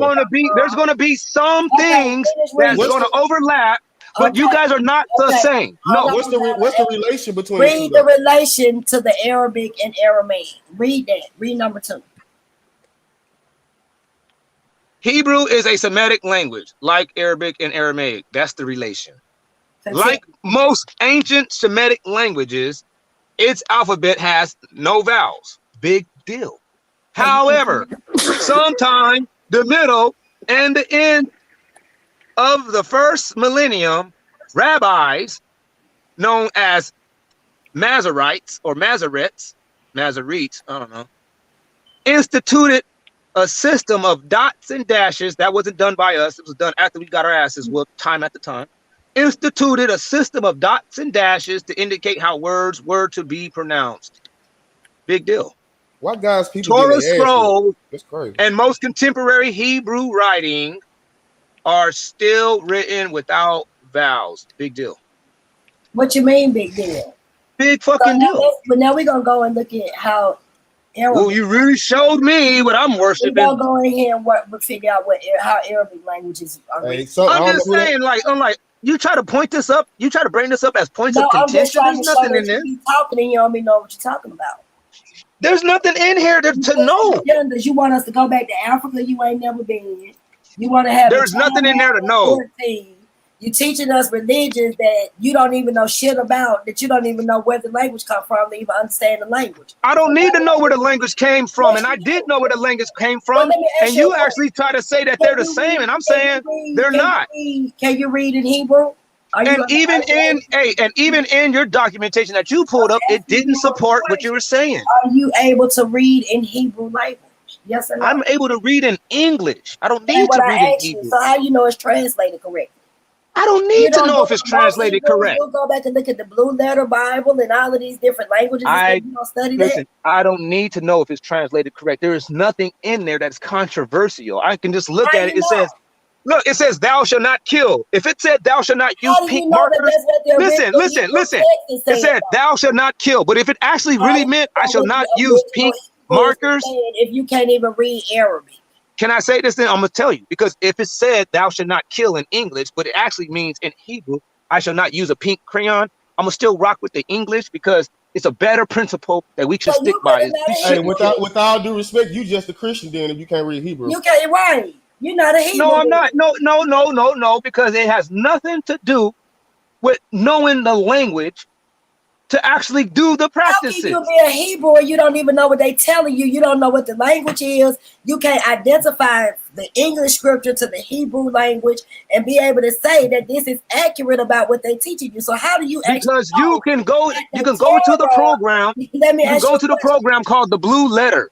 And you can go and do a double check to see if it lines up with the English translation. Glad you brought that up. Who wrote the Blue Letter? White people. White people. So you mean to tell me that the white man can give you a book and you can identify with your Hebrew culture or your Hebrew genetics and all of this stuff you saying off of what the white man say? Well, no, a lot of the Hebrew words that's in the Blue Letter actually has the Aramaic translation of that same word, and they show you how they are actually closely related to the translation also. But how you know the white man telling you the truth? How you know the white man telling you the truth? Because there's Arabs that's still here today. There's Arabs that is still here today that knows that same Aramaic language that would be able to put up any type of fight against it because they know Arabic. And they're not saying anything. Still argue with Brother Slav at this point to say there's and then y'all even said that there's Arabic Jews. So that means that there's people that actually knows Aramaic and the Arabic language. Jesus was an Arabic Jew. But yet, they ain't even saying that there's anything wrong with the Blue Letters translation of what the Arabic supports. Really? Show me the Arabs that's saying the Blue Letter. Hey, was Jesus an Arabic Jew? Bring me today. Hold on. Was Jesus an Arabic Jew? Huh? Was Jesus an Arabic Jew? No. Okay.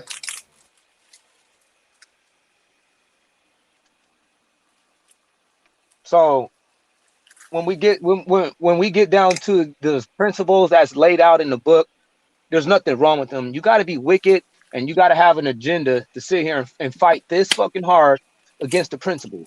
Because yet, still to this day, you guys can say all these other things, but I always ask you, what's wrong with thou shall not kill? Nothing. What's wrong with you shall not lie? There's nothing wrong with that. It's not that something wrong. What's wrong with you shall not be a pedophile? What's wrong with you shall not sell a child off at 14? What's wrong with that? But you still feel like that's something to follow. Pedophiles. What makes you think that nobody never said take your child somewhere at 14 years old and get married? What the hell is wrong with that? It's a lot of shit wrong with it, but is it in a fucking book? What's wrong? Okay, let me ask you a question. Did you ever have a boyfriend when you was 14? No, because my mama would have whooped my ass. So you didn't. Okay, let me ask anybody else on this panel. Okay, let me ask somebody else on the panel. Anybody else? Is anybody? I ain't gonna lie to y'all. I lost my virginity at 13, but I'm different. But go ahead. Okay, he lost his virginity at 13. I lost my virginity at 13. Is there anybody else that had? Hey, but I did not want a wife at 14. Go ahead. Did anybody? You don't even know because you didn't have one. And let me ask you a question. Did your mama sit down, your dad sit there and help you have sex at 13? No, man. She didn't. Okay, I didn't think so. All right. Let me say this. Hold on, neither did the girl. Neither did the 14-year-old girl parents do that either. So, no, they didn't do that because you're in the Western world. But did it happen? Yes. Thank God I'm in the Western world. Did you? No, hold on. Did it happen? Yes. Did you? Were you a willing participant in that behavior? Yes. Yeah. So let's stop. Cut the charades. Hey, people at 13 and 14 years old. Hey, listen. If you want to. People at 13 or 14. Okay.